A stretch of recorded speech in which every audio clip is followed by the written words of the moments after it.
The Blithedale Romance. By Nathaniel Hawthorne. The Blithedale Romance. Chapter 1. Old Moodie. The evening before my departure for Blithedale, I was returning to my bachelor apartments, after attending the wonderful exhibition of the Veiled Lady, when an elderly man of rather shabby appearance met me in an obscure part of the street. "Mr. Coverdale," said he softly, "can I speak with you a moment?" As I have casually alluded to the Veiled Lady, it may not be amiss to mention, for the benefit of such of my readers as are unacquainted with her now forgotten celebrity, that she was a phenomenon in the mesmeric line. One of the earliest that had indicated the birth of a new science, or the revival of an old humbug. Since those times her sisterhood have grown too numerous to attract much individual notice. Nor, in fact, has any one of them come before the public under such skillfully contrived circumstances of stage effect as those which at once mystified and illuminated the remarkable performances of the lady in question. Nowadays, in the management of his subject, clairvoyant, or medium, the exhibitor affects the simplicity and openness of scientific experiment. And even if he profess to tread a step or two across the boundaries of the spiritual world, yet carries with him the laws of our actual life and extends them over his preternatural conquests.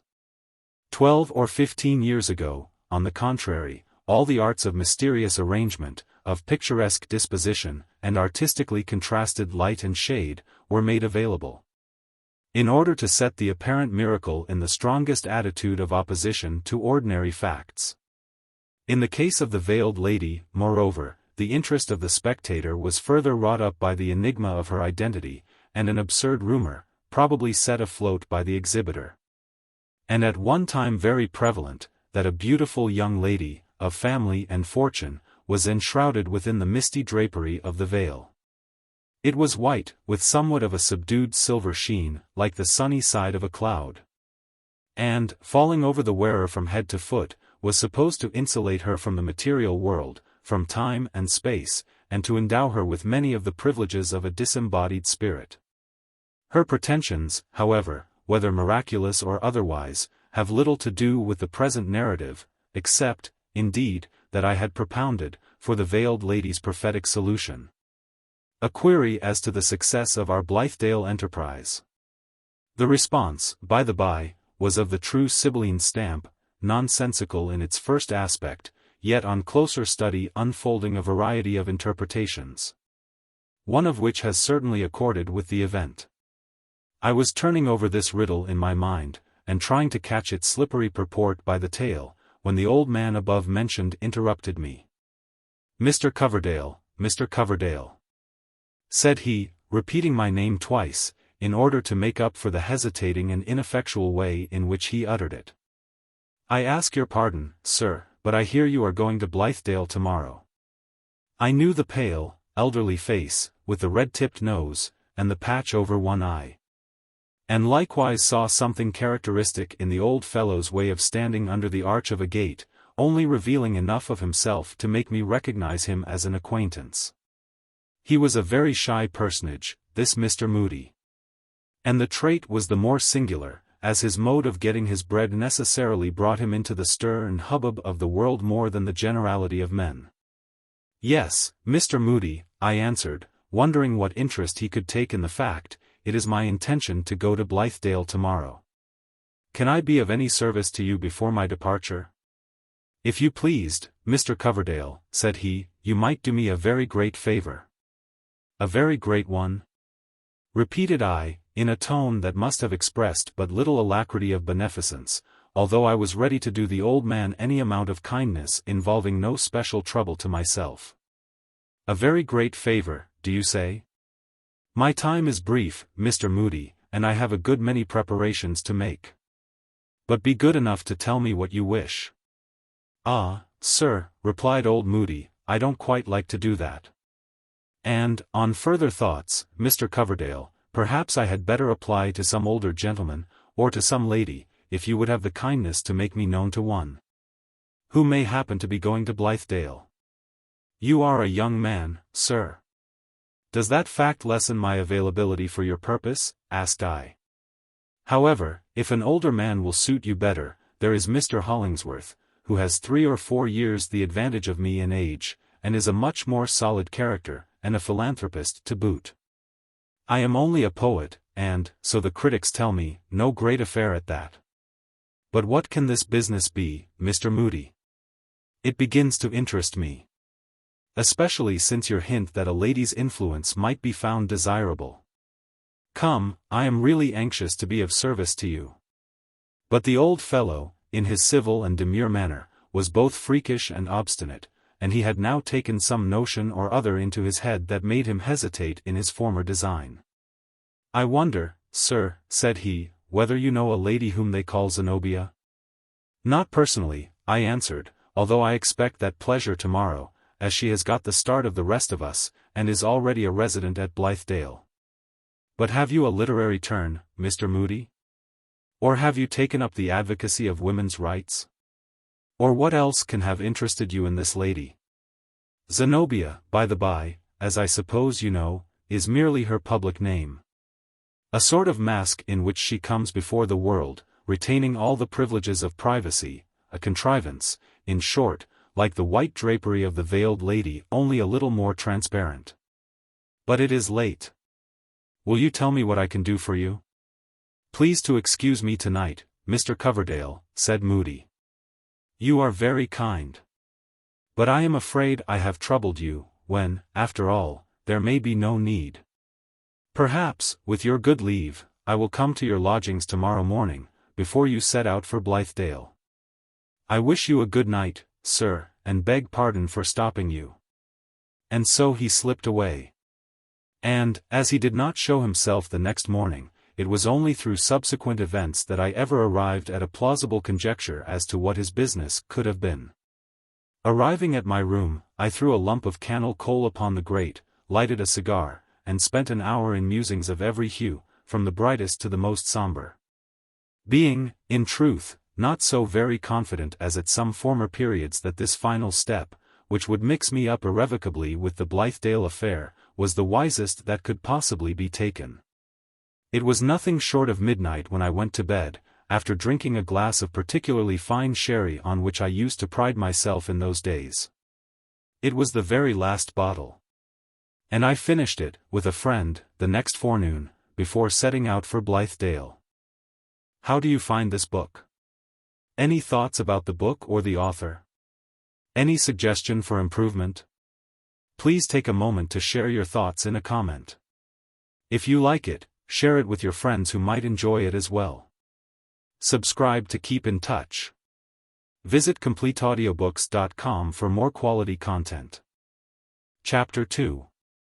Blithedale. There can hardly remain for me, who am really getting to be a frosty bachelor, with another white hair, every week or so, in my mustache. There can hardly flicker up again so cheery a blaze upon the hearth, as that which I remember, the next day, at Blithedale. It was a wood fire, in the parlor of an old farmhouse, on an April afternoon, but with the fitful gusts of a wintry snowstorm roaring in the chimney. Vividly does that fireside recreate itself, as I rake away the ashes from the embers in my memory, and blow them up with a sigh, for lack of more inspiring breath. Vividly for an instant, but anon, with the dimmest gleam, and with just as little fervency for my heart as for my finger ends. The staunch oaken logs were long ago burnt out. Their genial glow must be represented, if at all, by the merest phosphoric glimmer, like that which exudes, rather than shines, from damp fragments of decayed trees, deluding the benighted wanderer through a forest. Around such chill mockery of a fire some few of us might sit on the withered leaves, spreading out each a palm towards the imaginary warmth, and talk over our exploded scheme for beginning the life of paradise anew. Paradise, indeed. Nobody else in the world, I am bold to affirm, nobody, at least, in our bleak little world of New England, had dreamed of paradise that day except as the pole suggests the tropic.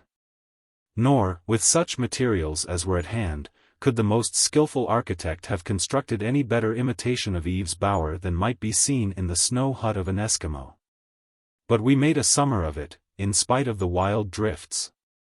It was an April day, as already hinted, and well towards the middle of the month. When morning dawned upon me, in town, its temperature was mild enough to be pronounced even balmy, by a lodger, like myself. In one of the midmost houses of a brick block, each house partaking of the warmth of all the rest, besides the sultriness of its individual furnace heat.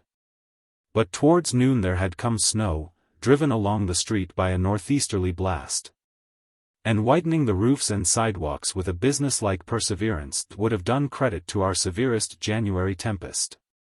It set about its task apparently as much in earnest as if it had been guaranteed from a thaw for months to come. The greater, surely, was my heroism, when, puffing out a final whiff of cigar smoke, I quitted my cozy pair of bachelor rooms, with a good fire burning in the grate, and a closet right at hand, where there was still a bottle or two in the champagne basket and a residuum of claret in a box, quitted, I say, these comfortable quarters, and plunged into the heart of the pitiless snowstorm, in quest of a better life. The better life. Possibly, it would hardly look so now, it is enough if it looked so then.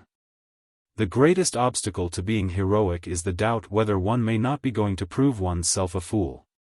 The truest heroism is to resist the doubt, and the profoundest wisdom to know when it ought to be resisted, and when to be obeyed.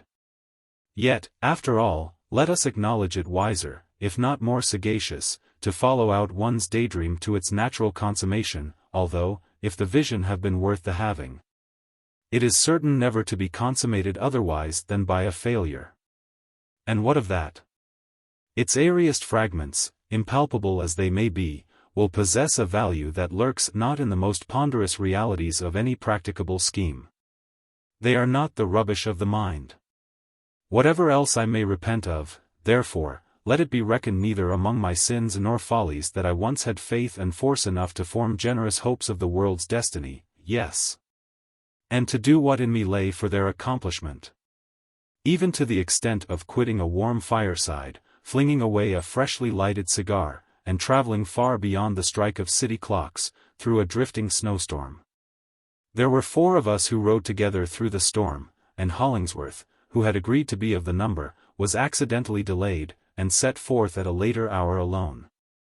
As we threaded the streets, I remember how the buildings on either side seemed to press too closely upon us, insomuch that our mighty hearts found barely room enough to throb between them.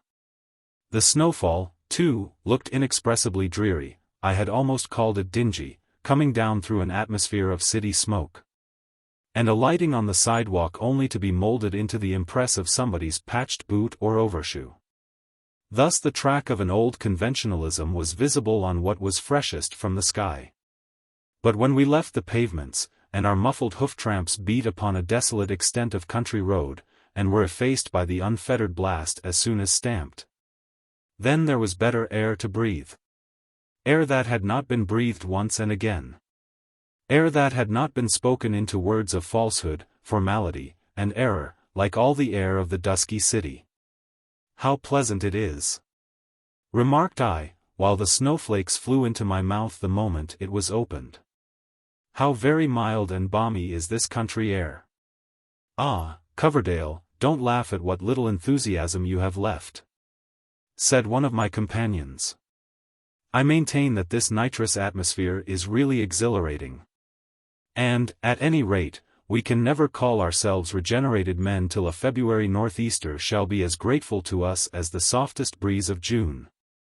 So we all of us took courage, riding fleetly and merrily along, by stone fences that were half buried in the wave-like drifts, and through patches of woodland, where the tree trunks opposed a snow-encrusted side towards the northeast, and within ken of deserted villas, with no footprints in their avenues, and past scattered dwellings, whence puffed the smoke of country fires, strongly impregnated with the pungent aroma of burning peat. Sometimes, encountering a traveler, we shouted a friendly greeting, and he, unmuffling his ears to the bluster and the snow spray, and listening eagerly, appeared to think our courtesy worth less than the trouble which it cost him. The churl. He understood the shrill whistle of the blast, but had no intelligence for our blithe tones of brotherhood. This lack of faith in our cordial sympathy, on the traveler's part, was one among the innumerable tokens how difficult a task we had in hand for the reformation of the world. We rode on, however, with still unflagging spirits, and made such good companionship with the tempest that, at our journey's end, we professed ourselves almost loath to bid the rude blusterer good-bye. But, to own the truth, I was little better than an icicle, and began to be suspicious that I had caught a fearful cold. And now we were seated by the brisk fireside of the old farmhouse, the same fire that glimmers so faintly among my reminiscences at the beginning of this chapter. There we sat, with the snow melting out of our hair and beards, and our faces all ablaze, what with the past inclemency and present warmth.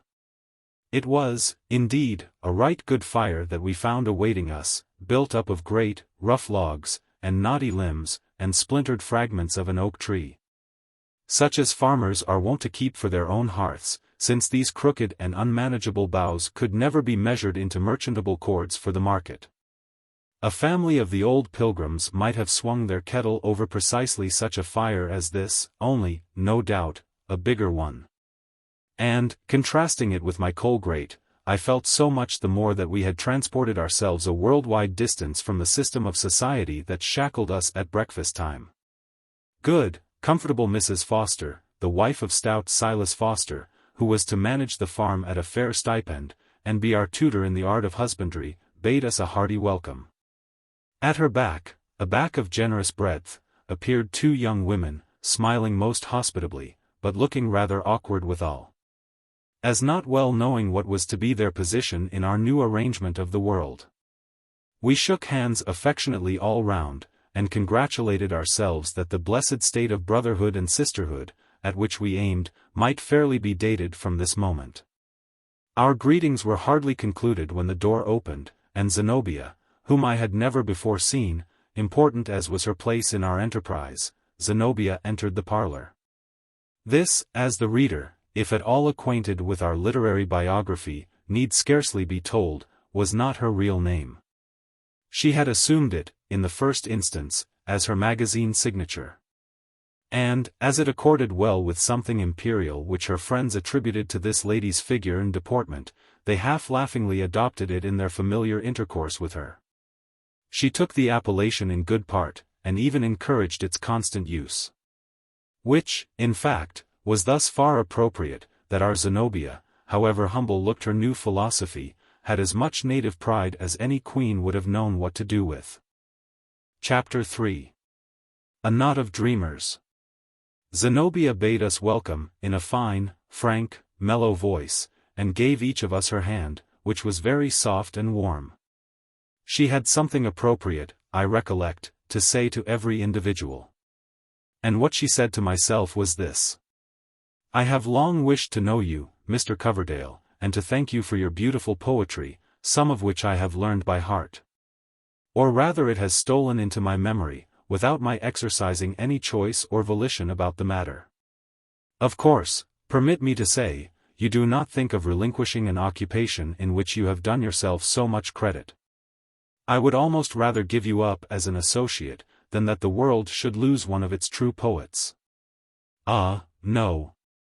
There will not be the slightest danger of that, especially after this inestimable praise from Zenobia," said I, smiling, and blushing, no doubt, with excess of pleasure.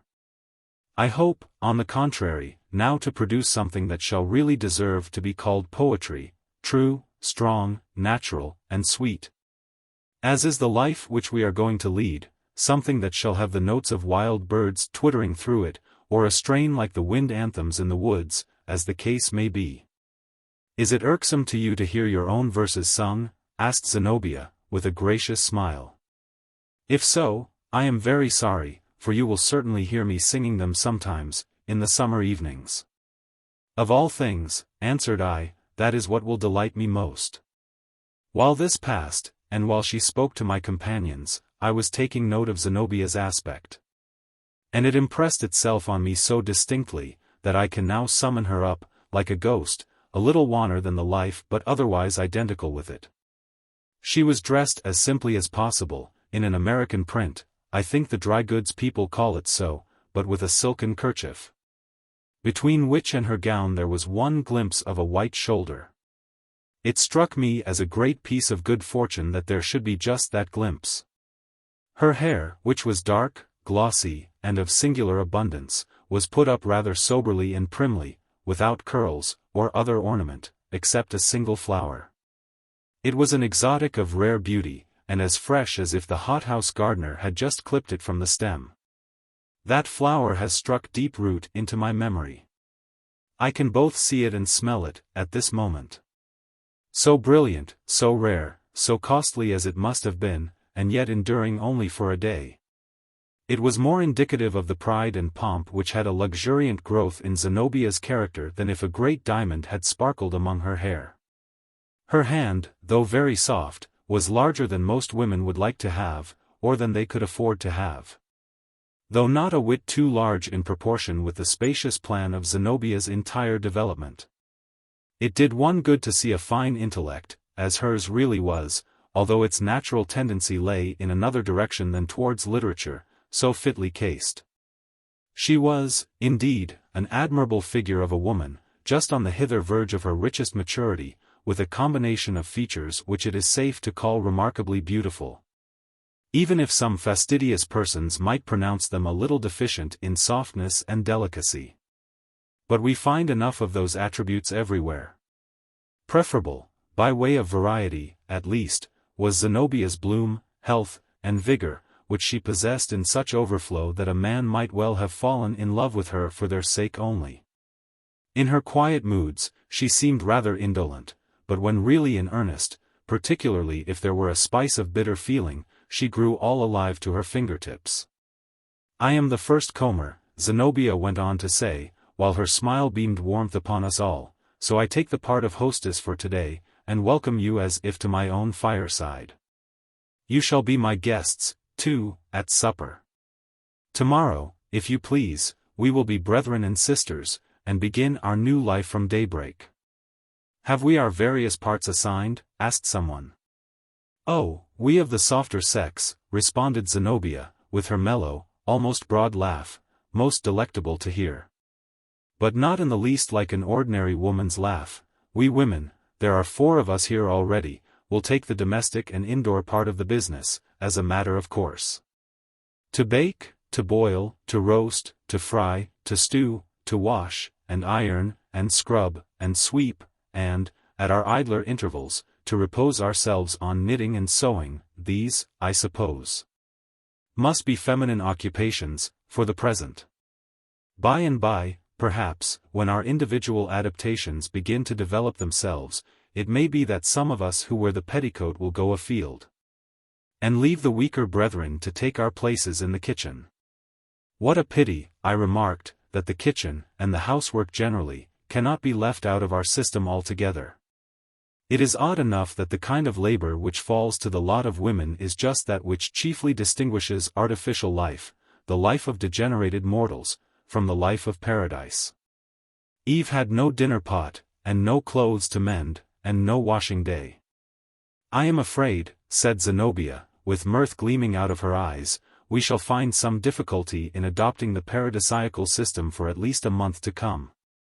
Look at that snowdrift sweeping past the window. Are there any figs ripe, do you think? Have the pineapples been gathered today? Would you like a breadfruit, or a coconut? Shall I run out and pluck you some roses?" "No, no, Mr. Coverdale, the only flower hereabouts is the one in my hair, which I got out of a greenhouse this morning. As for the garb of Eden," added she, shivering playfully, "I shall not assume it till after May Day." Assuredly Zenobia could not have intended it, the fault must have been entirely in my imagination. But these last words, together with something in her manner, irresistibly brought up a picture of that fine, perfectly developed figure, in Eve's earliest garment. Her free, careless, generous modes of expression often had this effect of creating images which, though pure, are hardly felt to be quite decorous when born of a thought that passes between man and woman. I imputed it, at that time, to Zenobia's noble courage, conscious of no harm, and scorning the petty restraints which take the life and color out of other women's conversation. There was another peculiarity about her. We seldom meet with women nowadays, and in this country, who impress us as being women at all, their sex fades away and goes for nothing, in ordinary intercourse. Not so with Zenobia.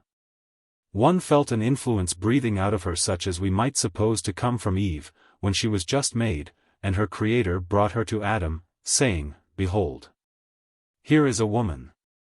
Not that I would convey the idea of a special gentleness, grace, modesty, and shyness, but of a certain warm and rich characteristic, which seems, for the most part, to have been refined away out of the feminine system. "And now," continued Zenobia, "I must go and help get supper. Do you think you can be content, instead of figs, pineapples, and all the other delicacies of Adam's supper table, with tea and toast, and a certain modest supply of ham and tongue, which, with the instinct of a housewife, I brought hither in a basket? And there shall be bread and milk, too, if the innocence of your taste demands it." The whole sisterhood now went about their domestic avocations, utterly declining our offers to assist, further than by bringing wood for the kitchen fire from a huge pile in the backyard. After heaping up more than a sufficient quantity, we returned to the sitting room, drew our chairs close to the hearth, and began to talk over our prospects. Soon, with a tremendous stamping in the entry, appeared Silas Foster, lank, stalwart, uncouth, and grizzly-bearded. He came from foddering the cattle in the barn, and from the field, where he had been ploughing, until the depth of the snow rendered it impossible to draw a furrow. He greeted us in pretty much the same tone as if he were speaking to his oxen, took a quid from his iron tobacco box, pulled off his wet cowhide boots, and sat down before the fire in his stocking feet. The steam arose from his soaked garments, so that the stout yeoman looked vaporous and spectre-like. "Well, folks," remarked Silas, "you'll be wishing yourselves back to town again, if this weather holds."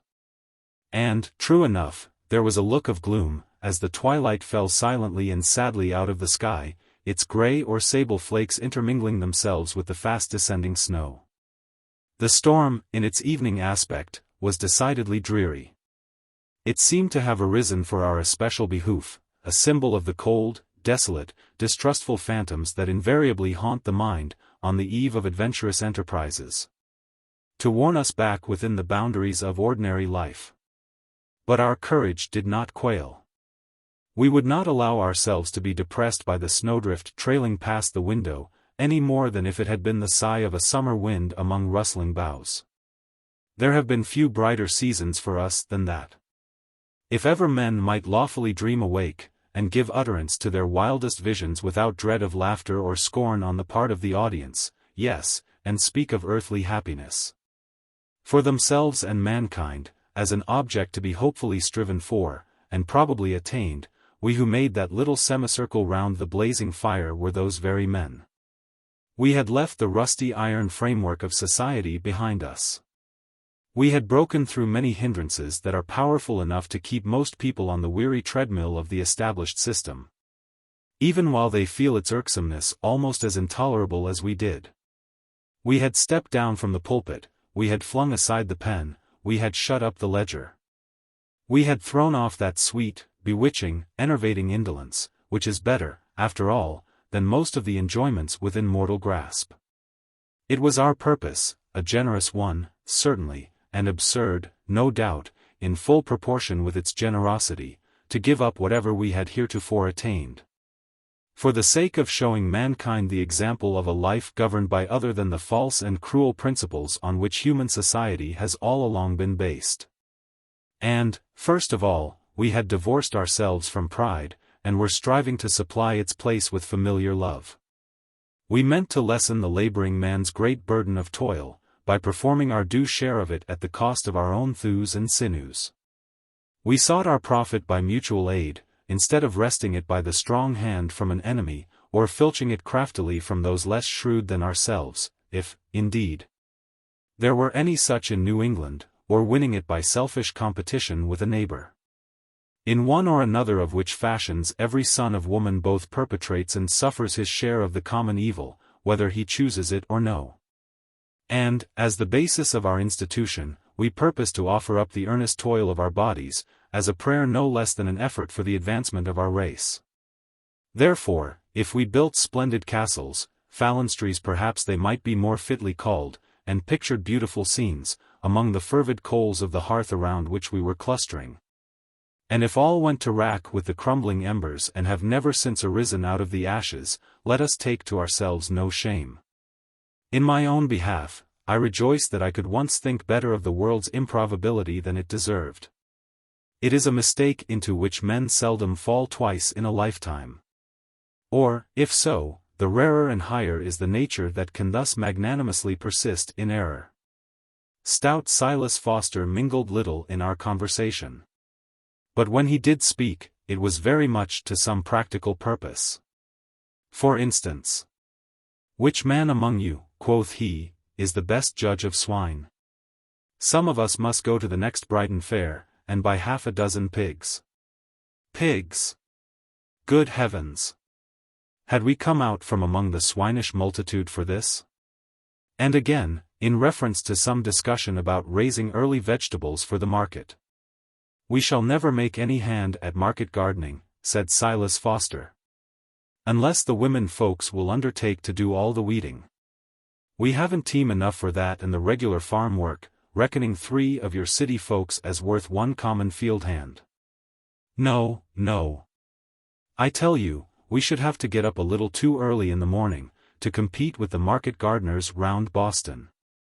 It struck me as rather odd, that one of the first questions raised, after our separation from the greedy, struggling, self-seeking world, should relate to the possibility of getting the advantage over the outside barbarians in their own field of labor. But, to own the truth, I very soon became sensible that, as regarded society at large, we stood in a position of new hostility, rather than new brotherhood. Nor could this fail to be the case, in some degree, until the bigger and better half of society should range itself on our side. Constituting so pitiful a minority as now, we were inevitably estranged from the rest of mankind in pretty fair proportion with the strictness of our mutual bond among ourselves. This dawning idea, however, was driven back into my inner consciousness by the entrance of Zenobia. She came with the welcome intelligence that supper was on the table. Looking at herself in the glass, and perceiving that her one magnificent flower had grown rather languid, probably by being exposed to the fervency of the kitchen fire, she flung it on the floor, as unconcernedly as a village girl would throw away a faded violet. The action seemed proper to her character, although, methought, it would still more have befitted the bounteous nature of this beautiful woman to scatter fresh flowers from her hand, and to revive faded ones by her touch. Nevertheless, it was a singular but irresistible effect.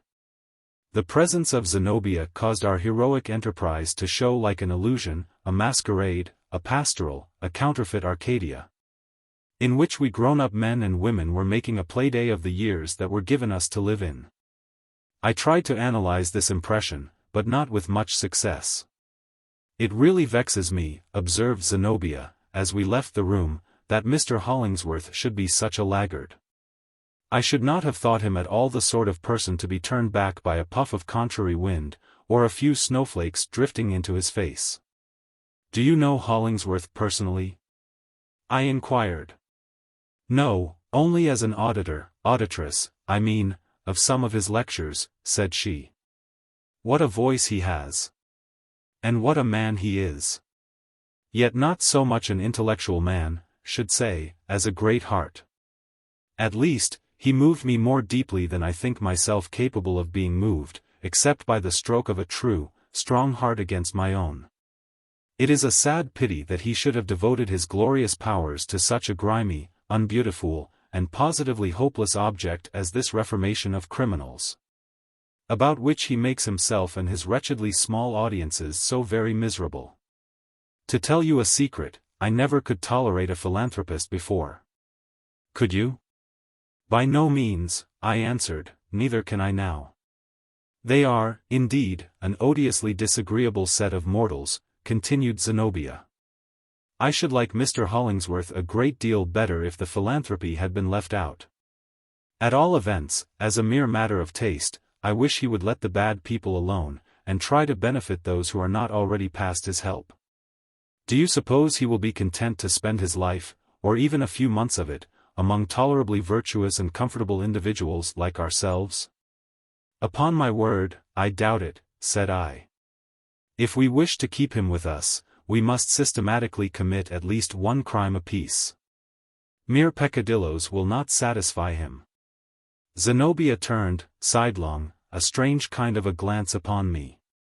But, before I could make out what it meant, we had entered the kitchen, where, in accordance with the rustic simplicity of our new life, the supper table was spread. Chapter 4. The supper table. The pleasant firelight. I must still keep harping on it. The kitchen hearth had an old-fashioned breadth, depth, and spaciousness, far within which lay what seemed the butt of a good-sized oak tree, with the moisture bubbling merrily out at both ends. It was now half an hour beyond dusk. The blaze from an armful of substantial sticks, rendered more combustible by brushwood and pine, flickered powerfully on the smoke-blackened walls. And so cheered our spirits that we cared not what inclemency might rage and roar on the other side of our illuminated windows. A yet sultrier warmth was bestowed by a goodly quantity of peat, which was crumbling to white ashes among the burning brands, and incensed the kitchen with its not ungrateful fragrance. The exuberance of this household fire would alone have sufficed to bespeak us no true farmers. For the New England yeoman, if he have the misfortune to dwell within practicable distance of a wood market, is as niggardly of each stick as if it were a bar of California gold. But it was fortunate for us, on that wintry eve of our untried life, to enjoy the warm and radiant luxury of a somewhat too abundant fire. If it served no other purpose, it made the men look so full of youth, warm blood, and hope, and the women, such of them, at least, as were anywise convertible by its magic, so very beautiful, that I would cheerfully have spent my last dollar to prolong the blaze. As for Zenobia, there was a glow in her cheeks that made me think of Pandora, fresh from Vulcan's workshop, and full of the celestial warmth by dint of which he had tempered and molded her. "Take your places, my dear friends all," cried she. "Seat yourselves without ceremony, and you shall be made happy with such tea as not many of the world's working people, except yourselves, will find in their cups tonight. After this one supper, you may drink buttermilk, if you please. Tonight we will quaff this nectar, which, I assure you, could not be bought with gold." We all sat down, grisly Silas Foster, his rotund helpmate, and the two bouncing handmaidens, included, and looked at one another in a friendly but rather awkward way. It was the first practical trial of our theories of equal brotherhood and sisterhood. And we people of superior cultivation and refinement, for as such, I presume, we unhesitatingly reckoned ourselves, felt as if something were already accomplished towards the millennium of love. The truth is, however, that the laboring o'er was with our unpolished companions, it being far easier to condescend than to accept of condescension. Neither did I refrain from questioning, in secret, whether some of us, and Zenobia among the rest, would so quietly have taken our places among these good people, save for the cherished consciousness that it was not by necessity but choice. Though we saw fit to drink our tea out of earthen cups tonight, and in earthen company, it was at our own option to use pictured porcelain and handle silver forks again tomorrow. This same salvo, as to the power of regaining our former position, contributed much, I fear, to the equanimity with which we subsequently bore many of the hardships and humiliations of a life of toil. If ever I have deserved, which has not often been the case, and, I think, never, but if ever I did deserve to be soundly cuffed by a fellow mortal, for secretly putting weight upon some imaginary social advantage, it must have been while I was striving to prove myself ostentatiously his equal and no more. It was while I sat beside him on his cobbler's bench, or clinked my hoe against his own in the cornfield, or broke the same crust of bread, my earth-grimed hand to his, at our noontide lunch. The poor, proud man should look at both sides of sympathy like this. The silence which followed upon our sitting down to table grew rather oppressive. Indeed, it was hardly broken by a word, during the first round of Zenobia's fragrant tea. "I hope," said I, at last, "that our blazing windows will be visible a great way off. There is nothing so pleasant and encouraging to a solitary traveler, on a stormy night, as a flood of firelight seen amid the gloom. These ruddy window panes cannot fail to cheer the hearts of all that look at them. Are they not warm with the beacon fire which we have kindled for humanity? The blaze of that brushwood will only last a minute or two longer, observed Silas Foster, but whether he meant to insinuate that our moral illumination would have as brief a term, I cannot say. Meantime, said Zenobia, it may serve to guide some wayfarer to a shelter. And, just as she said this, there came a knock at the house door. There is one of the world's wayfarers, said I. Aye, just so, quoth Silas Foster. Our firelight will draw stragglers, just as a candle draws doorbugs on a summer night. Whether to enjoy a dramatic suspense, or that we were selfishly contrasting our own comfort with the chill and dreary situation of the unknown person at the threshold. Or that some of us city folk felt a little startled at the knock which came so unseasonably, through night and storm, to the door of the lonely farmhouse, so it happened that nobody, for an instant or two, arose to answer the summons. Pretty soon there came another knock. The first had been moderately loud, the second was smitten so forcibly that the knuckles of the applicant must have left their mark in the door panel. He knocks as if he had a right to come in, said Zenobia, laughing. And what are we thinking of? It must be Mr. Hollingsworth. Hereupon I went to the door, unbolted, and flung it wide open. There, sure enough, stood Hollingsworth, his shaggy greatcoat all covered with snow, so that he looked quite as much like a polar bear as a modern philanthropist. Sluggish hospitality this, said he, in those deep tones of his, which seemed to come out of a chest as capacious as a barrel. It would have served you right if I had lain down and spent the night on the doorstep, just for the sake of putting you to shame. But here is a guest who will need a warmer and softer bed. And, stepping back to the wagon in which he had journeyed hither, Hollingsworth received into his arms and deposited on the doorstep a figure enveloped in a cloak. It was evidently a woman. Or, rather, judging from the ease with which he lifted her, and the little space which she seemed to fill in his arms, a slim and unsubstantial girl. As she showed some hesitation about entering the door, Hollingsworth, with his usual directness and lack of ceremony, urged her forward not merely within the entry, but into the warm and strongly lighted kitchen. "Who is this?" whispered I, remaining behind with him, while he was taking off his greatcoat. "Who? Really, I don't know," answered Hollingsworth, looking at me with some surprise. "It is a young person who belongs here, however, and no doubt she had been expected. Zenobia, or some of the women folks, can tell you all about it." "I think not," said I, glancing towards the newcomer and the other occupants of the kitchen. "Nobody seems to welcome her. I should hardly judge that she was an expected guest." Well, said Hollingsworth quietly, "we'll make it right." The stranger, or whatever she were, remained standing precisely on that spot of the kitchen floor to which Hollingsworth's kindly hand had impelled her. The cloak falling partly off, she was seen to be a very young woman dressed in a poor but decent gown, made high in the neck, and without any regard to fashion or smartness. Her brown hair fell down from beneath a hood, not in curls but with only a slight wave. Her face was of a wan, almost sickly hue, betokening habitual seclusion from the sun and free atmosphere, like a flower shrub that had done its best to blossom in too scanty light. To complete the pitiableness of her aspect, she shivered either with cold, or fear, or nervous excitement, so that you might have beheld her shadow vibrating on the fire-lighted wall.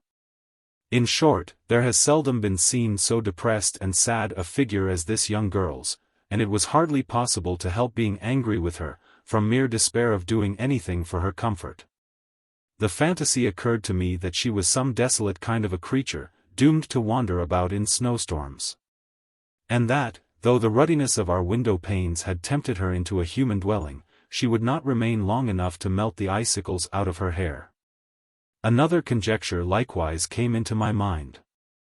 Recollecting Hollingsworth's sphere of philanthropic action, I deemed it possible that he might have brought one of his guilty patients to be wrought upon and restored to spiritual health by the pure influences which our mode of life would create. As yet the girl had not stirred. She stood near the door, fixing a pair of large, brown, melancholy eyes upon Zenobia, only upon Zenobia. She evidently saw nothing else in the room save that bright, fair, rosy, beautiful woman. It was the strangest look I ever witnessed, long a mystery to me, and forever a memory.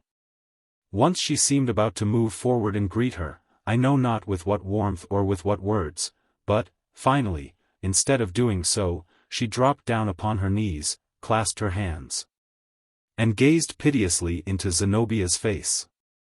Meeting no kindly reception, her head fell on her bosom.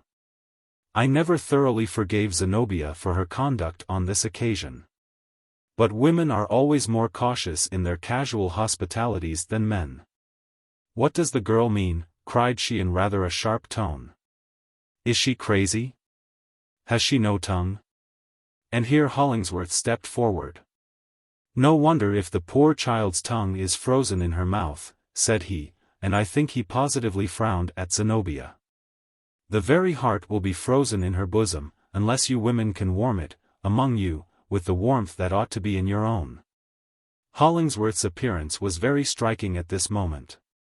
He was then about 30 years old, but looked several years older, with his great shaggy head, his heavy brow, his dark complexion, his abundant beard, and the rude strength with which his features seemed to have been hammered out of iron, rather than chiseled or molded from any finer or softer material. His figure was not tall, but massive and brawny, and well befitting his original occupation, which, as the reader probably knows, was that of a blacksmith. As for external polish, or mere courtesy of manner, he never possessed more than a tolerably educated bear. Although, in his gentler moods, there was a tenderness in his voice, eyes, mouth, in his gesture, and in every indescribable manifestation, which few men could resist and no woman. But he now looked stern and reproachful, and it was with that inauspicious meaning in his glance that Hollingsworth first met Zenobia's eyes, and began his influence upon her life. To my surprise, Zenobia, of whose haughty spirit I had been told so many examples, absolutely changed color, and seemed mortified and confused. "You do not quite do me justice, Mr. Hollingsworth," said she almost humbly. "I am willing to be kind to the poor girl. Is she a protégée of yours? What can I do for her?" "Have you anything to ask of this lady?" said Hollingsworth kindly to the girl. "I remember you mentioned her name before we left town." "Only that she will shelter me," replied the girl tremulously. "Only that she will let me be always near her." "Well, indeed," exclaimed Zenobia, recovering herself and laughing, "this is an adventure, and well worthy to be the first incident in our life of love and free-heartedness. But I accept it, for the present, without further question, only," added she, "it would be a convenience if we knew your name." "Priscilla," said the girl. And it appeared to me that she hesitated whether to add anything more, and decided in the negative. "Pray do not ask me my other name, at least not yet, if you will be so kind to a forlorn creature." "Priscilla, Priscilla." I repeated the name to myself 3 or 4 times. And in that little space, this quaint and prim cognomen had so amalgamated itself with my idea of the girl, that it seemed as if no other name could have adhered to her for a moment. Heretofore the poor thing had not shed any tears. But now that she found herself received, and at least temporarily established, the big drops began to ooze out from beneath her eyelids as if she were full of them. Perhaps it showed the iron substance of my heart, that I could not help smiling at this odd scene of unknown and unaccountable calamity, into which our cheerful party had been entrapped without the liberty of choosing whether to sympathize or no. Hollingsworth's behavior was certainly a great deal more creditable than mine. "Let us not pry further into her secrets," he said to Zenobia and the rest of us, apart. And his dark, shaggy face looked really beautiful with its expression of thoughtful benevolence. "Let us conclude that Providence has sent her to us, as the first fruits of the world, which we have undertaken to make happier than we find it. Let us warm her poor, shivering body with this good fire, and her poor, shivering heart with our best kindness. Let us feed her, and make her one of us. As we do by this friendless girl, so shall we prosper. And, in good time, whatever is desirable for us to know will be melted out of her, as inevitably as those tears which we see now. At least, remarked I, you may tell us how and where you met with her. An old man brought her to my lodgings, answered Hollingsworth, and begged me to convey her to Blithedale, where, so I understood him, she had friends. And this is positively all I know about the matter. Grim Silas Foster, all this while, had been busy at the supper table, pouring out his own tea and gulping it down with no more sense of its exquisiteness than if it were a decoction of catnip. Helping himself to pieces of dipped toast on the flat of his knife blade, and dropping half of it on the tablecloth, using the same serviceable implement to cut slice after slice of ham. Perpetrating terrible enormities with the butter plate, and in all other respects behaving less like a civilized Christian than the worst kind of an ogre. Being by this time fully gorged, he crowned his amiable exploits with a draught from the water pitcher, and then favored us with his opinion about the business in hand. And, certainly, though they proceeded out of an unwiped mouth, his expressions did him honor.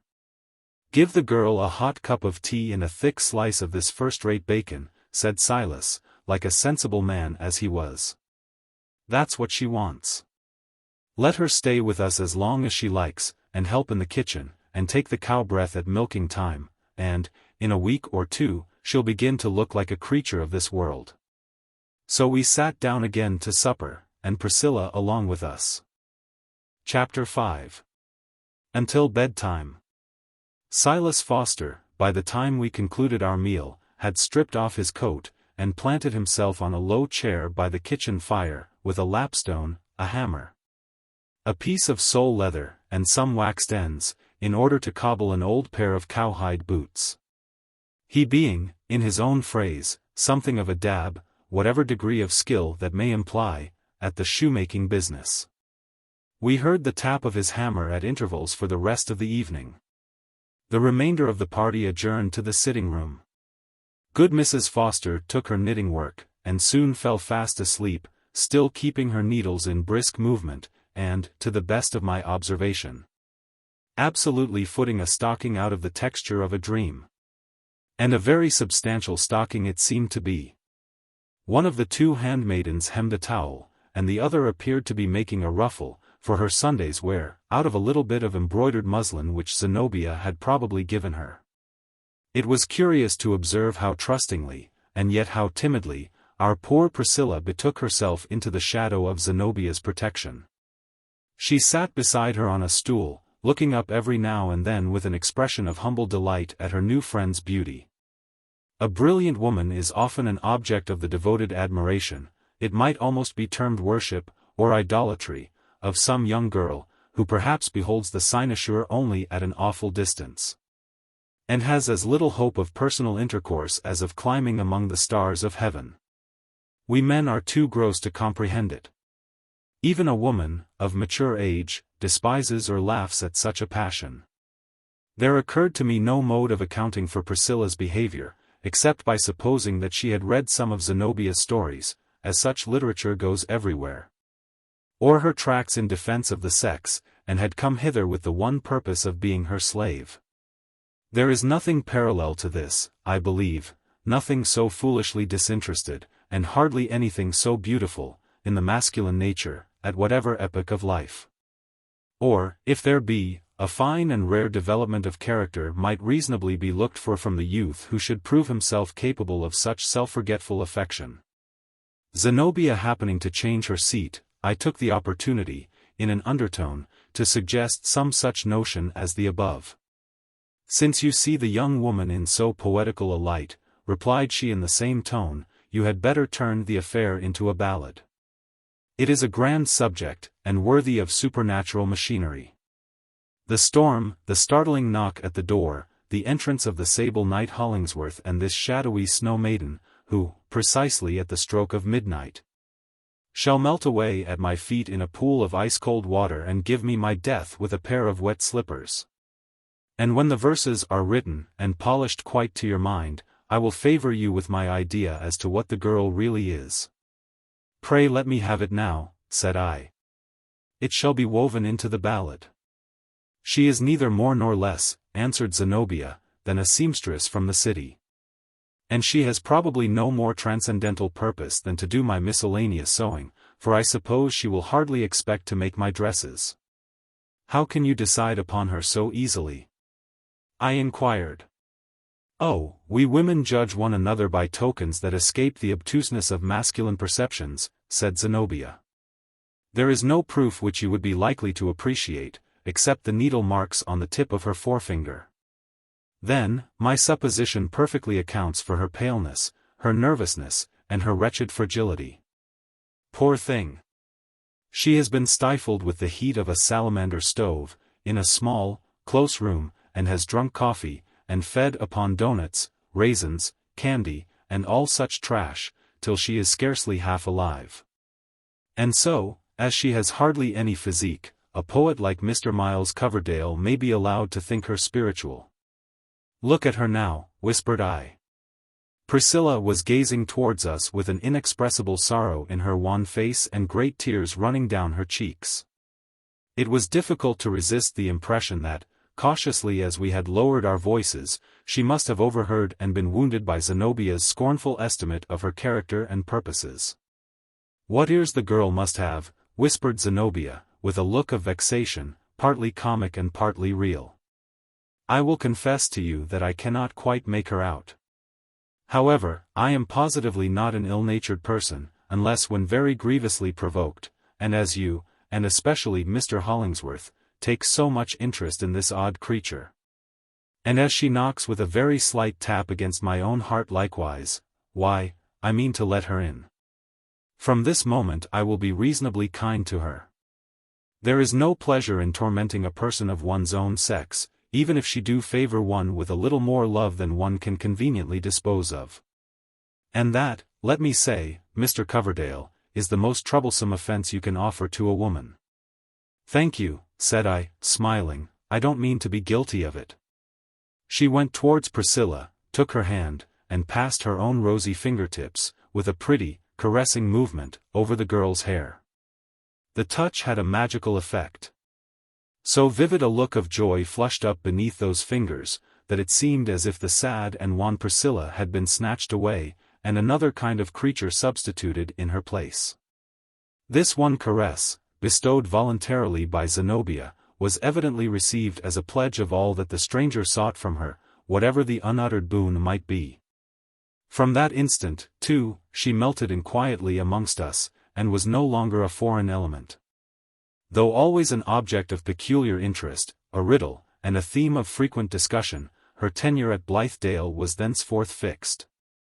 We no more thought of questioning it, than if Priscilla had been recognized as a domestic sprite, who had haunted the rustic fireside of old, before we had ever been warmed by its blaze.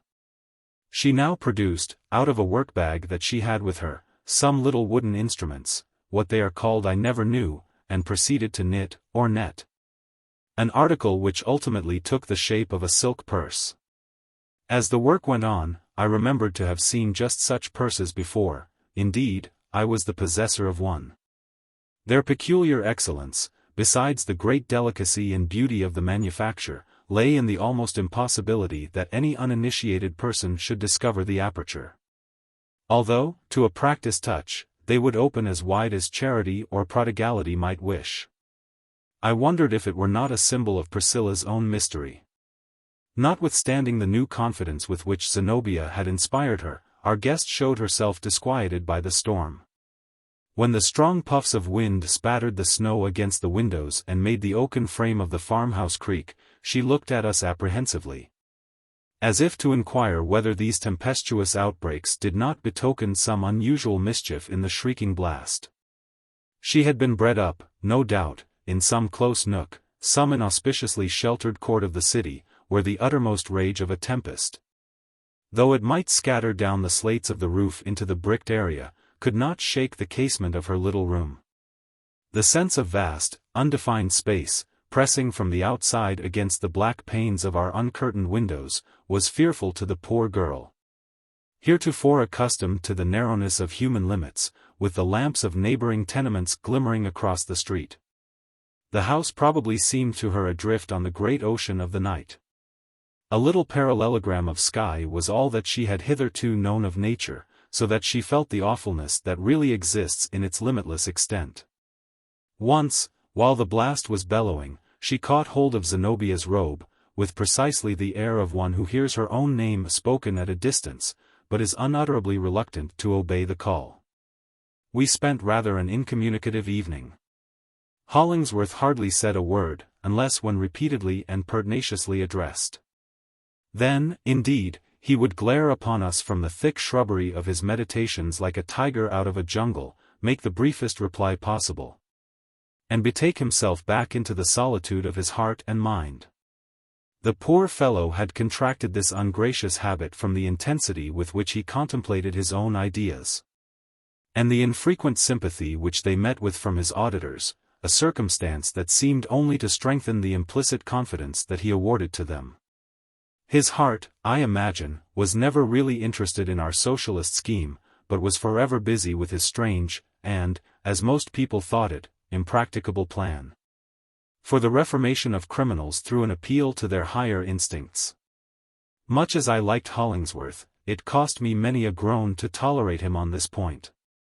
He ought to have commenced his investigation of the subject by perpetrating some huge sin in his proper person, and examining the condition of his higher instincts afterwards. The rest of us formed ourselves into a committee for providing our infant community with an appropriate name, a matter of greatly more difficulty than the uninitiated reader would suppose. Blithedale was neither good nor bad. We should have resumed the old Indian name of the premises, had it possessed the oil and honey flow which the aborigines were so often happy in communicating to their local appellations. But it chanced to be a harsh, ill-connected, and interminable word, which seemed to fill the mouth with a mixture of very stiff clay and very crumbly pebbles. Zenobia suggested sunny glimpse, as expressive of a vista into a better system of society. This we turned over and over for a while, acknowledging its prettiness, but concluded it to be rather too fine and sentimental a name, a fault inevitable by literary ladies in such attempts, for sunburnt men to work under. I ventured to whisper Utopia, which, however, was unanimously scouted down, and the proposer very harshly maltreated, as if he had intended a latent satire. Some were for calling our institution the Oasis, in view of its being the one green spot in the moral sand-waste of the world. But others insisted on a proviso for reconsidering the matter at a 12-month's end, when a final decision might be had, whether to name it the Oasis or Sahara. So, at last, finding it impracticable to hammer out anything better, we resolved that the spot should still be Blithedale, as being of good augury enough. The evening wore on, and the outer solitude looked in upon us through the windows, gloomy, wild, and vague, like another state of existence. Close beside the little sphere of warmth and light in which we were the prattlers and bustlers of a moment. By and by the door was opened by Silas Foster, with a cotton handkerchief about his head, and a tallow candle in his hand. "Take my advice, brother farmers," said he, with a great, broad, bottomless yawn, "and get to bed as soon as you can. I shall sound the horn at daybreak. And we've got the cattle to fodder, and 9 cows to milk, and a dozen other things to do, before breakfast." Thus ended the first evening at Blithedale. I went shivering to my fireless chamber, with the miserable consciousness, which had been growing upon me for several hours past, that I had caught a tremendous cold, and should probably awaken at the blast of the horn, a fit subject for a hospital. The night proved a feverish one. During the greater part of it, I was in that vilest of states when a fixed idea remains in the mind, like the nail in Sisera's brain, while innumerable other ideas go and come, and flutter to and fro, combining constant transition with intolerable sameness. Had I made a record of that night's half-waking dreams, it is my belief that it would have anticipated several of the chief incidents of this narrative, including a dim shadow of its catastrophe. Starting up in bed at length, I saw that the storm was past, and the moon was shining on the snowy landscape, which looked like a lifeless copy of the world in marble. From the bank of the distant river, which was shimmering in the moonlight, came the black shadow of the only cloud in heaven, driven swiftly by the wind, and passing over meadow and hillock. Vanishing amid tufts of leafless trees, but reappearing on the hither side, until it swept across our doorstep. How cold an Arcadia was this! Chapter 6. Coverdale's Sick Chamber. The horn sounded at daybreak, as Silas Foster had forewarned us, harsh, uproarious, inexorably drawn out. And as sleep-dispelling as if this hard-hearted old yeoman had got hold of the trump of doom.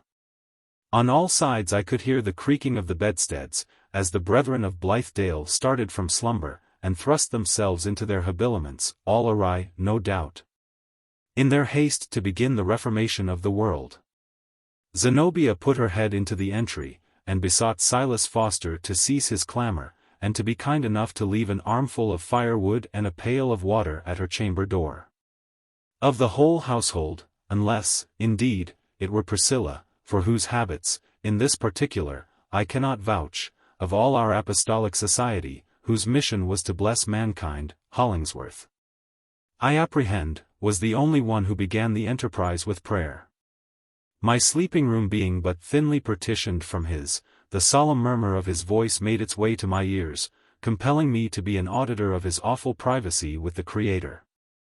It affected me with a deep reverence for Hollingsworth, which no familiarity then existing, or that afterwards grew more intimate between us, no, nor my subsequent perception of his own great errors, ever quite effaced.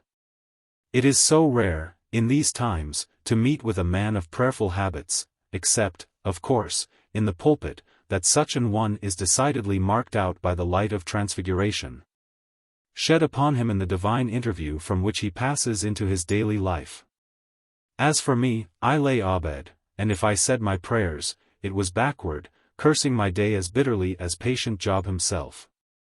The truth was, the hothouse warmth of a town residence, and the luxurious life in which I indulged myself, had taken much of the pith out of my physical system. And the wintry blast of the preceding day, together with the general chill of our airy old farmhouse, had got fairly into my heart and the marrow of my bones. In this predicament, I seriously wished, selfish as it may appear, that the reformation of society had been postponed about half a century, or, at all events, to such a date as should have put my intermeddling with it entirely out of the question. What, in the name of common sense, had I to do with any better society than I had always lived in? It had satisfied me well enough. My pleasant bachelor parlor, sunny and shadowy, curtained and carpeted, with the bedchamber adjoining, my center table, strewn with books and periodicals. My writing desk with a half-finished poem, in a stanza of my own contrivance, my morning lounge at the reading room or picture gallery. My noontide walk along the cheery pavement, with the suggestive succession of human faces, and the brisk throb of human life in which I shared. My dinner at the Albion, where I had 100 dishes at command, and could banquet as delicately as the wizard Michael Scott when the devil fed him from the King of France's kitchen. My evening at the billiard club, the concert, the theatre, or at somebody's party, if I pleased. What could be better than all this? Was it better to hoe, to mow, to toil and moil amidst the accumulations of a barnyard, to be the chambermaid of 2 yoke of oxen and a dozen cows? To eat salt beef, and earn it with the sweat of my brow, and thereby take the tough morsel out of some wretch's mouth, into whose vocation I had thrust myself? Above all, was it better to have a fever and die blaspheming, as I was like to do? In this wretched plight, with a furnace in my heart and another in my head, by the heat of which I was kept constantly at the boiling point, yet shivering at the bare idea of extruding so much as a finger into the icy atmosphere of the room, I kept my bed until breakfast time, when Hollingsworth knocked at the door, and entered. "Well, Coverdale," cried he, "you bid fair to make an admirable farmer. Don't you mean to get up today?" "Neither today nor tomorrow," said I hopelessly. "I doubt if I ever rise again." "What is the matter now?" he asked. I told him my piteous case, and besought him to send me back to town in a close carriage. "No, no," said Hollingsworth with kindly seriousness. "If you are really sick, we must take care of you." Accordingly he built a fire in my chamber, and, having little else to do while the snow lay on the ground, established himself as my nurse. A doctor was sent for, who, being homeopathic, gave me as much medicine, in the course of a fortnight's attendance, as would have laid on the point of a needle. They fed me on water gruel, and I speedily became a skeleton above ground. But, after all, I have many precious recollections connected with that fit of sickness. Hollingsworth's more than brotherly attendance gave me inexpressible comfort. Most men, and certainly I could not always claim to be one of the exceptions, have a natural indifference, if not an absolutely hostile feeling, towards those whom disease, or weakness, or calamity of any kind causes to falter and faint amid the rude jostle of our selfish existence. The education of Christianity, it is true, the sympathy of a like experience and the example of women, may soften and, possibly, subvert this ugly characteristic of our sex. But it is originally there, and has likewise its analogy in the practice of our brute brethren, who hunt the sick or disabled member of the herd from among them, as an enemy. It is for this reason that the stricken deer goes apart, and the sick lion grimly withdraws himself into his den. Except in love, or the attachments of kindred, or other very long and habitual affection, we really have no tenderness. But there was something of the woman molded into the great, stalwart frame of Hollingsworth. Nor was he ashamed of it, as men often are of what is best in them, nor seemed ever to know that there was such a soft place in his heart. I knew it well, however, at that time, although afterwards it came nigh to be forgotten. Methought there could not be two such men alive as Hollingsworth.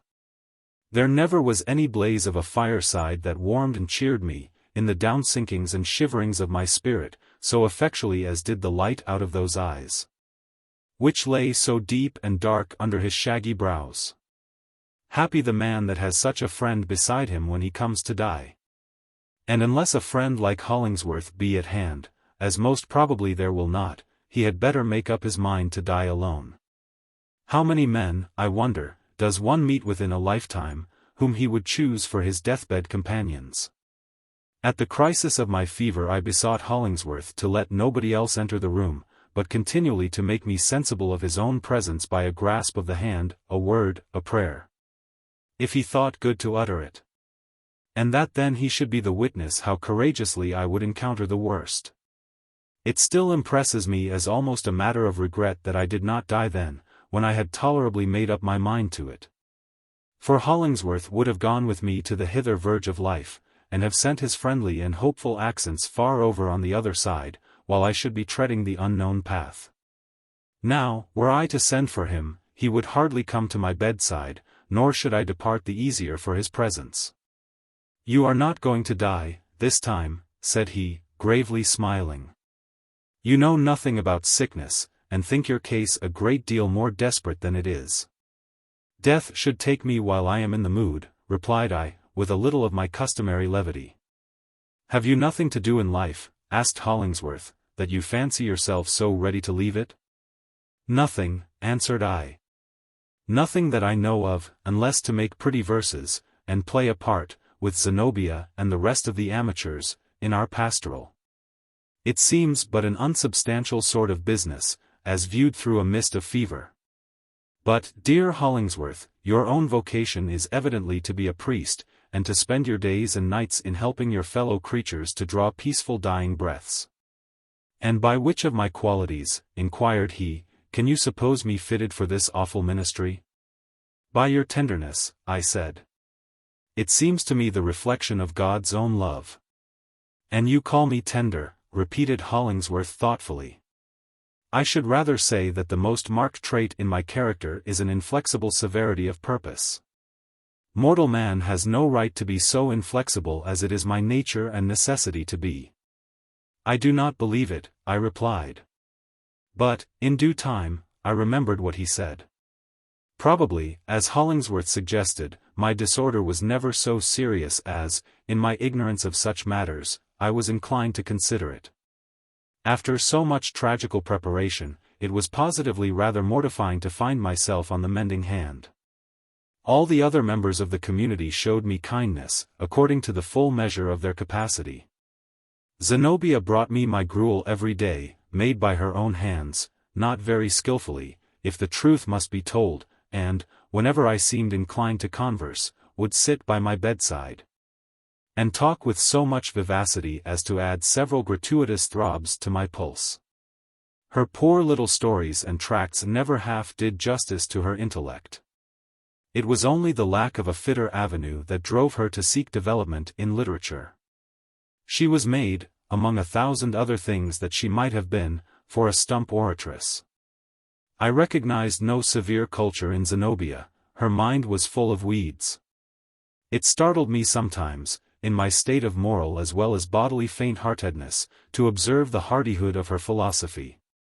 She made no scruple of oversetting all human institutions, and scattering them as with a breeze from her fan. A female reformer, in her attacks upon society, has an instinctive sense of where the life lies, and is inclined to aim directly at that spot. Especially the relation between the sexes is naturally among the earliest to attract her notice. Zenobia was truly a magnificent woman. The homely simplicity of her dress could not conceal, nor scarcely diminish, the queenliness of her presence. The image of her form and face should have been multiplied all over the earth. It was wronging the rest of mankind to retain her as the spectacle of only a few. The stage would have been her proper sphere. She should have made it a point of duty, moreover, to sit endlessly to painters and sculptors, and preferably to the latter. Because the cold decorum of the marble would consist with the utmost scantiness of drapery, so that the eye might chastely be gladdened with her material perfection in its entireness.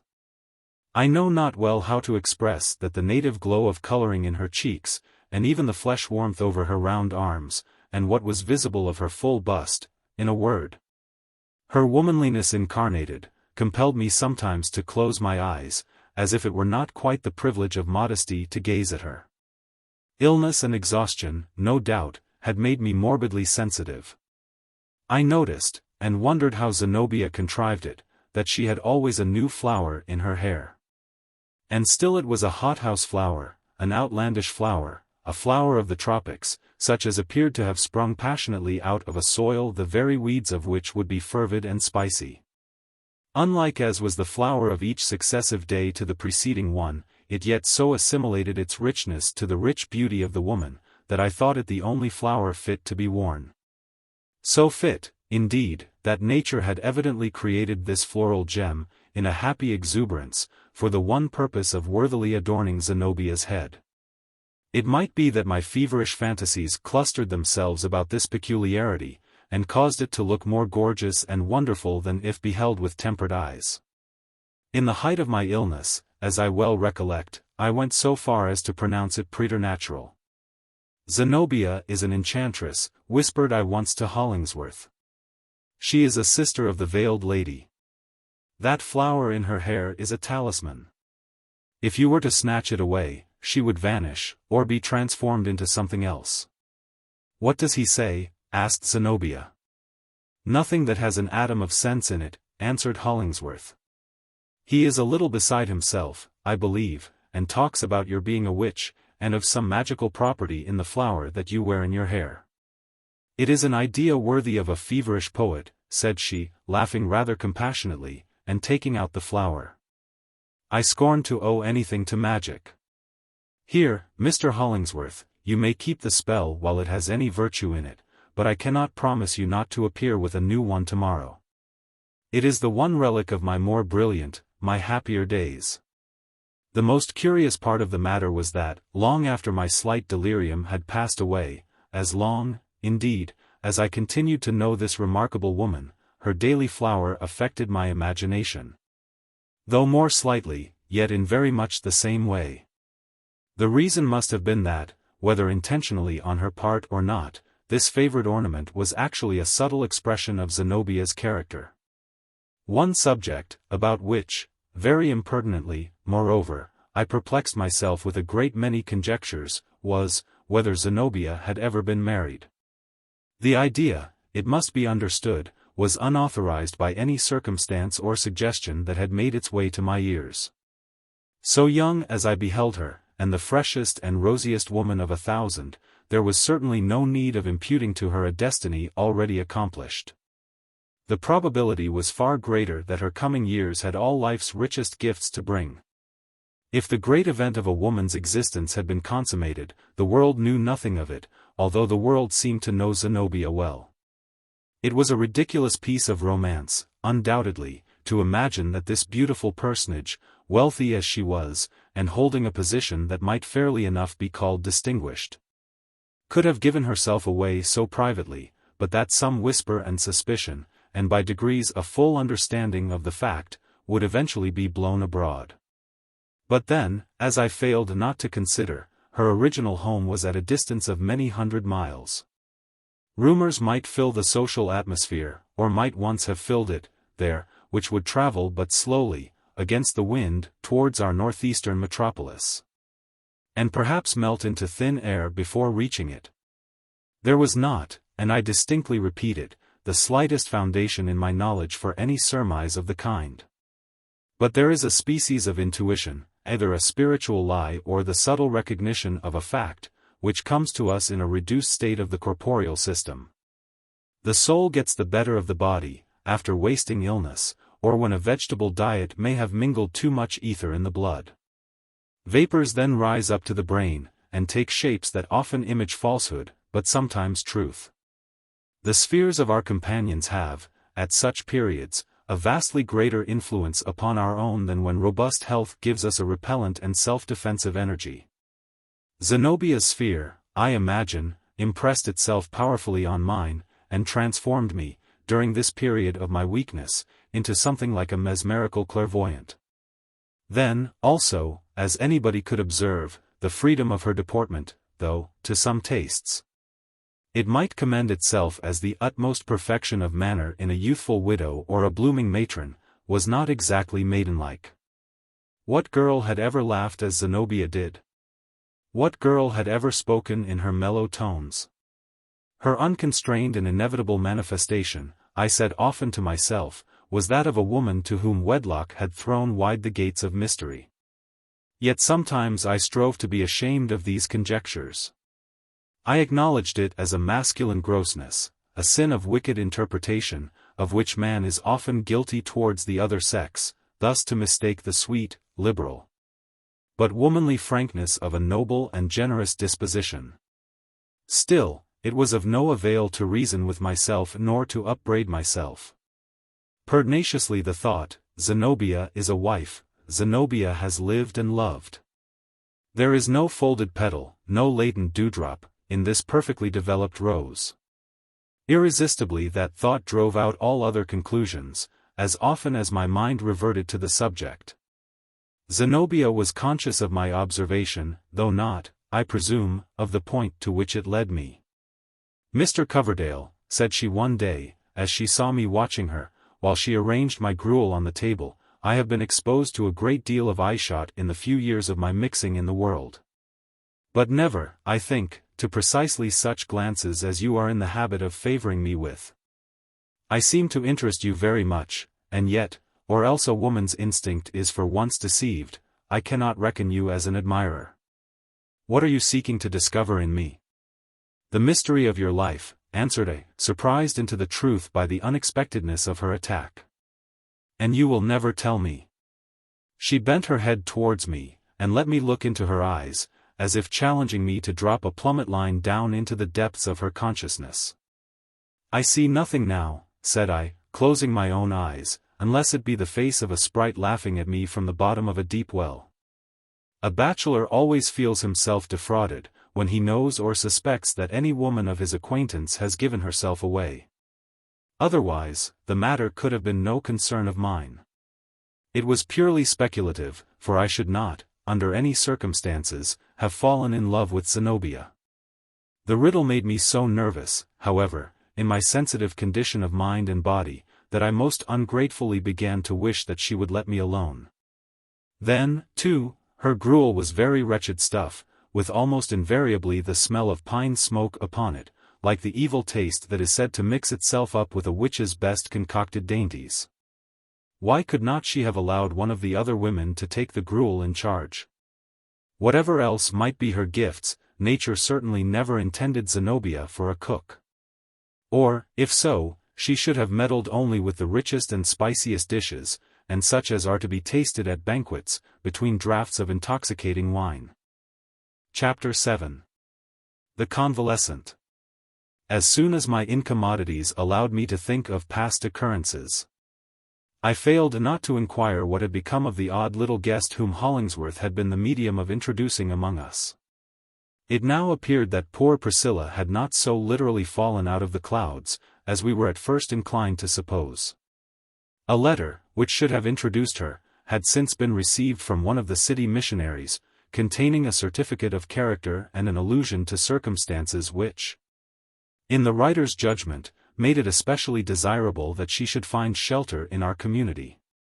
There was a hint, not very intelligible, implying either that Priscilla had recently escaped from some particular peril or irksomeness of position, or else that she was still liable to this danger or difficulty, whatever it might be. We should ill have deserved the reputation of a benevolent fraternity, had we hesitated to entertain a petitioner in such need, and so strongly recommended to our kindness. Not to mention, moreover, that the strange maiden had set herself diligently to work, and was doing good service with her needle. But a slight mist of uncertainty still floated about Priscilla, and kept her, as yet, from taking a very decided place among creatures of flesh and blood. The mysterious attraction, which, from her first entrance on our scene, she evinced for Zenobia, had lost nothing of its force. I often heard her footsteps, soft and low, accompanying the light but decided tread of the ladder up the staircase, stealing along the passageway by her new friend's side, and pausing while Zenobia entered my chamber. Occasionally Zenobia would be a little annoyed by Priscilla's too close attendance. In an authoritative and not very kindly tone, she would advise her to breathe the pleasant air in a walk, or to go with her work into the barn, holding out half a promise to come and sit on the hay with her, when at leisure. Evidently, Priscilla found but scanty requital for her love. Hollingsworth was likewise a great favorite with her. For several minutes together sometimes, while my auditory nerves retained the susceptibility of delicate health, I used to hear a low, pleasant murmur ascending from the room below, and at last ascertained it to be Priscilla's voice, babbling like a little brook to Hollingsworth. She talked more largely and freely with him than with Zenobia, towards whom, indeed, her feeling seemed not so much to be confidence as involuntary affection. I should have thought all the better of my own qualities had Priscilla marked me out for the third place in her regards. But, though she appeared to like me tolerably well, I could never flatter myself with being distinguished by her as Hollingsworth and Zenobia were. One forenoon, during my convalescence, there came a gentle tap at my chamber door. I immediately said, "Come in, Priscilla," with an acute sense of the applicant's identity. Nor was I deceived. It was really Priscilla, a pale, large-eyed little woman, for she had gone far enough into her teens to be, at least, on the outer limit of girlhood, but much less one than at my previous view of her, and far better conditioned both as to health and spirits. As I first saw her, she had reminded me of plants that one sometimes observes doing their best to vegetate among the bricks of an enclosed court, where there is scanty soil and never any sunshine. At present, though with no approach to bloom, there were indications that the girl had human blood in her veins. Priscilla came softly to my bedside, and held out an article of snow-white linen, very carefully and smoothly ironed. She did not seem bashful, nor anywise embarrassed. My weakly condition, I suppose, supplied a medium in which she could approach me. "Do not you need this?" asked she. "I have made it for you." It was a nightcap. "My dear Priscilla," said I, smiling, "I never had on a nightcap in my life. But perhaps it will be better for me to wear one, now that I am a miserable invalid." "How admirably you have done it." "No, no, I never can think of wearing such an exquisitely wrought nightcap as this, unless it be in the daytime, when I sit up to receive company." "It is for use, not beauty," answered Priscilla. "I could have embroidered it and made it much prettier, if I pleased." While holding up the nightcap and admiring the fine needlework, I perceived that Priscilla had a sealed letter which she was waiting for me to take. It had arrived from the village post office that morning. As I did not immediately offer to receive the letter, she drew it back, and held it against her bosom, with both hands clasped over it, in a way that had probably grown habitual to her. Now, on turning my eyes from the nightcap to Priscilla, it forcibly struck me that her air, though not her figure, and the expression of her face, but not its features, had a resemblance to what I had often seen in a friend of mine, one of the most gifted women of the age. I cannot describe it.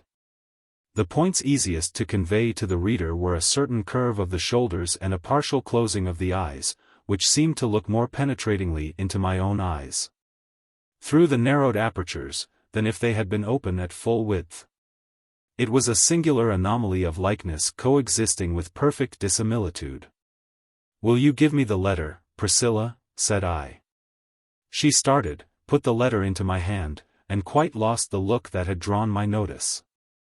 "Priscilla," I inquired, "did you ever see Miss Margaret Fuller?" "No," she answered. "Because," said I, "you reminded me of her just now, and it happens, strangely enough, that this very letter is from her." Priscilla, for whatever reason, looked very much discomposed. "I wish people would not fancy such odd things in me," she said rather petulantly. "How could I possibly make myself resemble this lady merely by holding her letter in my hand?" "Certainly, Priscilla, it would puzzle me to explain it," I replied, "nor do I suppose that the letter had anything to do with it. It was just a coincidence, nothing more." She hastened out of the room, and this was the last that I saw of Priscilla until I ceased to be an invalid. Being much alone during my recovery, I read interminably in Mr. Emerson's essays, The Dial, Carlyle's works, George Sand's romances, lent me by Zenobia, and other books which one or another of the brethren or sisterhood had brought with them. Agreeing in little else, most of these utterances were like the cry of some solitary sentinel, whose station was on the outposts of the advance guard of human progression. Or sometimes the voice came sadly from among the shattered ruins of the past, but yet had a hopeful echo in the future. They were well adapted, better, at least, than any other intellectual products, the volatile essence of which had heretofore tinctured a printed page, to pilgrims like ourselves, whose present bivouac was considerably further into the waste of chaos than any mortal army of crusaders had ever marched before. Fourier's works, also, in a series of horribly tedious volumes, attracted a good deal of my attention, from the analogy which I could not but recognize between his system and our own. There was far less resemblance, it is true, than the world chose to imagine, inasmuch as the two theories differed, as widely as the zenith from the nadir, in their main principles. I talked about Fourier to Hollingsworth, and translated, for his benefit, some of the passages that chiefly impressed me. "When, as a consequence of human improvement," said I, "the globe shall arrive at its final perfection, the great ocean is to be converted into a particular kind of lemonade, such as was fashionable at Paris in Fourier's time. He calls it limonade au cèdre. It is positively a fact. Just imagine the city docks filled, every day, with a flood tide of this delectable beverage." "Why did not the Frenchmen make punch of it at once?" asked Hollingsworth. "The Jactars would be delighted to go down in ships and do business in such an element." I further proceeded to explain, as well as I modestly could, several points of Fourier's system, illustrating them with here and there a page or two, and asking Hollingsworth's opinion as to the expediency of introducing these beautiful peculiarities into our own practice. "Let me hear no more of it," cried he, in utter disgust. "I never will forgive this fellow. He has committed the unpardonable sin.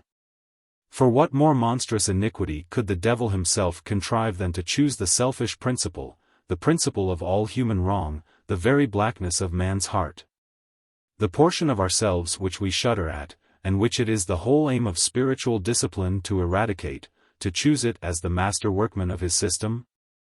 To seize upon and foster whatever vile, petty, sordid, filthy, bestial, and abominable corruptions have cankered into our nature, to be the efficient instruments of his infernal regeneration.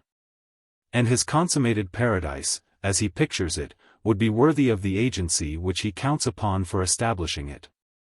The nauseous villain. Nevertheless, remarked I, in consideration of the promised delights of his system, so very proper, as they certainly are, to be appreciated by Fourier's countrymen, I cannot but wonder that universal France did not adopt his theory at a moment's warning. But is there not something very characteristic of his nation in Fourier's manner of putting forth his views? He makes no claim to inspiration. He has not persuaded himself, as Swedenborg did, and as any other than a Frenchman would, with a mission of like importance to communicate, that he speaks with authority from above. He promulgates his system, so far as I can perceive, entirely on his own responsibility. He has searched out and discovered the whole counsel of the Almighty in respect to mankind, past, present, and for exactly 70,000 years to come, by the mere force and cunning of his individual intellect. Take the book out of my sight, said Hollingsworth with great virulence of expression, or, I tell you fairly, I shall fling it in the fire. And as for Fourier, let him make a paradise, if he can, of Gehenna, where, as I conscientiously believe, he is floundering at this moment. And bellowing, I suppose, said I, not that I felt any ill will towards Fourier, but merely wanted to give the finishing touch to Hollingsworth's image.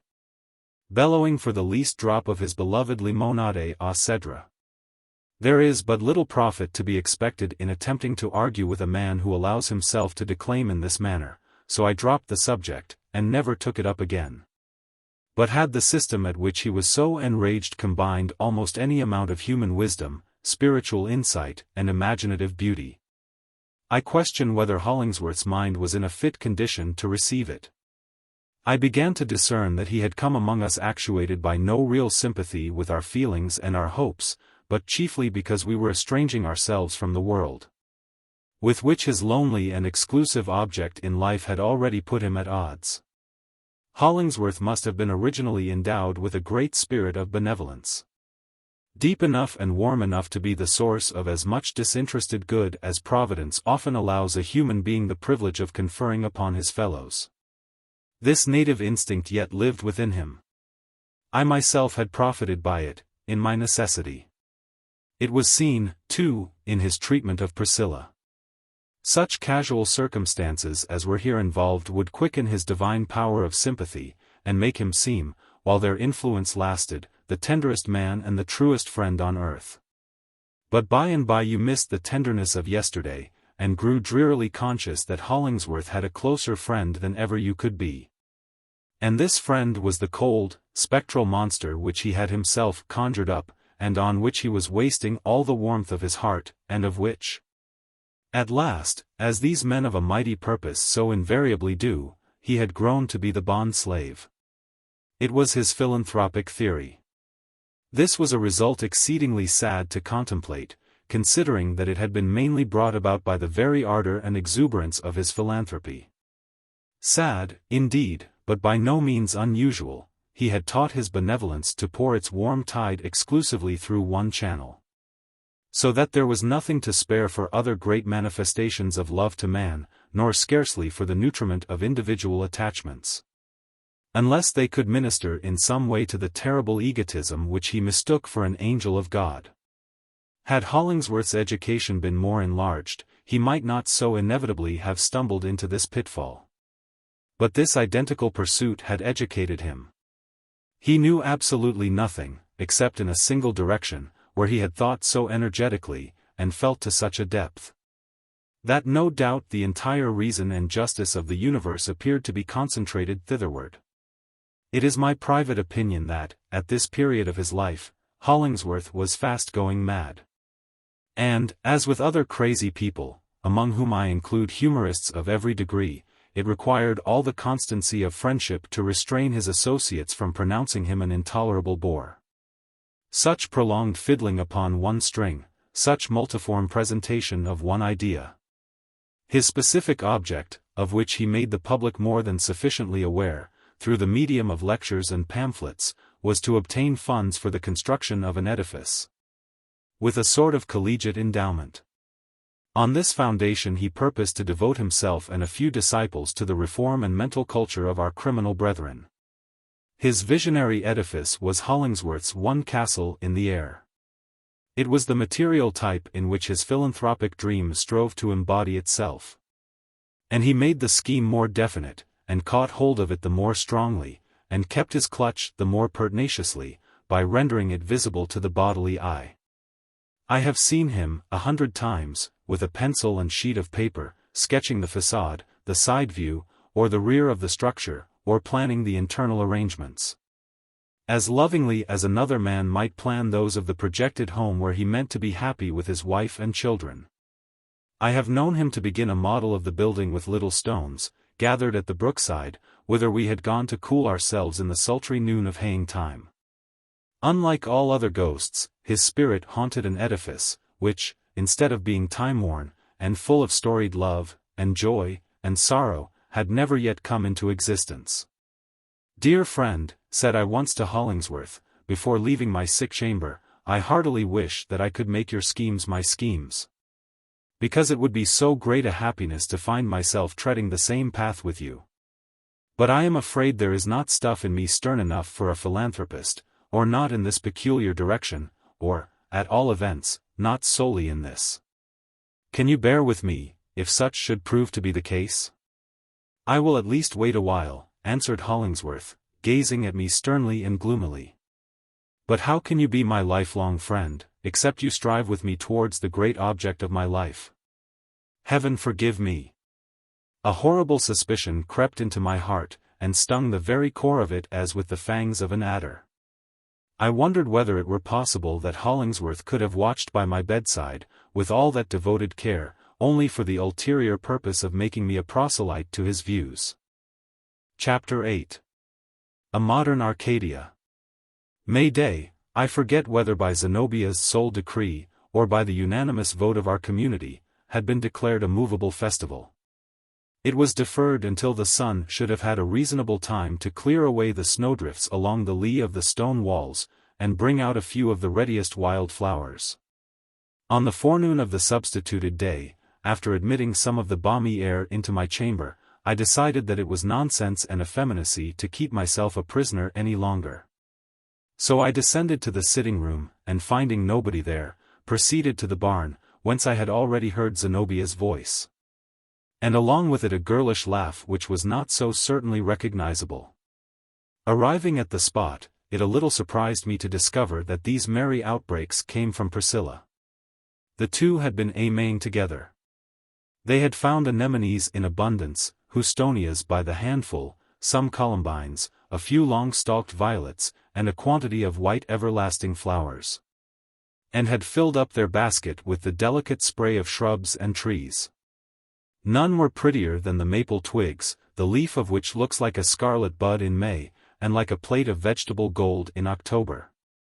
Zenobia, who showed no conscience in such matters, had also rifled a cherry tree of one of its blossomed boughs, and, with all this variety of sylvan ornament, had been decking out Priscilla. Being done with a good deal of taste, it made her look more charming than I should have thought possible, with my recollection of the wan, frost-nipped girl, as heretofore described. Nevertheless, among those fragrant blossoms, and conspicuously, too, had been stuck a weed of evil odor and ugly aspect, which, as soon as I detected it, destroyed the effect of all the rest. There was a gleam of latent mischief, not to call it deviltry, in Zenobia's eye, which seemed to indicate a slightly malicious purpose in the arrangement. As for herself, she scorned the rural buds and leaflets, and wore nothing but her invariable flower of the tropics. "What do you think of Priscilla now, Mr. Coverdale?" asked she, surveying her as a child does its doll. "Is not she worth a verse or two?" "There is only one thing amiss," answered I. Zenobia laughed, and flung the malignant weed away. "Yes. She deserves some verses now," said I, "and from a better poet than myself. She is the very picture of the New England spring. Subdued in tint and rather cool, but with a capacity of sunshine, and bringing us a few alpine blossoms, as earnest of something richer, though hardly more beautiful, hereafter. The best type of her is one of those anemones. What I find most singular in Priscilla, as her health improves, observed Zenobia, is her wildness. Such a quiet little body as she seemed, one would not have expected that.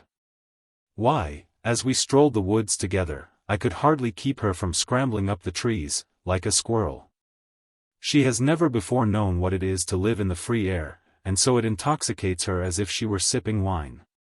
And she thinks it's such a paradise here, and all of us, particularly Mr. Hollingsworth and myself, such angels. It is quite ridiculous, and provokes one's malice almost, to see a creature so happy, especially a feminine creature. They are always happier than male creatures, said I. You must correct that opinion, Mr. Coverdale, replied Zenobia contemptuously, or I shall think you lack the poetic insight. Did you ever see a happy woman in your life? Of course, I do not mean a girl, like Priscilla and 1,000 others, for they are all alike, while on the sunny side of experience, but a grown woman.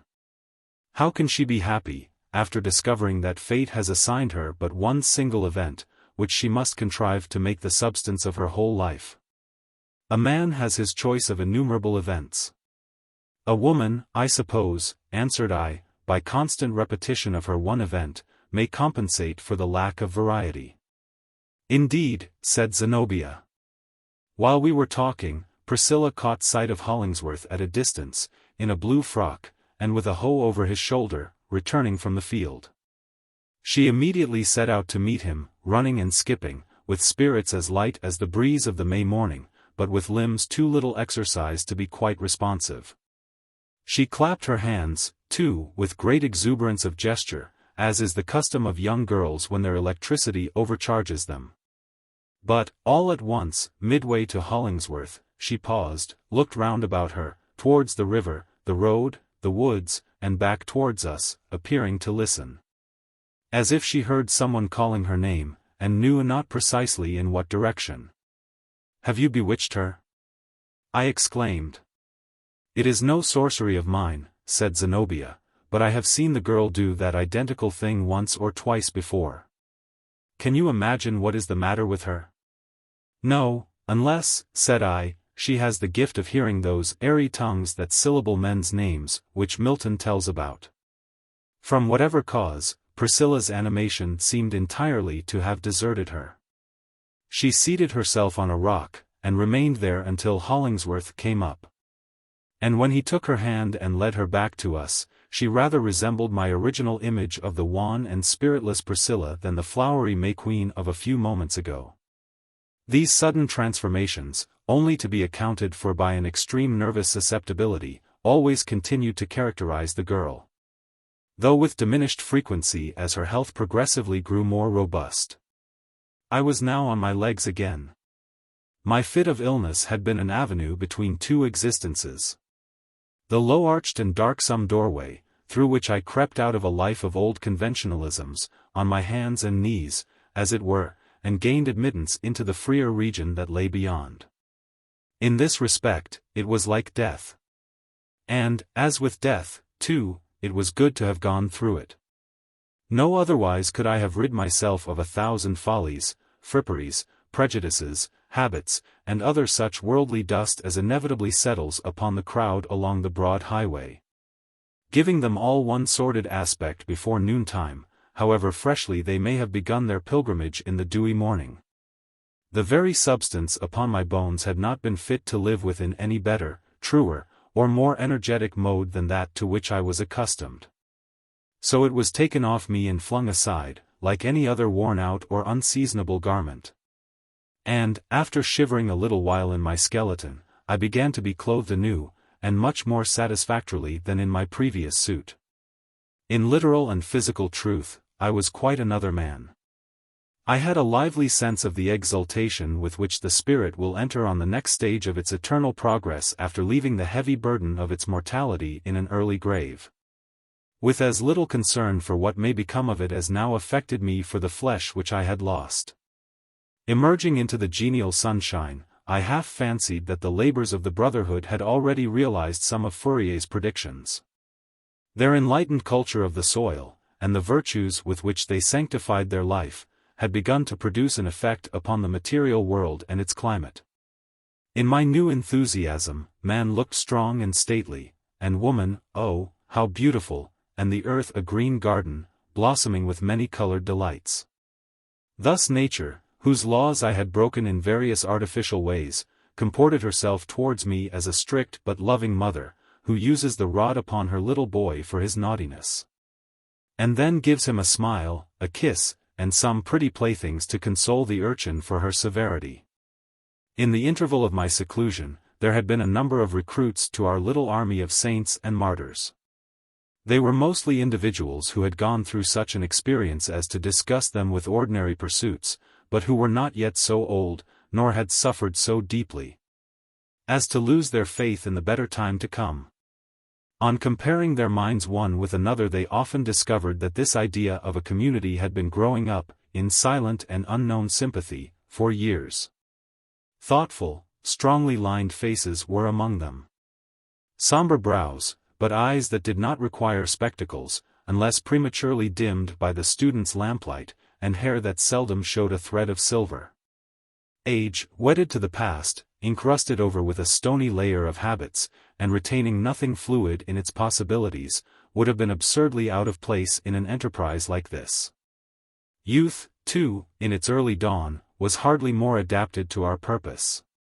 For it would behold the morning radiance of its own spirit beaming over the very same spots of withered grass and barren sand whence most of us had seen it vanish. We had very young people with us, it is true, downy lads, rosy girls in their first teens, and children of all heights above one's knee. But these had chiefly been sent hither for education, which it was one of the objects and methods of our institution to supply. Then we had boarders, from town and elsewhere, who lived with us in a familiar way, sympathized more or less in our theories, and sometimes shared in our labors. On the whole, it was a society such as has seldom met together, nor, perhaps, could it reasonably be expected to hold together long. Persons of marked individuality, crooked sticks, as some of us might be called, are not exactly the easiest to bind up into a faggot. But, so long as our union should subsist, a man of intellect and feeling, with a free nature in him, might have sought far and near without finding so many points of attraction as would allure him hitherward. We were of all creeds and opinions, and generally tolerant of all, on every imaginable subject. Our bond, it seems to me, was not affirmative, but negative. We had individually found one thing or another to quarrel with in our past life, and were pretty well agreed as to the inexpediency of lumbering along with the old system any further. As to what should be substituted, there was much less unanimity. We did not greatly care, at least, I never did, for the written constitution under which our millennium had commenced. My hope was, that, between theory and practice, a true and available mode of life might be struck out. And that, even should we ultimately fail, the months or years spent in the trial would not have been wasted either as regarded passing enjoyment, or the experience which makes men wise. Arcadians though we were, our costume bore no resemblance to the beribboned doublets, silk breeches and stockings, and slippers fastened with artificial roses, that distinguish the pastoral people of poetry and the stage. In outward show, I humbly conceive, we looked rather like a gang of beggars, or banditti, than either a company of honest laboring men, or a conclave of philosophers. Whatever might be our points of difference, we all of us seemed to have come to Blithedale with the one thrifty and laudable idea of wearing out our old clothes. Such garments as had an airing, whenever we strode afield. Coats with high collars and with no collars, broad-skirted or swallow-tailed, and with the waist at every point between the hip and armpit. Pantaloons of a dozen successive epochs, and greatly defaced at the knees by the humiliations of the wearer before his ladylove. In short, we were a living epitome of defunct fashions, and the very raggedest presentment of men who had seen better days. It was gentility in tatters. Often retaining a scholar-like or clerical air, you might have taken us for the denizens of Grub Street, intent on getting a comfortable livelihood by agricultural labor. Or Coleridge's projected pantisocracy in full experiment, or Candide and his motley associates at work in their cabbage garden. Or anything else that was miserably out at elbows, and most clumsily patched in the rear. We might have been sworn comrades to Falstaff's ragged regiment. Little skill as we boasted in other points of husbandry, every mother's son of us would have served admirably to stick up for a scarecrow. And the worst of the matter was, that the first energetic movement essential to one downright stroke of real labor was sure to put a finish to these poor habiliments. So we gradually flung them all aside, and took to honest homespun and linsey-woolsey, as preferable, on the whole, to the plan recommended, I think, by Virgil, era nudis. Sere nudis, which as Silas Foster remarked, when I translated the maxim, would be apt to astonish the womenfolks. After a reasonable training, the yeoman life throve well with us. Our faces took the sunburn kindly, our chests gained in compass, and our shoulders in breadth and squareness, our great brown fists looked as if they had never been capable of kid gloves. The plough, the hoe, the scythe, and the hayfork grew familiar to our grasp. The oxen responded to our voices. We could do almost as fair a day's work as Silas Foster himself, sleep dreamlessly after it, and awake at daybreak with only a little stiffness of the joints, which was usually quite gone by breakfast time. To be sure, our next neighbors pretended to be incredulous as to our real proficiency in the business which we had taken in hand. They told slanderous fables about our inability to yoke our own oxen, or to drive them afield when yoked, or to release the poor brutes from their conjugal bond at nightfall. They had the face to say, too, that the cows laughed at our awkwardness at milking time, and invariably kicked over the pails. Partly in consequence of our putting the stool on the wrong side, and partly because, taking offense at the whisking of their tails, we were in the habit of holding these natural fly-flappers with one hand and milking with the other. They further averred that we hoed up whole acres of Indian corn and other crops, and drew the earth carefully about the weeds. And that we raised 500 tufts of burdock, mistaking them for cabbages. And that by dint of unskilful planting few of our seeds ever came up at all, or, if they did come up, it was stern foremost. And that we spent the better part of the month of June in reversing a field of beans, which had thrust themselves out of the ground in this unseemly way.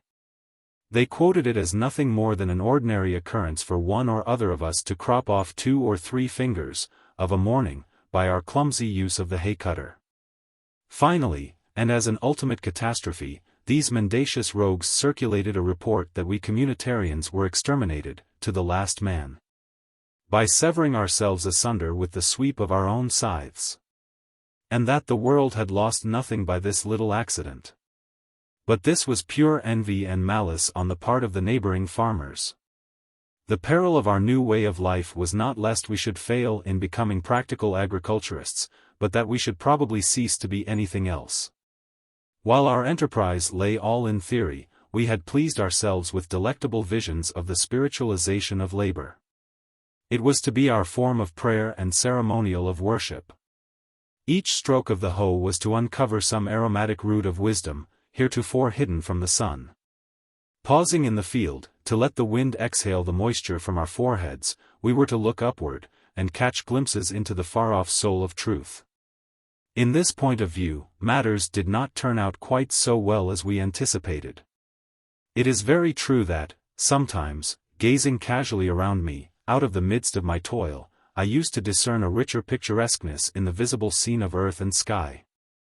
There was, at such moments, a novelty, an unwonted aspect, on the face of nature, as if she had been taken by surprise and seen at unawares, with no opportunity to put off her real look, and assume the mask with which she mysteriously hides herself from mortals. But this was all. The clods of earth, which we so constantly belabored and turned over and over, were never etherealized into thought. Our thoughts, on the contrary, were fast becoming cloddish. Our labor symbolized nothing, and left us mentally sluggish in the dusk of the evening. Intellectual activity is incompatible with any large amount of bodily exercise. The yeoman and the scholar, the yeoman and the man of finest moral culture, though not the man of sturdiest sense and integrity, are 2 distinct individuals. and can never be melted or welded into one substance. Zenobia soon saw this truth, and jibed me about it, one evening, as Hollingsworth and I lay on the grass, after a hard day's work. "I am afraid you did not make a song today, while loading the hay cart," said she, "as Burns did, when he was reaping barley." "Burns never made a song in haying time," I answered very positively. "He was no poet while a farmer, and no farmer while a poet." "And on the whole, which of the two characters do you like best?" asked Zenobia. "For I have an idea that you cannot combine them any better than Burns did."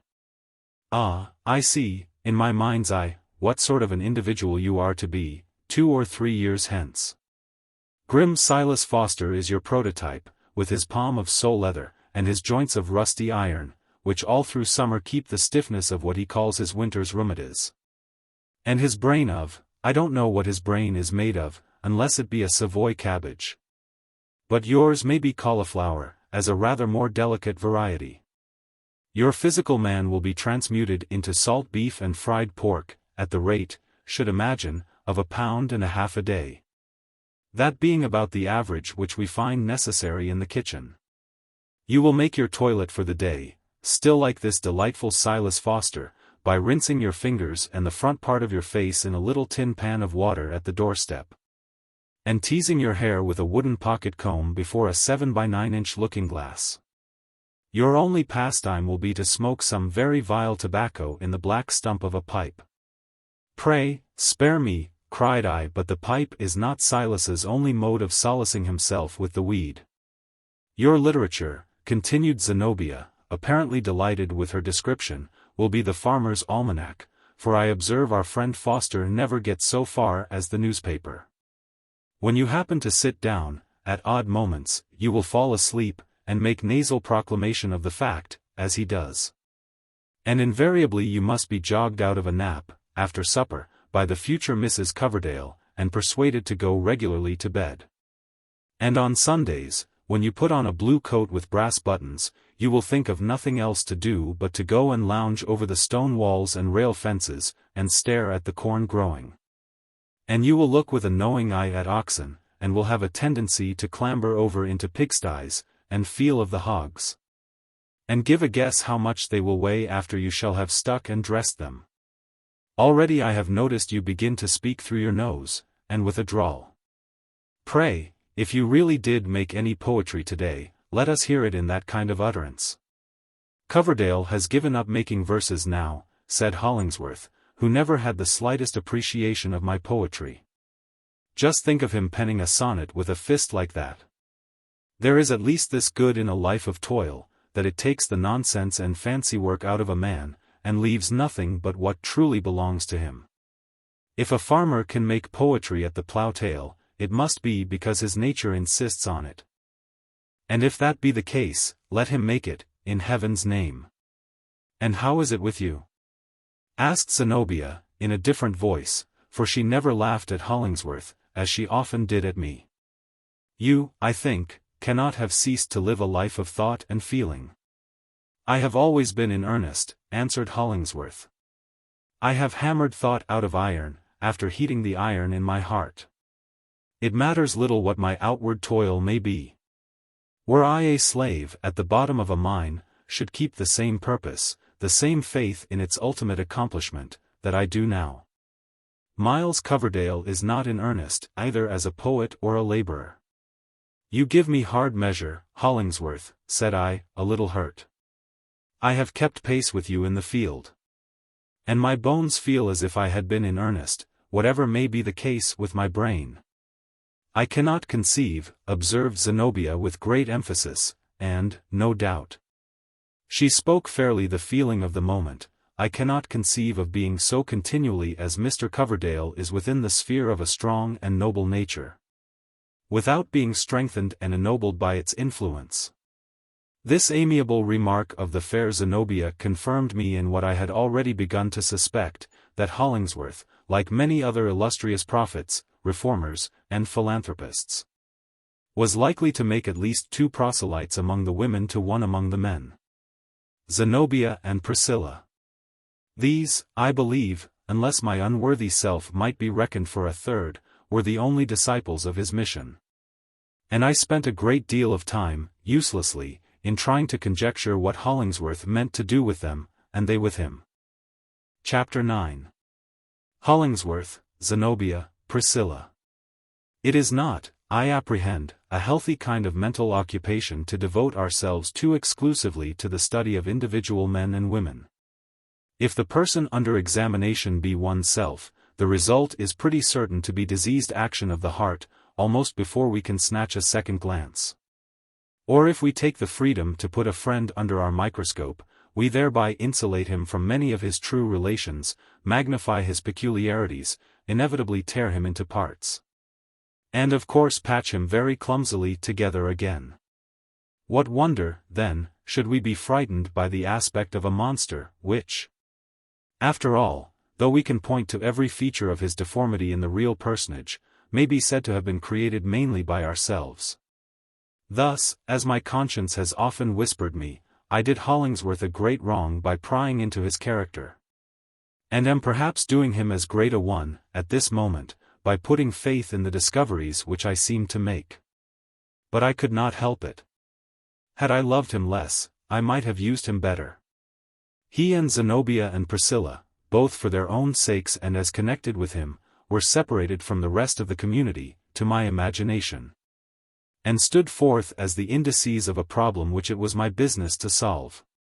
Other associates had a portion of my time, other matters amused me, passing occurrences carried me along with them, while they lasted. But here was the vortex of my meditations, around which they revolved, and whitherward they too continually tended. In the midst of cheerful society, I had often a feeling of loneliness. For it was impossible not to be sensible that, while these three characters figured so largely on my private theatre, I, though probably reckoned as a friend by all, was at best but a secondary or tertiary personage with either of them. I loved Hollingsworth, as has already been enough expressed. But it impressed me, more and more, that there was a stern and dreadful peculiarity in this man, such as could not prove otherwise than pernicious to the happiness of those who should be drawn into too intimate a connection with him. He was not altogether human. There was something else in Hollingsworth besides flesh and blood, and sympathies and affections and celestial spirit. This is always true of those men who have surrendered themselves to an overruling purpose. It does not so much impel them from without, nor even operate as a motive power within, but grows incorporate with all that they think and feel, and finally converts them into little else save that one principle. When such begins to be the predicament, it is not cowardice, but wisdom, to avoid these victims. They have no heart, no sympathy, no reason, no conscience. They will keep no friend, unless he make himself the mirror of their purpose. They will smite and slay you, and trample your dead corpse underfoot, all the more readily, if you take the first step with them, and cannot take the second, and the third, and every other step of their terribly straight path. They have an idol to which they consecrate themselves high priest, and deem it holy work to offer sacrifices of whatever is most precious. And never once seem to suspect, so cunning has the devil been with them, that this false deity, in whose iron features, immitigable to all the rest of mankind, they see only benignity and love, is but a spectrum of the very priest himself, projected upon the surrounding darkness. And the higher and purer the original object, and the more unselfishly it may have been taken up, the slighter is the probability that they can be led to recognize the process by which godlike benevolence has been debased into all-devouring egotism. Of course I am perfectly aware that the above statement is exaggerated, in the attempt to make it adequate. Professed philanthropists have gone far. But no originally good man, I presume, ever went quite so far as this. Let the reader abate whatever he deems fit. The paragraph may remain, however, both for its truth and its exaggeration, as strongly expressive of the tendencies which were really operative in Hollingsworth, and as exemplifying the kind of error into which my mode of observation was calculated to lead me. The issue was, that in solitude I often shuddered at my friend. In my recollection of his dark and impressive countenance, the features grew more sternly prominent than the reality, duskier in their depth and shadow, and more lurid in their light. The frown, that had merely flitted across his brow, seemed to have contorted it with an adamantine wrinkle. On meeting him again, I was often filled with remorse, when his deep eyes beamed kindly upon me, as with the glow of a household fire that was burning in a cave. He is a man after all, thought I.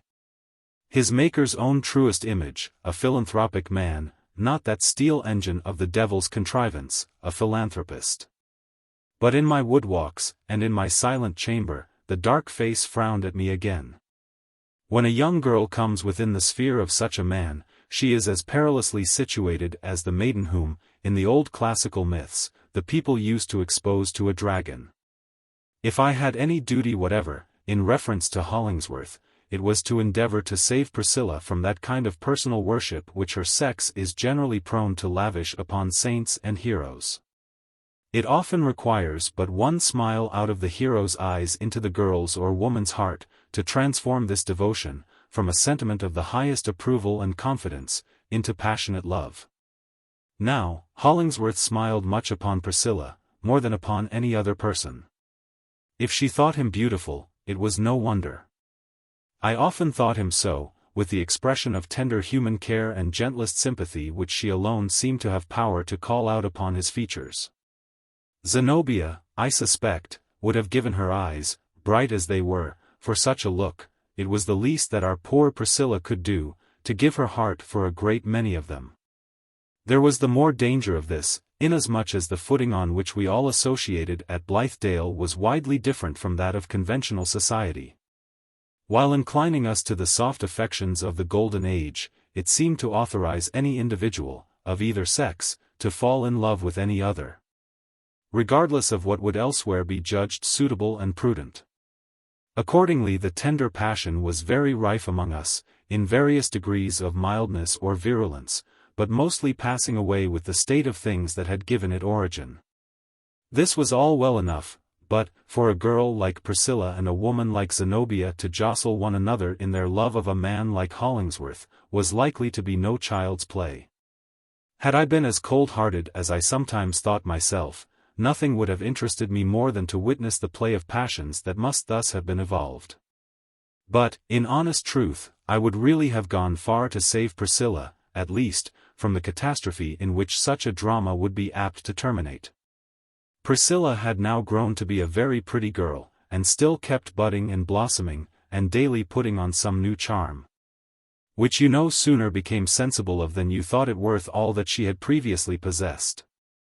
So unformed, vague, and without substance, as she had come to us, it seemed as if we could see nature shaping out a woman before our very eyes, and yet had only a more reverential sense of the mystery of a woman's soul and frame. Yesterday, her cheek was pale, today, it had a bloom. Priscilla's smile, like a baby's first one, was a wondrous novelty. Her imperfections and shortcomings affected me with a kind of playful pathos, which was as absolutely bewitching a sensation as ever I experienced.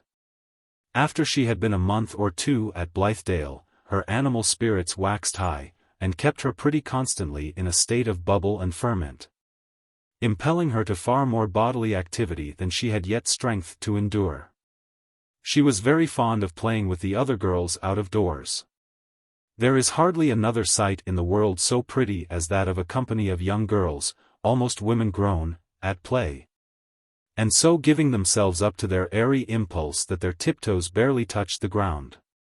Girls are incomparably wilder and more effervescent than boys, more untamable and regardless of rule and limit, with an ever-shifting variety, breaking continually into new modes of fun, yet with a harmonious propriety through all. Their steps, their voices, appear free as the wind, but keep consonance with a strain of music inaudible to us. Young men and boys, on the other hand, play, according to recognized law, old, traditionary games, permitting no caprioles of fancy, but with scope enough for the outbreak of savage instincts. For, young or old, in play or in earnest, man is prone to be a brute. Especially is it delightful to see a vigorous young girl run a race, with her head thrown back, her limbs moving more friskily than they need, and an air between that of a bird and a young colt. But Priscilla's peculiar charm, in a footrace, was the weakness and irregularity with which she ran. Growing up without exercise, except to her poor little fingers, she had never yet acquired the perfect use of her legs. Setting buoyantly forth, therefore, as if no rival less swift than Atlanta could compete with her, she ran falteringly, and often tumbled on the grass. Such an incident, though it seems too slight to think of, was a thing to laugh at, but which brought the water into one's eyes, and lingered in the memory after far greater joys and sorrows were wept out of it, as antiquated trash. Priscilla's life, as I beheld it, was full of trifles that affected me in just this way. When she had come to be quite at home among us, I used to fancy that Priscilla played more pranks, and perpetrated more mischief, than any other girl in the community. For example, I once heard Silas Foster, in a very gruff voice, threatening to rivet 3 horseshoes round Priscilla's neck and chain her to a post, because she, with some other young people, had clambered upon a load of hay, and caused it to slide off the cart. How she made her peace I never knew. But very soon afterwards I saw old Silas, with his brawny hands round Priscilla's waist, swinging her to and fro, and finally depositing her on one of the oxen, to take her first lessons in riding. She met with terrible mishaps in her efforts to milk a cow, she let the poultry into the garden, she generally spoilt whatever part of the dinner she took in charge, she broke crockery. She dropped our biggest water pitcher into the well. And, except with her needle, and those little wooden instruments for purse-making, was as unserviceable a member of society as any young lady in the land. There was no other sort of efficiency about her. Yet everybody was kind to Priscilla, everybody loved her and laughed at her to her face, and did not laugh behind her back. Everybody would have given her half of his last crust, or the bigger share of his plum cake. These were pretty certain indications that we were all conscious of a pleasant weakness in the girl, and considered her not quite able to look after her own interests or fight her battle with the world. And Hollingsworth, perhaps because he had been the means of introducing Priscilla to her new abode, appeared to recognize her as his own especial charge. Her simple, careless, childish flow of spirits often made me sad. She seemed to me like a butterfly at play in a flickering bit of sunshine, and mistaking it for a broad and eternal summer. We sometimes hold mirth to a stricter accountability than sorrow, it must show good cause, or the echo of its laughter comes back drearily. Priscilla's gaiety, moreover, was of a nature that showed me how delicate an instrument she was, and what fragile harp-strings were her nerves. As they made sweet music at the airiest touch, it would require but a stronger one to burst them all asunder. Absurd as it might be, I tried to reason with her, and persuade her not to be so joyous, thinking that, if she would draw less lavishly upon her fund of happiness, it would last the longer. I remember doing so, one summer evening, when we tired laborers sat looking on, like goldsmiths' old folks under the village thorn-tree, while the young people were at their sports. What is the use or sense of being so very gay?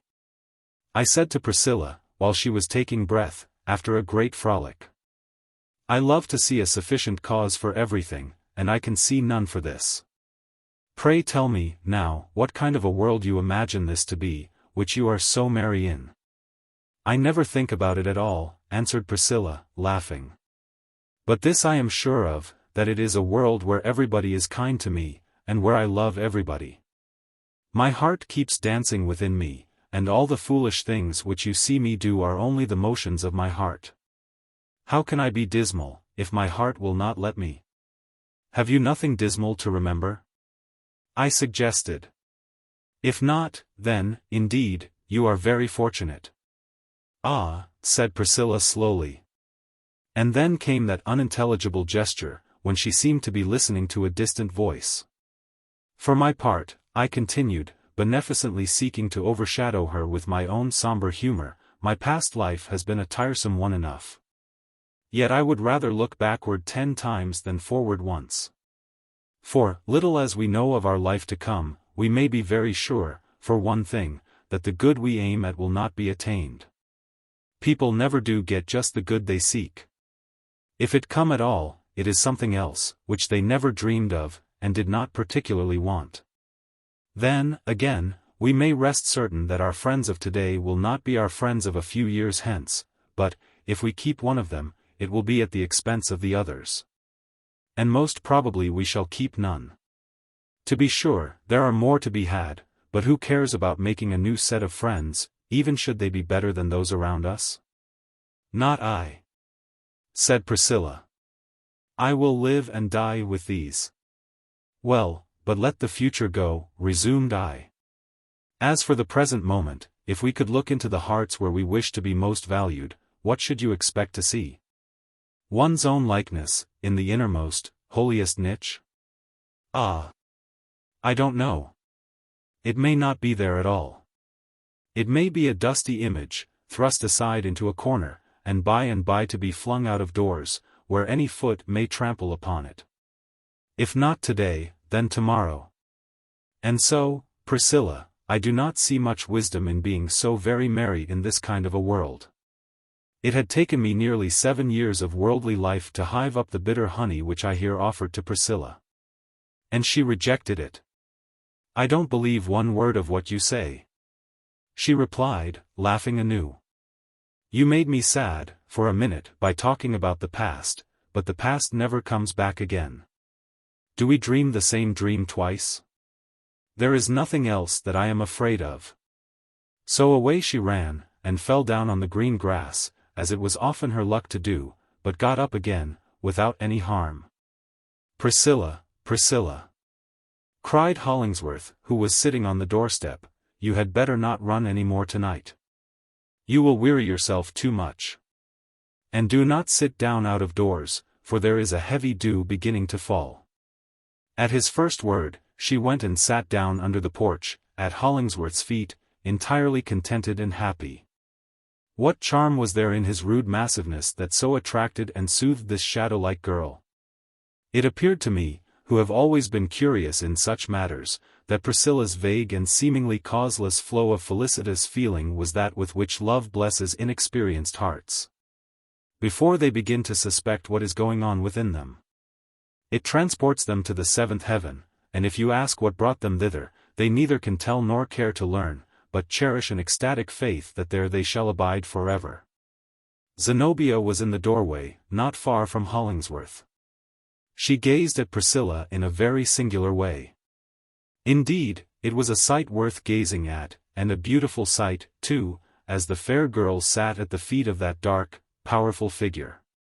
Her air, while perfectly modest, delicate, and virgin-like, denoted her as swayed by Hollingsworth, attracted to him, and unconsciously seeking to rest upon his strength. I could not turn away my own eyes, but hoped that nobody, save Zenobia and myself, was witnessing this picture. It is before me now, with the evening twilight a little deepened by the dusk of memory. Come hither, Priscilla, said Zenobia. I have something to say to you. She spoke in little more than a whisper. But it is strange how expressive of moods a whisper may often be. Priscilla felt at once that something had gone wrong. Are you angry with me? She asked, rising slowly, and standing before Zenobia in a drooping attitude. What have I done? I hope you are not angry. No, no, Priscilla, said Hollingsworth, smiling. I will answer for it, she is not. You are the one little person in the world with whom nobody can be angry. Angry with you, child? What a silly idea, exclaimed Zenobia, laughing. No, indeed. But, my dear Priscilla, you are getting to be so very pretty that you absolutely need a duenna. And, as I am older than you, and have had my own little experience of life, and think myself exceedingly sage, I intend to fill the place of a maiden aunt. Every day, I shall give you a lecture, a quarter of an hour in length, on the morals, manners, and proprieties of social life. When our pastoral shall be quite played out, Priscilla, my worldly wisdom may stand you in good stead. I am afraid you are angry with me, repeated Priscilla sadly. For, while she seemed as impressible as wax, the girl often showed a persistency in her own ideas as stubborn as it was gentle. "Dear me, what can I say to the child?" cried Zenobia in a tone of humorous vexation. "Well, well, since you insist on my being angry, come to my room this moment, and let me beat you." Zenobia bade Hollingsworth good night very sweetly, and nodded to me with a smile.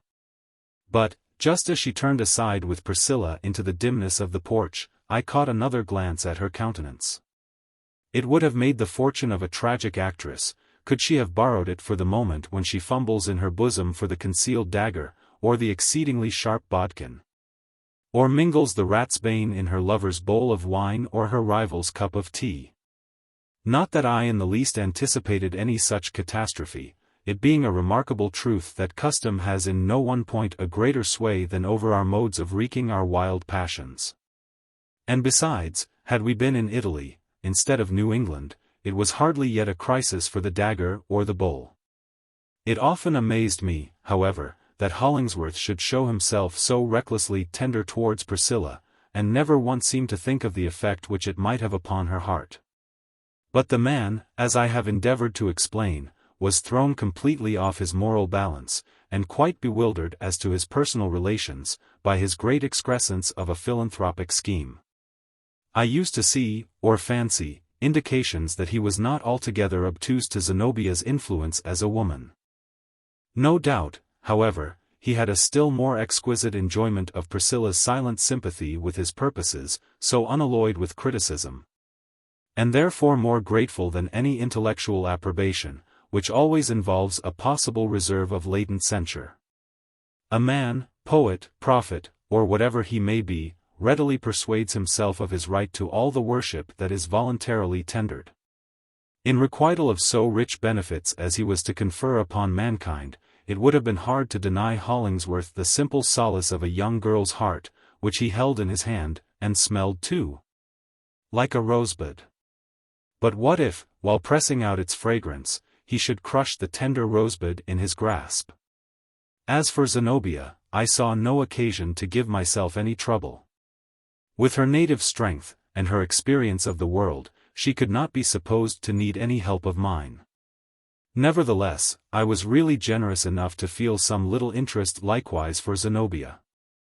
With all her faults, which might have been a great many besides the abundance that I knew of, she possessed noble traits, and a heart which must, at least, have been valuable while new. And she seemed ready to fling it away as uncalculatingly as Priscilla herself. I could not but suspect that, if merely at play with Hollingsworth, she was sporting with a power which she did not fully estimate. Or if in earnest, it might chance, between Zenobia's passionate force and his dark, self-delusive egotism, to turn out such earnest as would develop itself in some sufficiently tragic catastrophe. Though the dagger and the bowl should go for nothing in it. Meantime, the gossip of the community set them down as a pair of lovers. They took walks together, and were not seldom encountered in the wood paths, Hollingsworth deeply discoursing, in tones solemn and sternly pathetic. Zenobia, with a rich glow on her cheeks, and her eyes softened from their ordinary brightness, looked so beautiful, that had her companion been 10 times a philanthropist, it seemed impossible but that one glance should melt him back into a man. Oftener than anywhere else, they went to a certain point on the slope of a pasture, commanding nearly the whole of our own domain, besides a view of the river, and an airy prospect of many distant hills. The bond of our community was such, that the members had the privilege of building cottages for their own residence within our precincts, thus laying a hearthstone and fencing in a home private and peculiar to all desirable extent, while yet the inhabitants should continue to share the advantages of an associated life. It was inferred that Hollingsworth and Zenobia intended to rear their dwelling on this favorite spot. I mentioned those rumors to Hollingsworth in a playful way. Had you consulted me, I went on to observe, I should have recommended a site farther to the left, just a little withdrawn into the wood, with 2 or 3 peeps at the prospect among the trees. You will be in the shady vale of years long before you can raise any better kind of shade around your cottage, if you build it on this bare slope. But I offer my edifice as a spectacle to the world, said Hollingsworth, that it may take example and build many another like it. Therefore, I mean to set it on the open hillside. Twist these words how I might, they offered no very satisfactory import. It seemed hardly probable that Hollingsworth should care about educating the public taste in the department of cottage architecture, desirable as such improvement certainly was. Chapter 10. A Visitor from Town. Hollingsworth and I, we had been hoeing potatoes, that forenoon, while the rest of the fraternity were engaged in a distant quarter of the farm, sat under a clump of maples. Eating our 11 o'clock lunch, when we saw a stranger approaching along the edge of the field. He had admitted himself from the roadside through a turnstile, and seemed to have a purpose of speaking with us. And, by the by, we were favored with many visits at Blithedale, especially from people who sympathized with our theories, and perhaps held themselves ready to unite in our actual experiment as soon as there should appear a reliable promise of its success.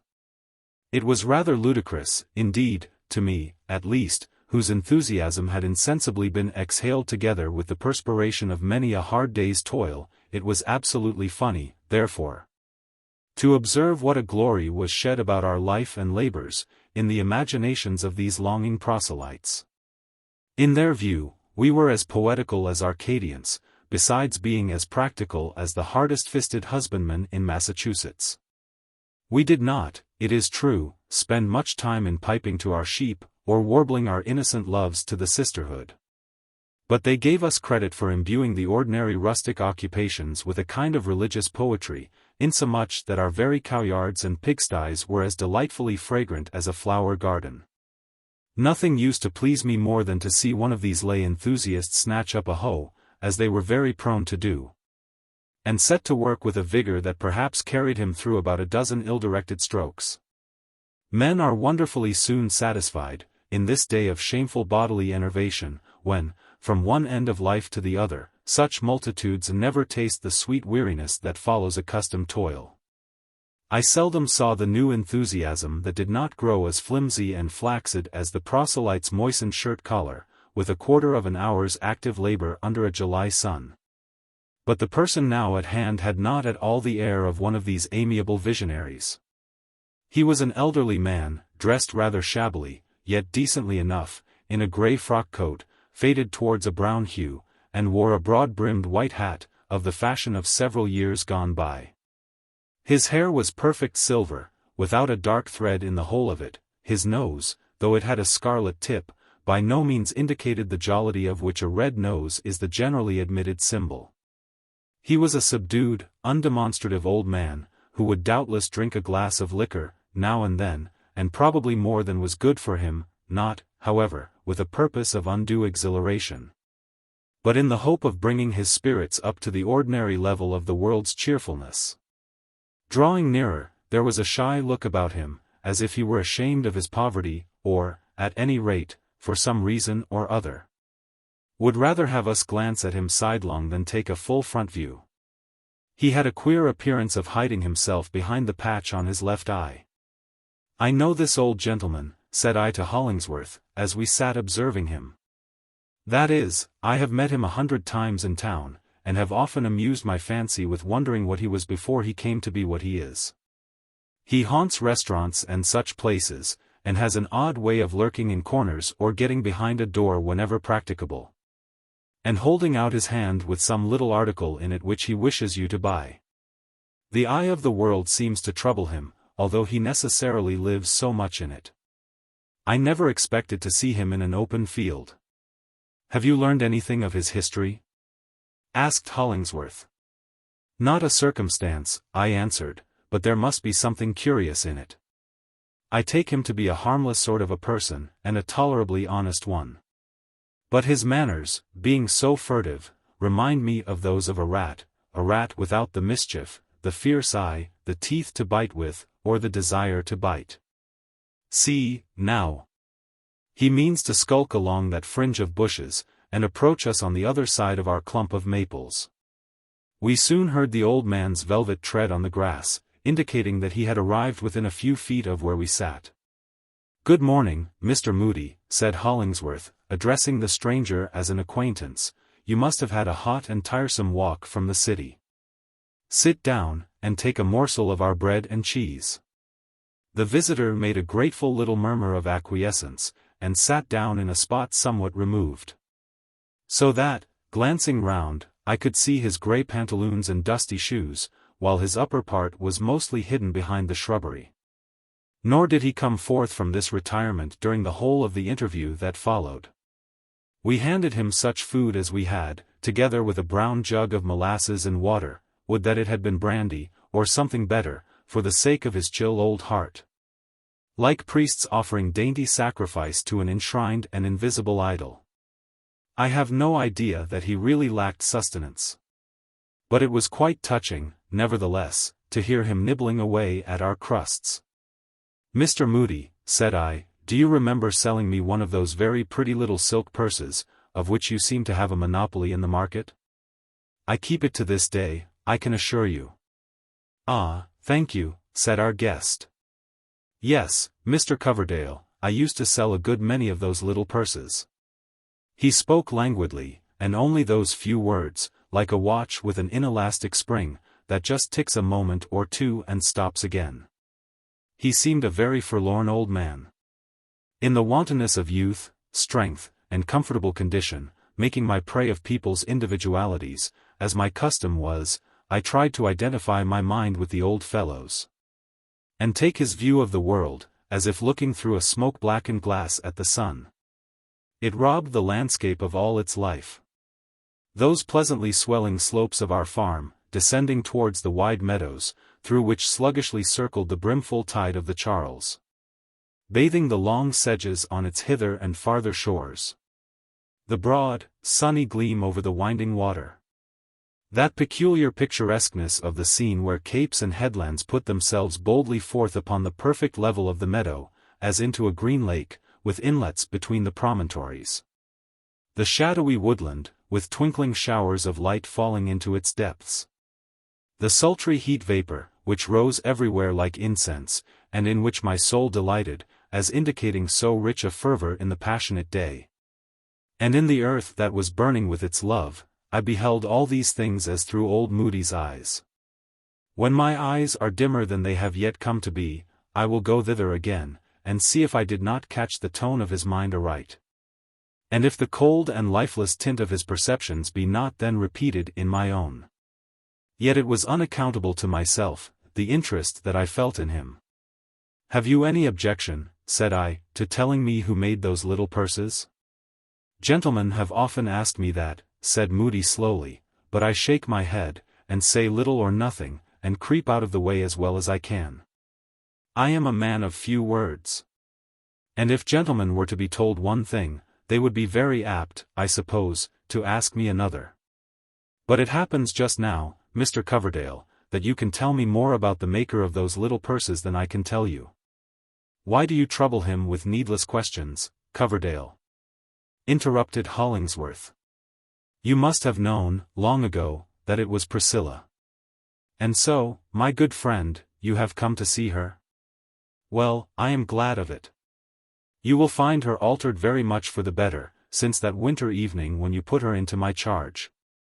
Why, Priscilla has a bloom in her cheeks, now." "Has my pale little girl a bloom?" repeated Moodie with a kind of slow wonder. "Priscilla with a bloom in her cheeks. Ah, I am afraid I shall not know my little girl. And is she happy?" "Just as happy as a bird," answered Hollingsworth. "Then, gentlemen," said our guest apprehensively, "I don't think it well for me to go any farther. I crept hitherward only to ask about Priscilla. And now that you have told me such good news, perhaps I can do no better than to creep back again. If she were to see this old face of mine, the child would remember some very sad times which we have spent together." "Some very sad times, indeed." "She has forgotten them, I know, them and me, else she could not be so happy, nor have a bloom in her cheeks." "Yes, yes, yes," continued he, still with the same torpid utterance. "With many thanks to you, Mr. Hollingsworth, I will creep back to town again." "You shall do no such thing, Mr. Moodie," said Hollingsworth bluffly. "Priscilla often speaks of you. And if there lacks anything to make her cheeks bloom like 2 damask roses, I'll venture to say it is just the sight of your face. Come, we will go and find her. Mr. Hollingsworth, said the old man in his hesitating way. Well, answered Hollingsworth. Has there been any call for Priscilla? Asked Moodie. And though his face was hidden from us, his tone gave a sure indication of the mysterious nod and wink with which he put the question. You know, I think, sir, what I mean. I have not the remotest suspicion what you mean, Mr. Moodie, replied Hollingsworth. Nobody, to my knowledge, has called for Priscilla, except yourself. But come. We are losing time, and I have several things to say to you by the way. And, Mr. Hollingsworth, repeated Moodie. Well, again, cried my friend rather impatiently. What now? There is a lady here, said the old man, and his voice lost some of its wearisome hesitation. You will account it a very strange matter for me to talk about. But I chanced to know this lady when she was but a little child. If I am rightly informed, she has grown to be a very fine woman, and makes a brilliant figure in the world, with her beauty, and her talents, and her noble way of spending her riches. I should recognize this lady, so people tell me, by a magnificent flower in her hair. What a rich tinge it gives to his colorless ideas, when he speaks of Zenobia. I whispered to Hollingsworth. But how can there possibly be any interest or connecting link between him and her? The old man, for years past, whispered Hollingsworth, has been a little out of his right mind, as you probably see. What I would inquire, resumed Moodie, is whether this beautiful lady is kind to my poor Priscilla. Very kind, said Hollingsworth. Does she love her? Asked Moodie. It should seem so, answered my friend. They are always together. Like a gentlewoman and her maidservant, I fancy, suggested the old man. There was something so singular in his way of saying this, that I could not resist the impulse to turn quite round, so as to catch a glimpse of his face. Almost imagining that I should see another person than old Moodie. But there he sat, with the patched side of his face towards me. Like an elder and younger sister, rather, replied Hollingsworth. Ah! Said Moodie more complacently, for his latter tones had harshness and acidity in them. It would gladden my old heart to witness that. If one thing would make me happier than another, Mr. Hollingsworth, it would be to see that beautiful lady holding my little girl by the hand. Come along, said Hollingsworth, and perhaps you may. After a little more delay on the part of our freakish visitor, they set forth together, old Moodie keeping a step or two behind Hollingsworth, so that the latter could not very conveniently look him in the face. I remained under the tuft of maples, doing my utmost to draw an inference from the scene that had just passed. In spite of Hollingsworth's offhand explanation, it did not strike me that our strange guest was really beside himself, but only that his mind needed screwing up, like an instrument long out of tune, the strings of which have ceased to vibrate smartly and sharply. Methought it would be profitable for us, projectors of a happy life, to welcome this old grey shadow, and cherish him as one of us, and let him creep about our domain, in order that he might be a little merrier for our sakes, and we, sometimes, a little sadder for his. Human destinies look ominous without some perceptible intermixture of the sable or the grey. And then, too, should any of our fraternity grow feverish with an over-exulting sense of prosperity, it would be a sort of cooling regimen to slink off into the woods, and spend an hour, or a day, or as many days as might be requisite to the cure, in uninterrupted communion with this deplorable old Moodie. Going homeward to dinner, I had a glimpse of him, behind the trunk of a tree, gazing earnestly towards a particular window of the farmhouse. And by Priscilla appeared at this window, playfully drawing along Zenobia, who looked as bright as the very day that was blazing down upon us, only not, by many degrees, so well advanced towards her noon. I was convinced that this pretty sight must have been purposely arranged by Priscilla for the old man to see. But either the girl held her too long, or her fondness was resented as too great a freedom. For Zenobia suddenly put Priscilla decidedly away, and gave her a haughty look, as from a mistress to a dependent. Old Moodie shook his head. And again I saw him shake it, as he withdrew along the road, and at the last point whence the farmhouse was visible, he turned and shook his uplifted staff. Chapter 11. The Wood Path. Not long after the preceding incident, in order to get the ache of too constant labor out of my bones, and to relieve my spirit of the irksomeness of a settled routine, I took a holiday. It was my purpose to spend it all alone, from breakfast time till twilight, in the deepest wood seclusion that lay anywhere around us. Though fond of society, I was so constituted as to need these occasional retirements, even in a life like that of Blithedale, which was itself characterized by a remoteness from the world. Unless renewed by a yet further withdrawal towards the inner circle of self-communion, I lost the better part of my individuality.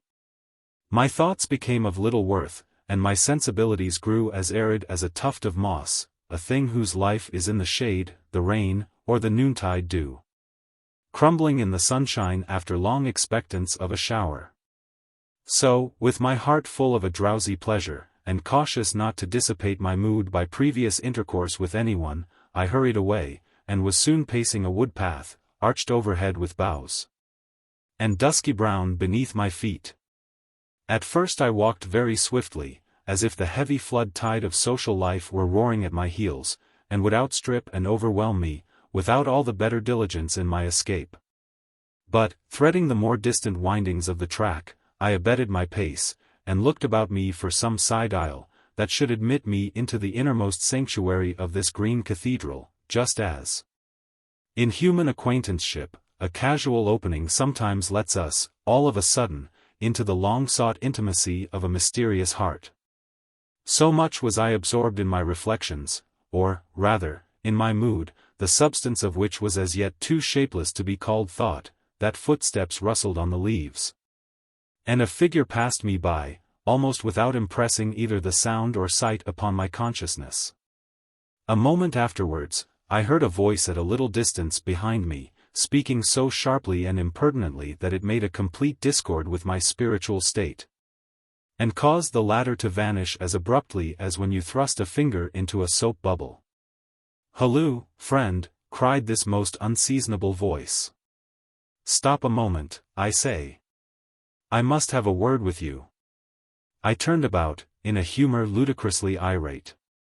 In the first place, the interruption, at any rate, was a grievous injury. Then, the tone displeased me. And finally, unless there be real affection in his heart, a man cannot, such is the bad state to which the world has brought itself, cannot more effectually show his contempt for a brother mortal, nor more gallingly assume a position of superiority, than by addressing him as friend. Especially does the misapplication of this phrase bring out that latent hostility which is sure to animate peculiar sects, and those who, with however generous a purpose, have sequestered themselves from the crowd. A feeling, it is true, which may be hidden in some dog kennel of the heart, grumbling there in the darkness, but is never quite extinct, until the dissenting party have gained power and scope enough to treat the world generously. For my part, I should have taken it as far less an insult to be styled fellow, clown, or bumpkin. To either of these appellations my rustic garb, it was a linen blouse, with checked shirt and striped pantaloons, a chip hat on my head, and a rough hickory stick in my hand, very fairly entitled me. As the case stood, my temper darted at once to the opposite pole, not friend, but enemy. "What do you want with me?" said I, facing about. "Come a little nearer, friend," said the stranger, beckoning. "No," answered I, "if I can do anything for you without too much trouble to myself, say so. But recollect, if you please, that you are not speaking to an acquaintance, much less a friend." "Upon my word, I believe not," retorted he, looking at me with some curiosity.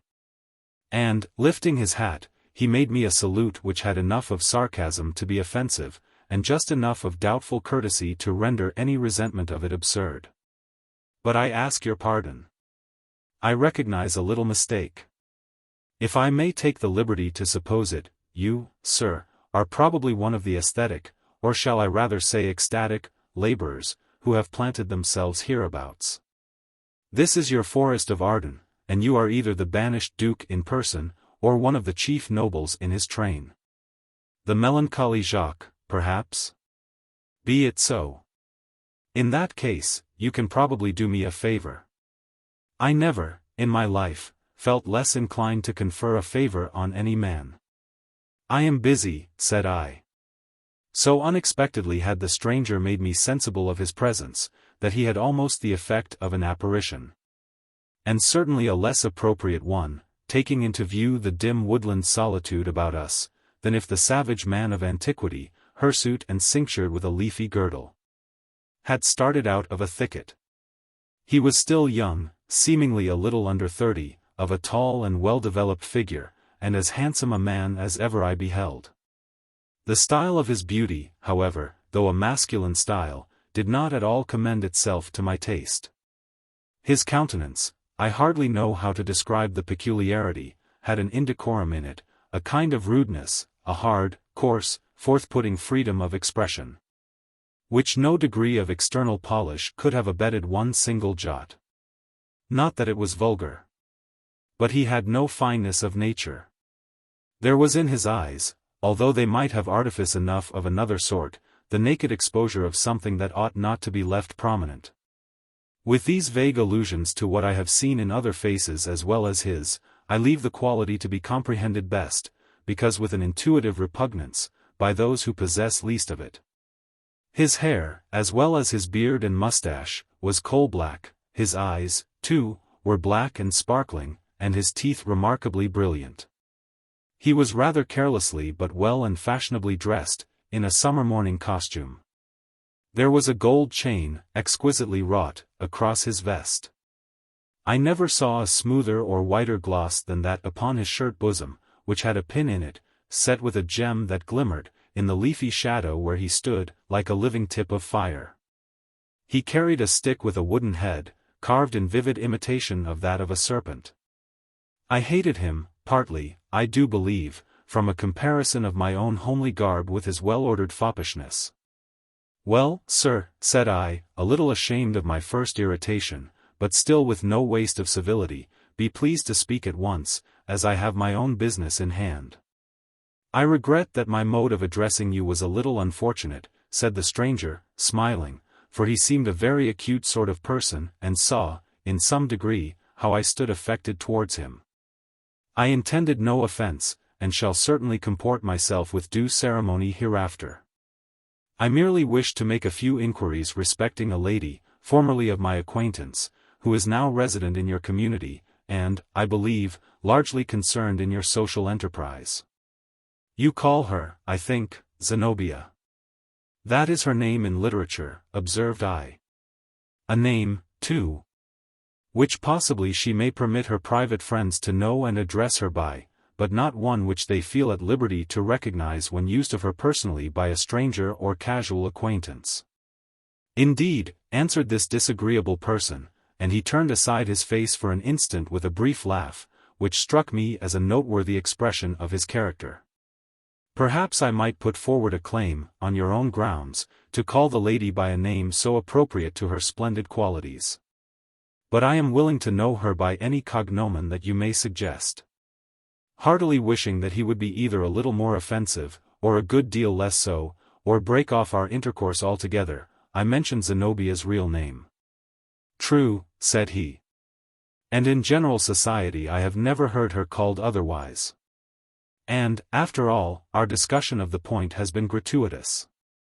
My object is only to inquire when, where, and how this lady may most conveniently be seen. At her present residence, of course, I replied. You have but to go thither and ask for her.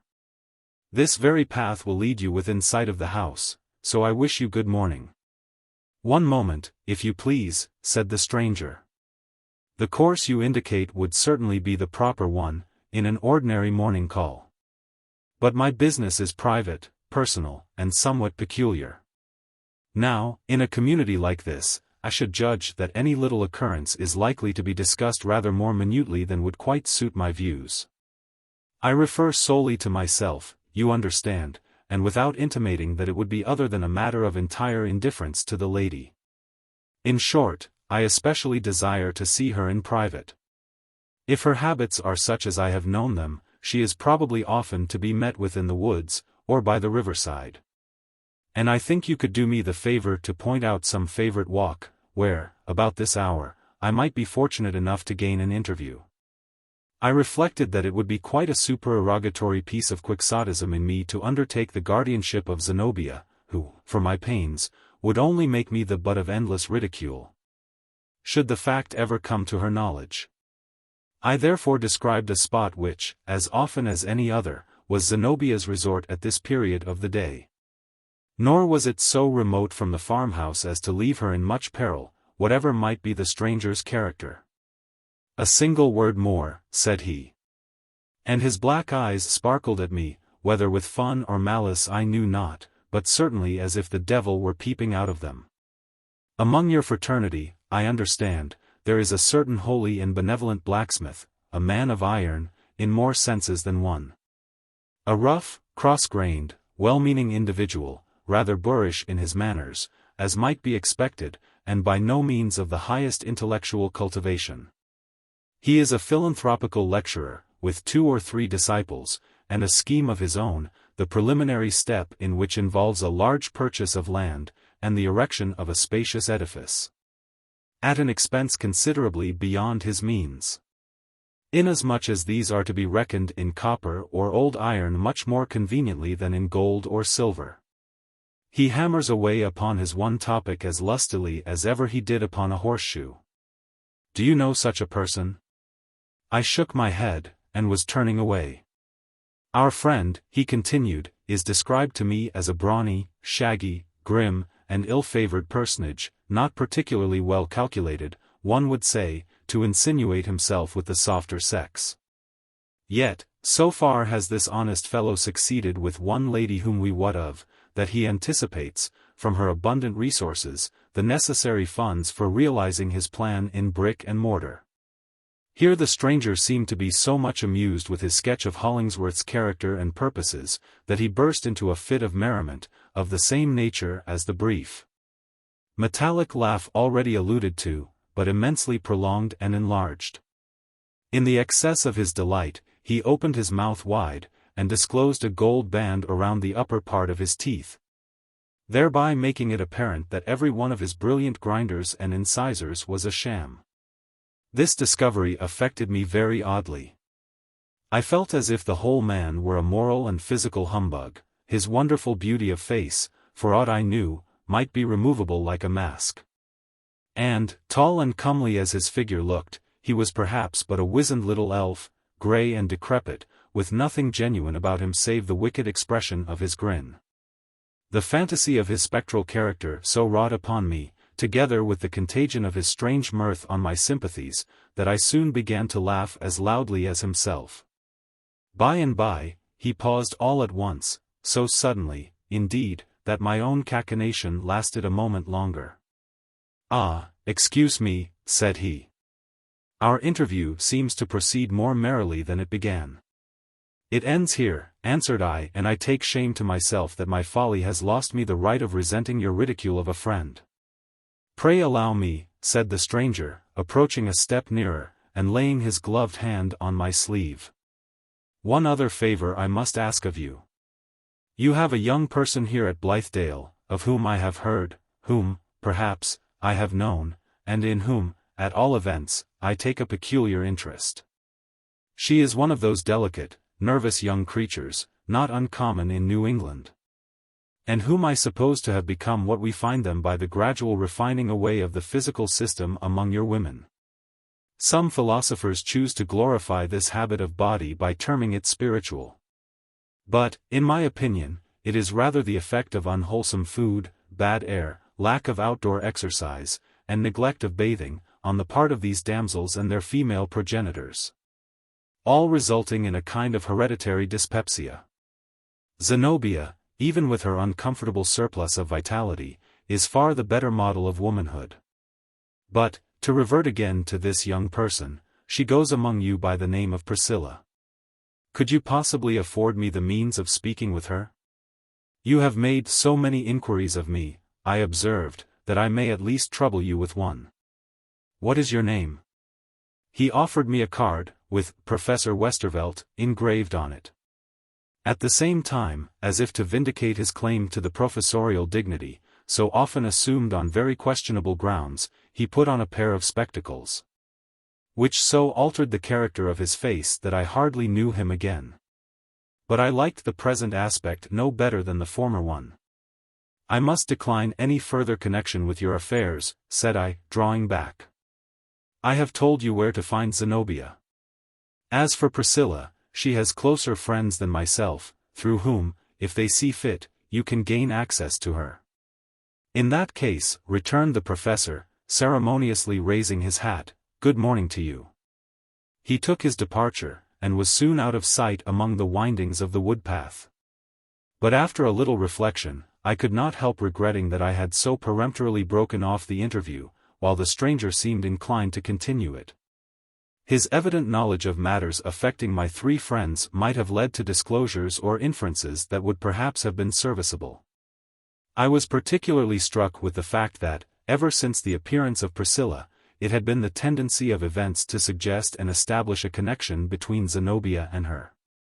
She had come, in the first instance, as if with the sole purpose of claiming Zenobia's protection.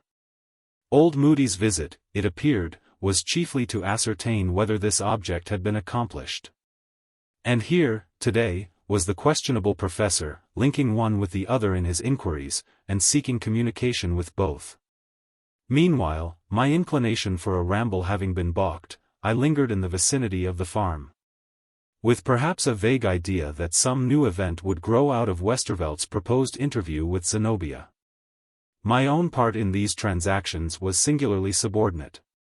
It resembled that of the chorus in a classic play, which seems to be set aloof from the possibility of personal concernment, and bestows the whole measure of its hope or fear, its exultation or sorrow, on the fortunes of others, between whom and itself this sympathy is the only bond. Destiny, it may be, the most skillful of stage managers, seldom chooses to arrange its scenes, and carry forward its drama, without securing the presence of at least one calm observer. It is his office to give applause when due, and sometimes an inevitable tear, to detect the final fitness of incident to character, and distill in his long brooding thought the whole morality of the performance. Not to be out of the way in case there were need of me in my vocation, and, at the same time, to avoid thrusting myself where neither destiny nor mortals might desire my presence. I remained pretty near the verge of the woodlands. My position was off the track of Zenobia's customary walk, yet not so remote but that a recognized occasion might speedily have brought me thither. Chapter 12. Coverdale's Hermitage. Long since, in this part of our circumjacent wood, I had found out for myself a little hermitage. It was a kind of leafy cave, high upward into the air, among the midmost branches of a white pine tree. A wild grapevine, of unusual size and luxuriance, had twined and twisted itself up into the tree, and, after wreathing the entanglement of its tendrils around almost every bough, had caught hold of 3 or 4 neighboring trees, and married the whole clump with a perfectly inextricable knot of polygamy. Once, while sheltering myself from a summer shower, the fancy had taken me to clamber up into this seemingly impervious mass of foliage. The branches yielded me a passage, and closed again beneath, as if only a squirrel or a bird had passed. Far aloft, around the stem of the central pine, behold a perfect nest for Robinson Crusoe or King Charles. A hollow chamber of rare seclusion had been formed by the decay of some of the pine branches, which the vine had lovingly strangled with its embrace, burying them from the light of day in an aerial sepulchre of its own leaves. It cost me but little ingenuity to enlarge the interior, and open loopholes through the verdant walls. Had it ever been my fortune to spend a honeymoon, should have thought seriously of inviting my bride up thither, where our next neighbors would have been 2 orioles in another part of the clump. It was an admirable place to make verses, tuning the rhythm to the breezy symphony that so often stirred among the vine leaves, or to meditate an essay for the dial, in which the many tongues of nature whispered mysteries, and seemed to ask only a little stronger puff of wind to speak out the solution of its riddle. Being so pervious to air currents, it was just the nook, too, for the enjoyment of a cigar. This hermitage was my one exclusive possession while I counted myself a brother of the socialists. It symbolized my individuality, and aided me in keeping it inviolate. None ever found me out in it, except, once, a squirrel. I brought thither no guest, because, after Hollingsworth failed me, there was no longer the man alive with whom I could think of sharing all. So there I used to sit, owl-like, yet not without liberal and hospitable thoughts. I counted the innumerable clusters of my vine, and foreckoned the abundance of my vintage. It gladdened me to anticipate the surprise of the community, when, like an allegorical figure of rich October, I should make my appearance, with shoulders bent beneath the burden of ripe grapes, and some of the crushed ones crimsoning my brow as with a bloodstain. Ascending into this natural turret, I peeped in turn out of several of its small windows. The pine tree, being ancient, rose high above the rest of the wood, which was of comparatively recent growth. Even where I sat, about midway between the root and the topmost bough, my position was lofty enough to serve as an observatory, not for starry investigations, but for those sublunary matters in which lay a lore as infinite as that of the planets. Through one loophole I saw the river lapsing calmly onward, while in the meadow, near its brink, a few of the brethren were digging peat for our winter's fuel. On the interior cart road of our farm I discerned Hollingsworth, with a yoke of oxen hitched to a drag of stones, that were to be piled into a fence, on which we employed ourselves at the odd intervals of other labor.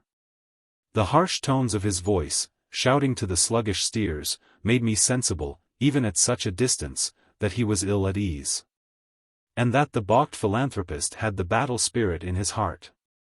"Ha, Buck," quoth he. "Come along there, ye lazy ones. What are ye about, now? Gee! Mankind, in Hollingsworth's opinion, thought I, is but another yoke of oxen, as stubborn, stupid, and sluggish as our old Brown and Bright. He vituperates us aloud, and curses us in his heart, and will begin to prick us with the goad stick, by and by. But are we his oxen? And what right has he to be the driver? And why, when there is enough else to do, should we waste our strength in dragging home the ponderous load of his philanthropic absurdities? At my height above the earth, the whole matter looks ridiculous." Turning towards the farmhouse, I saw Priscilla, for, though a great way off, the eye of faith assured me that it was she, sitting at Zenobia's window, and making little purses, I suppose. Or, perhaps, mending the community's old linen. A bird flew past my tree, and, as it clove its way onward into the sunny atmosphere, I flung it a message for Priscilla. "Tell her," said I, "that her fragile thread of life has inextricably knotted itself with other and tougher threads, and most likely it will be broken. Tell her that Zenobia will not be long her friend. Say that Hollingsworth's heart is on fire with his own purpose, but icy for all human affection. And that, if she has given him her love, it is like casting a flower into a sepulchre. And say that if any mortal really cares for her, it is myself. And not even I for her realities, poor little seamstress, as Zenobia rightly called her, but for the fancy work with which I have idly decked her out." The pleasant scent of the wood, evolved by the hot sun, stole up to my nostrils, as if I had been an idol in its niche. Many trees mingled their fragrance into a thousandfold odor. Possibly there was a sensual influence in the broad light of noon that lay beneath me. It may have been the cause, in part, that I suddenly found myself possessed by a mood of disbelief in moral beauty or heroism, and a conviction of the folly of attempting to benefit the world. Our especial scheme of reform, which, from my observatory, I could take in with the bodily eye, looked so ridiculous that it was impossible not to laugh aloud. But the joke is a little too heavy, thought I. If I were wise, I should get out of the scrape with all diligence, and then laugh at my companions for remaining in it. While thus musing, I heard with perfect distinctness, somewhere in the wood beneath, the peculiar laugh which I have described as one of the disagreeable characteristics of Professor Westervelt. It brought my thoughts back to our recent interview. I recognized as chiefly due to this man's influence the skeptical and sneering view which just now had filled my mental vision in regard to all life's better purposes. And it was through his eyes, more than my own, that I was looking at Hollingsworth, with his glorious if impracticable dream, and at the noble earthliness of Zenobia's character. And even at Priscilla, whose impalpable grace lay so singularly between disease and beauty. The essential charm of each had vanished. There are some spheres the contact with which inevitably degrades the high, debases the pure, deforms the beautiful. It must be a mind of uncommon strength, and little impressibility, that can permit itself the habit of such intercourse, and not be permanently deteriorated. And yet the professor's tone represented that of worldly society at large, where a cold skepticism smothers what it can of our spiritual aspirations, and makes the rest ridiculous. I detested this kind of man, and all the more because a part of my own nature showed itself responsive to him. Voices were now approaching through the region of the wood which lay in the vicinity of my tree. Soon I caught glimpses of two figures, a woman and a man, Zenobia and the stranger, earnestly talking together as they advanced. Zenobia had a rich though varying color. It was, most of the while, a flame, and anon a sudden paleness. Her eyes glowed, so that their light sometimes flashed upward to me, as when the sun throws a dazzle from some bright object on the ground. Her gestures were free, and strikingly impressive. The whole woman was alive with a passionate intensity, which I now perceived to be the phase in which her beauty culminated. Any passion would have become her well. And passionate love, perhaps, the best of all. This was not love, but anger, largely intermixed with scorn. Yet the idea strangely forced itself upon me, that there was a sort of familiarity between these two companions, necessarily the result of an intimate love, on Zenobia's part. At least, in days gone by, but which had prolonged itself into as intimate a hatred, for all futurity. As they passed among the trees, reckless as her movement was, she took good heed that even the hem of her garment should not brush against the stranger's person. I wondered whether there had always been a chasm, guarded so religiously, betwixt these two. As for Westervelt, he was not a whit more warmed by Zenobia's passion than a salamander by the heat of its native furnace. He would have been absolutely statuesque, save for a look of slight perplexity, tinctured strongly with derision. It was a crisis in which his intellectual perceptions could not altogether help him out. He failed to comprehend, and cared but little for comprehending, why Zenobia should put herself into such a fume. But satisfied his mind that it was all folly, and only another shape of a woman's manifold absurdity, which men can never understand. How many a woman's evil fate has yoked her with a man like this? Nature thrust some of us into the world miserably incomplete on the emotional side, with hardly any sensibilities except what pertain to us as animals. No passion, save of the senses. No holy tenderness, nor the delicacy that results from this. Externally they bear a close resemblance to other men, and have perhaps all save the finest grace. But when a woman wrecks herself on such a being, she ultimately finds that the real womanhood within her has no corresponding part in him. Her deepest voice lacks a response.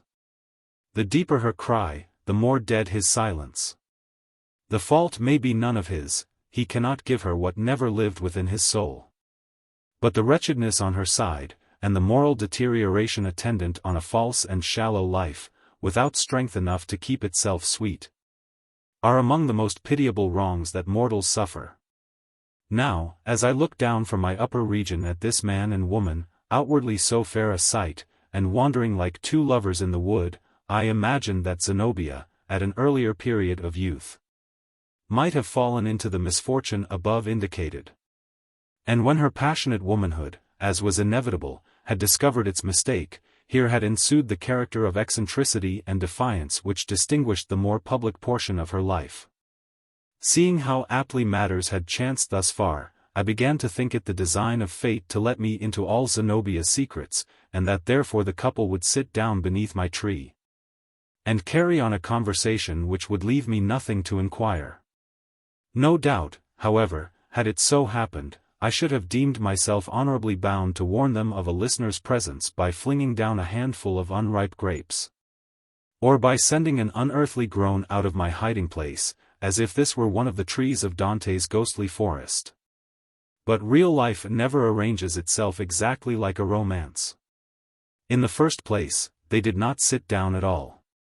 Secondly, even while they passed beneath the tree, Zenobia's utterance was so hasty and broken, and Westervelt's so cool and low, that I hardly could make out an intelligible sentence on either side. What I seem to remember, I yet suspect, may have been patched together by my fancy, in brooding over the matter afterwards. "Why not fling the girl off," said Westervelt, "and let her go?" "She clung to me from the first," replied Zenobia. "I neither know nor care what it is in me that so attaches her. But she loves me, and I will not fail her." "She will plague you, then," said he, "in more ways than one." "The poor child," exclaimed Zenobia. "She can do me neither good nor harm." "How should she?" I know not what reply Westervelt whispered, nor did Zenobia's subsequent exclamation give me any clue, except that it evidently inspired her with horror and disgust. "With what kind of a being am I linked?" cried she. "If my Creator cares aught for my soul, let him release me from this miserable bond." "I did not think it weighed so heavily," said her companion. "Nevertheless," answered Zenobia, "it will strangle me at last." And then I heard her utter a helpless sort of moan. A sound which, struggling out of the heart of a person of her pride and strength, affected me more than if she had made the wood dolorously vocal with 1,000 shrieks and wails. Other mysterious words, besides what are above written, they spoke together, but I understood no more, and even question whether I fairly understood so much as this. By long brooding over our recollections, we subtilize them into something akin to imaginary stuff, and hardly capable of being distinguished from it. In a few moments they were completely beyond earshot. A breeze stirred after them, and awoke the leafy tongues of the surrounding trees, which forthwith began to babble, as if innumerable gossips had all at once got wind of Zenobia's secret. But, as the breeze grew stronger, its voice among the branches was as if it said, "Hush! Hush!" and I resolved that to no mortal would I disclose what I had heard. And, though there might be room for casuistry, such, I conceive, is the most equitable rule in all similar conjunctures. Chapter 13. Zenobia's Legend. The illustrious society of Blithedale, though it toiled in downright earnest for the good of mankind, yet not unfrequently illuminated its laborious life with an afternoon or evening of pastime. Picnics under the trees were considerably in vogue, and, within doors, fragmentary bits of theatrical performance, such as single acts of tragedy or comedy, or dramatic proverbs and charades. Zenobia, besides, was fond of giving us readings from Shakespeare, and often with a depth of tragic power, or breadth of comic effect, that made one feel it an intolerable wrong to the world that she did not at once go upon the stage. Tableaux vivants were another of our occasional modes of amusement, in which scarlet shawls, old silken robes, ruffs, velvets, furs, and all kinds of miscellaneous trumpery converted our familiar companions into the people of a pictorial world. We had been thus engaged on the evening after the incident narrated in the last chapter. Several splendid works of art, either arranged after engravings from the old masters, or original illustrations of scenes in history or romance, had been presented. And we were earnestly entreating Zenobia for more. She stood with a meditative air, holding a large piece of gauze, or some such ethereal stuff, as if considering what picture should next occupy the frame. While at her feet lay a heap of many-colored garments, which her quick fancy and magic skill could so easily convert into gorgeous draperies for heroes and princesses. "I am getting weary of this," said she, after a moment's thought. "Our own features, and our own figures and airs, show a little too intrusively through all the characters we assume. We have so much familiarity with one another's realities, that we cannot remove ourselves, at pleasure, into an imaginary sphere. Let us have no more pictures tonight. But, to make you what poor amends I can, how would you like to have me trump up a wild, spectral legend, on the spur of the moment? Zenobia had the gift of telling a fanciful little story, offhand. In a way that made it greatly more effective than it was usually found to be when she afterwards elaborated the same production with her pen. Her proposal, therefore, was greeted with acclamation. "Oh, a story, by all means," cried the young girls. "No matter how marvelous, we will believe it, every word. And let it be a ghost story, if you please." "No, not exactly a ghost story," answered Zenobia, "but something so nearly like it that you shall hardly tell the difference. And, Priscilla, stand you before me, where I may look at you, and get my inspiration out of your eyes. They are very deep and dreamy tonight." I know not whether the following version of her story will retain any portion of its pristine character. But, as Zenobia told it wildly and rapidly, hesitating at no extravagance, and dashing at absurdities which I am too timorous to repeat, giving it the varied emphasis of her inimitable voice, and the pictorial illustration of her mobile face, while through it all we caught the freshest aroma of the thoughts, as they came bubbling out of her mind, thus narrated, and thus heard. The legend seemed quite a remarkable affair. I scarcely knew, at the time, whether she intended us to laugh or be more seriously impressed. From beginning to end, it was undeniable nonsense, but not necessarily the worse for that. The Silvery Veil. You have heard, my dear friends, of the veiled lady, who grew suddenly so very famous, a few months ago. And have you never thought how remarkable it was that this marvelous creature should vanish, all at once, while her renown was on the increase, before the public had grown weary of her? And when the enigma of her character, instead of being solved, presented itself more mystically at every exhibition? Her last appearance, as you know, was before a crowded audience. The next evening, although the bills had announced her, at the corner of every street, in red letters of a gigantic size, there was no veiled lady to be seen.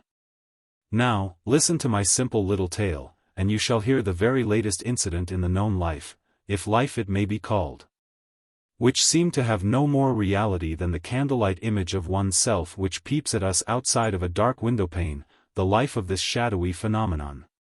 A party of young gentlemen, you are to understand, were enjoying themselves, one afternoon, as young gentlemen are sometimes fond of doing, over a bottle or two of champagne.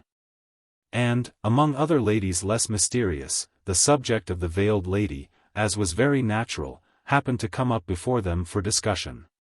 She rose, as it were, with the sparkling effervescence of their wine, and appeared in a more airy and fantastic light on account of the medium through which they saw her. They repeated to one another, between jest and earnest, all the wild stories that were in vogue. Nor, I presume, did they hesitate to add any small circumstance that the inventive whim of the moment might suggest, to heighten the marvelousness of their theme. But what an audacious report was that, observed one, which pretended to assert the identity of this strange creature with a young lady. And here he mentioned her name, the daughter of one of our most distinguished families. "Ah, there is more in that story than can well be accounted for," remarked another. "I have it on good authority, that the young lady in question is invariably out of sight, and not to be traced, even by her own family, at the hours when the veiled lady is before the public. Nor can any satisfactory explanation be given of her disappearance. And just look at the thing, her brother is a young fellow of spirit. He cannot but be aware of these rumors in reference to his sister. Why, then, does he not come forward to defend her character, unless he is conscious that an investigation would only make the matter worse? It is essential to the purposes of my legend to distinguish one of these young gentlemen from his companions. So, for the sake of a soft and pretty name, such as we of the literary sisterhood invariably bestow upon our heroes, I deem it fit to call him Theodore." "Pshaw!" exclaimed Theodore. "Her brother is no such fool. Nobody, unless his brain be as full of bubbles as this wine, can seriously think of crediting that ridiculous rumor. Why, if my senses did not play me false, which never was the case yet, I affirm that I saw that very lady, last evening, at the exhibition. while this veiled phenomenon was playing off her juggling tricks. What can you say to that? Oh, it was a spectral illusion that you saw, replied his friends, with a general laugh. The veiled lady is quite up to such a thing. However, as the above-mentioned fable could not hold its ground against Theodore's downright refutation, they went on to speak of other stories which the wild babble of the town had set afloat. Some upheld that the veil covered the most beautiful countenance in the world. Others, and certainly with more reason, considering the sex of the veiled lady, that the face was the most hideous and horrible, and that this was her sole motive for hiding it. It was the face of a corpse, it was the head of a skeleton, it was a monstrous visage, with snaky locks, like Medusa's, and one great red eye in the center of the forehead. Again, it was affirmed that there was no single and unchangeable set of features beneath the veil. But that whosoever should be bold enough to lift it would behold the features of that person, in all the world, who was destined to be his fate. Perhaps he would be greeted by the tender smile of the woman whom he loved, or, quite as probably, the deadly scowl of his bitterest enemy would throw a blight over his life. They quoted, moreover, this startling explanation of the whole affair, that the magician who exhibited the veiled lady, and who, by the by, was the handsomest man in the whole world, had bartered his own soul for 7 years' possession of a familiar fiend, and that the last year of the contract was wearing towards its close. If it were worth our while, I could keep you till an hour beyond midnight listening to 1,000 such absurdities as these. But finally our friend Theodore, who prided himself upon his common sense, found the matter getting quite beyond his patience. I offer any wager you like, cried he, setting down his glass so forcibly as to break the stem of it, that this very evening I find out the mystery of the veiled lady. Young men, I am told, boggle at nothing over their wine. So, after a little more talk, a wager of considerable amount was actually laid, the money staked, and Theodore left to choose his own method of settling the dispute. How he managed it I know not, nor is it of any great importance to this veracious legend. The most natural way, to be sure, was by bribing the doorkeeper, or possibly he preferred clambering in at the window. But, at any rate, that very evening, while the exhibition was going forward in the hall, Theodore contrived to gain admittance into the private withdrawing room whither the veiled lady was accustomed to retire at the close of her performances. There he waited, listening, I suppose, to the stifled hum of the great audience. And no doubt he could distinguish the deep tones of the magician, causing the wonders that he wrought to appear more dark and intricate, by his mystic pretense of an explanation.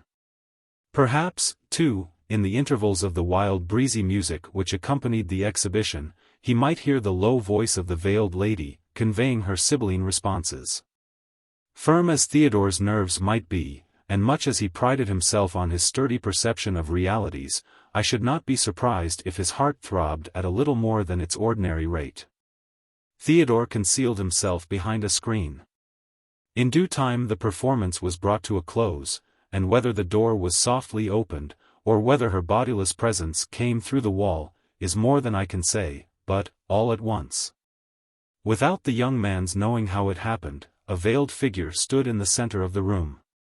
It was one thing to be in presence of this mystery in the hall of exhibition, where the warm, dense life of hundreds of other mortals kept up the beholder's courage, and distributed her influence among so many. It was another thing to be quite alone with her, and that, too, with a hostile, or, at least, an unauthorized and unjustifiable purpose. I further imagine that Theodore now began to be sensible of something more serious in his enterprise than he had been quite aware of while he sat with his boon companions over their sparkling wine. Very strange, it must be confessed, was the movement with which the figure floated to and fro over the carpet, with the silvery veil covering her from head to foot. So impalpable, so ethereal, so without substance, as the texture seemed, yet hiding her every outline in an impenetrability like that of midnight. Surely, she did not walk. She floated, and flitted, and hovered about the room, no sound of a footstep, no perceptible motion of a limb. It was as if a wandering breeze wafted her before it, at its own wild and gentle pleasure. But, by and by, a purpose began to be discernible, throughout the seeming vagueness of her unrest. She was in quest of something. Could it be that a subtle presentiment had informed her of the young man's presence? And if so, did the veiled lady seek or did she shun him? The doubt in Theodore's mind was speedily resolved, for, after a moment or two of these erratic flutterings, she advanced more decidedly, and stood motionless before the screen. "Thou art here," said a soft, low voice. "Come forth, Theodore." Thus summoned by his name, Theodore, as a man of courage, had no choice. He emerged from his concealment, and presented himself before the veiled lady, with the wine flush, it may be, quite gone out of his cheeks. "What wouldst thou with me?" she inquired, with the same gentle composure that was in her former utterance. "Mysterious creature," replied Theodore, "who would know who and what you are?" "My lips are forbidden to betray the secret," said the veiled lady. "At whatever risk, I must discover it," rejoined Theodore. "Then," said the mystery, "there is no way save to lift my veil." And Theodore, partly recovering his audacity, stepped forward on the instant, to do as the veiled lady had suggested. But she floated backward to the opposite side of the room, as if the young man's breath had possessed power enough to waft her away. "Pause, one little instant," said the soft, low voice, "and learn the conditions of what thou art so bold to undertake. Thou canst go hence, and think of me no more. Or, at thy option, thou canst lift this mysterious veil, beneath which I am a sad and lonely prisoner, in a bondage which is worse to me than death.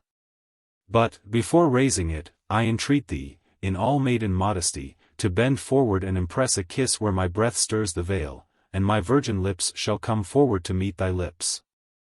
And from that instant, Theodore, thou shalt be mine, and I thine, with never more a veil between us. And all the felicity of earth and of the future world shall be thine and mine together. So much may a maiden say behind the veil. If thou shrinkest from this, there is yet another way." "And what is that?" asked Theodore. "Dost thou hesitate," said the veiled lady, "to pledge thyself to me, by meeting these lips of mine, while the veil yet hides my face? Has not thy heart recognized me? Dost thou come hither, not in holy faith, nor with a pure and generous purpose, but in scornful skepticism and idle curiosity? Still, thou mayest lift the veil. But, from that instant, Theodore, I am doomed to be thy evil fate, nor wilt thou ever taste another breath of happiness." There was a shade of inexpressible sadness in the utterance of these last words. But Theodore, whose natural tendency was toward skepticism, felt himself almost injured and insulted by the veiled lady's proposal that he should pledge himself, for life and eternity, to so questionable a creature as herself.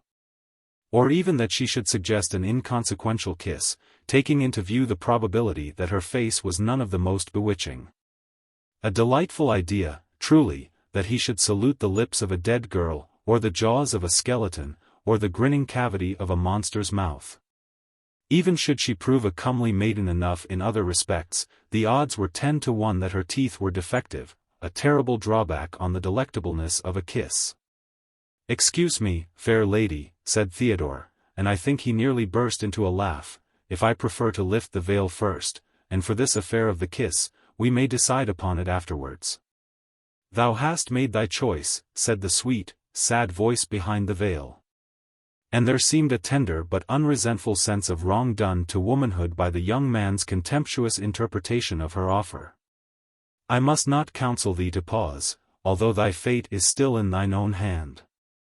Grasping at the veil, he flung it upward, and caught a glimpse of a pale, lovely face beneath.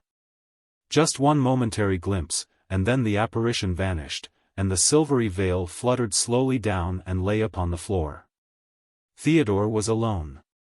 Our legend leaves him there. His retribution was, to pine forever and ever for another sight of that dim, mournful face, which might have been his lifelong household fireside joy, to desire, and waste life in a feverish quest, and never meet it more. But what, in good sooth, had become of the veiled lady? Had all her existence been comprehended within that mysterious veil, and was she now annihilated?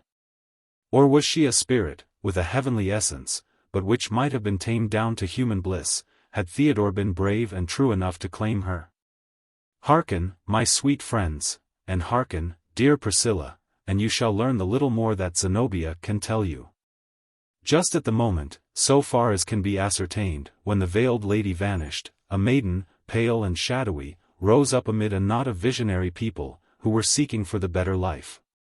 She was so gentle and so sad, a nameless melancholy gave her such hold upon their sympathies, that they never thought of questioning whence she came. She might have heretofore existed, or her thin substance might have been moulded out of air at the very instant when they first beheld her. It was all one to them, they took her to their hearts. Among them was a lady to whom, more than to all the rest, this pale, mysterious girl attached herself. But one morning the lady was wandering in the woods, and there met her a figure in an oriental robe, with a dark beard, and holding in his hand a silvery veil. He motioned her to stay. Being a woman of some nerve, she did not shriek, nor run away, nor faint, as many ladies would have been apt to do, but stood quietly, and bade him speak. The truth was, she had seen his face before, but had never feared it, although she knew him to be a terrible magician. "Lady," said he, with a warning gesture, "you are in peril." "Peril?" she exclaimed. "And of what nature?" "There is a certain maiden," replied the magician, "who has come out of the realm of mystery, and made herself your most intimate companion. Now, the fates have so ordained it, that, whether by her own will or no, this stranger is your deadliest enemy. In love, in worldly fortune, in all your pursuit of happiness, she is doomed to fling a blight over your prospects. There is but one possibility of thwarting her disastrous influence." "Then tell me that one method," said the lady. "Take this veil," he answered, holding forth the silvery texture. "It is a spell. It is a powerful enchantment, which I wrought for her sake, and beneath which she was once my prisoner. Throw it, at unawares, over the head of this secret foe, stamp your foot, and cry, 'Arise, magician!' Here is the veiled lady, and immediately I will rise up through the earth, and seize her. And from that moment you are safe." So the lady took the silvery veil, which was like woven air, or like some substance airier than nothing, and that would float upward and be lost among the clouds, were she once to let it go.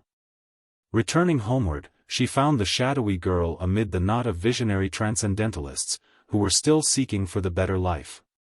She was joyous now, and had a rose bloom in her cheeks, and was one of the prettiest creatures, and seemed one of the happiest, that the world could show. But the lady stole noiselessly behind her and threw the veil over her head. As the slight, ethereal texture sank inevitably down over her figure, the poor girl strove to raise it, and met her dear friend's eyes with one glance of mortal terror and deep, deep reproach. It could not change her purpose. "Arise, magician," she exclaimed, stamping her foot upon the earth. "Here is the veiled lady." At the word, up rose the bearded man in the oriental robes, the beautiful, the dark magician, who had bartered away his soul. He threw his arms around the veiled lady, and she was his bond slave forevermore. Zenobia, all this while, had been holding the piece of gauze, and so managed it as greatly to increase the dramatic effect of the legend at those points where the magic veil was to be described. Arriving at the catastrophe, and uttering the fatal words, she flung the gauze over Priscilla's head. And for an instant her auditors held their breath, half expecting, I verily believe, that the magician would start up through the floor, and carry off our poor little friend before our eyes. As for Priscilla, she stood droopingly in the midst of us, making no attempt to remove the veil. "How do you find yourself, my love?" said Zenobia, lifting a corner of the gauze, and peeping beneath it with a mischievous smile. "Ah, the dear little soul! Why, she is really going to faint. Mr. Coverdale, pray bring a glass of water." Her nerves being none of the strongest, Priscilla hardly recovered her equanimity during the rest of the evening. This, to be sure, was a great pity, but, nevertheless, we thought it a very bright idea of Zenobia's to bring her legend to so effective a conclusion. Chapter 14. Eliot's Pulpit. Our Sundays at Blithedale were not ordinarily kept with such rigid observance as might have befitted the descendants of the Pilgrims, whose high enterprise, as we sometimes flattered ourselves, we had taken up, and were carrying it onward and aloft, to a point which they never dreamed of attaining. On that hallowed day, it is true, we rested from our labors. Our oxen, relieved from their weekday yoke, roamed at large through the pasture. Each yoke-fellow, however, keeping close beside his mate, and continuing to acknowledge, from the force of habit and sluggish sympathy, the union which the taskmaster had imposed for his own hard ends. As for us human yoke-fellows, chosen companions of toil, whose hose had clinked together throughout the week, we wandered off, in various directions, to enjoy our interval of repose. Some, I believe, went devoutly to the village church. Others, it may be, ascended a city or a country pulpit, wearing the clerical robe with so much dignity that you would scarcely have suspected the yeoman's frock to have been flung off only since milking time. Others took long rambles among the rustic lanes and bypaths, pausing to look at black old farmhouses, with their sloping roofs, and at the modern cottage, so like a plaything that it seemed as if real joy or sorrow could have no scope within, and at the more pretending villa, with its range of wooden columns supporting the needless insolence of a great portico. Some betook themselves into the wide, dusky barn, and lay there for hours together on the odorous hay, while the sunstreaks and the shadows strove together, these to make the barn solemn, those to make it cheerful, and both were conquerors. And the swallows twittered a cheery anthem, flashing into sight, or vanishing as they darted to and fro among the golden rules of sunshine. And others went a little way into the woods, and threw themselves on Mother Earth, pillowing their heads on a heap of moss, the green decay of an old log. And, dropping asleep, the bumblebees and mosquitoes sung and buzzed about their ears, causing the slumberers to twitch and start, without awaking. With Hollingsworth, Zenobia, Priscilla, and myself, it grew to be a custom to spend the Sabbath afternoon at a certain rock.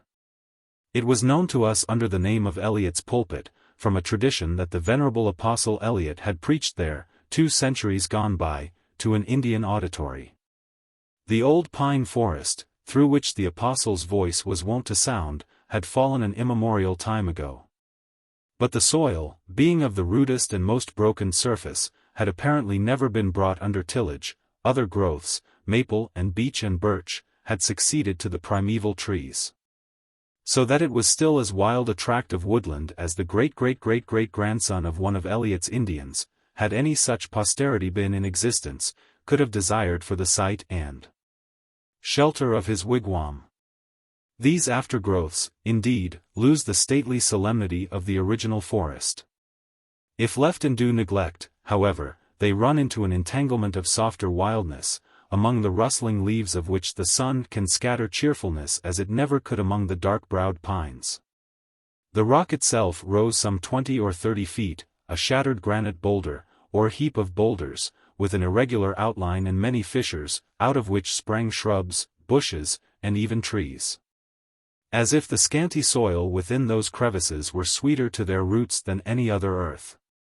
At the base of the pulpit, the broken boulders inclined towards each other, so as to form a shallow cave, within which our little party had sometimes found protection from a summer shower.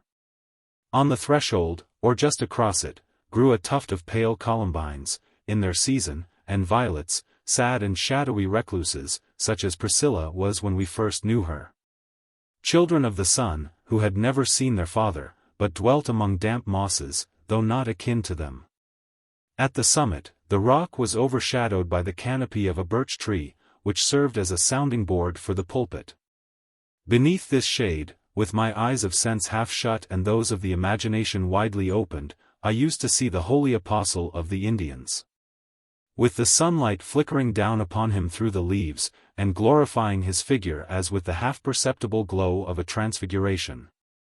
I the more minutely described the rock, and this little Sabbath solitude, because Hollingsworth, at our solicitation, often ascended Eliot's pulpit, and not exactly preached, but talked to us.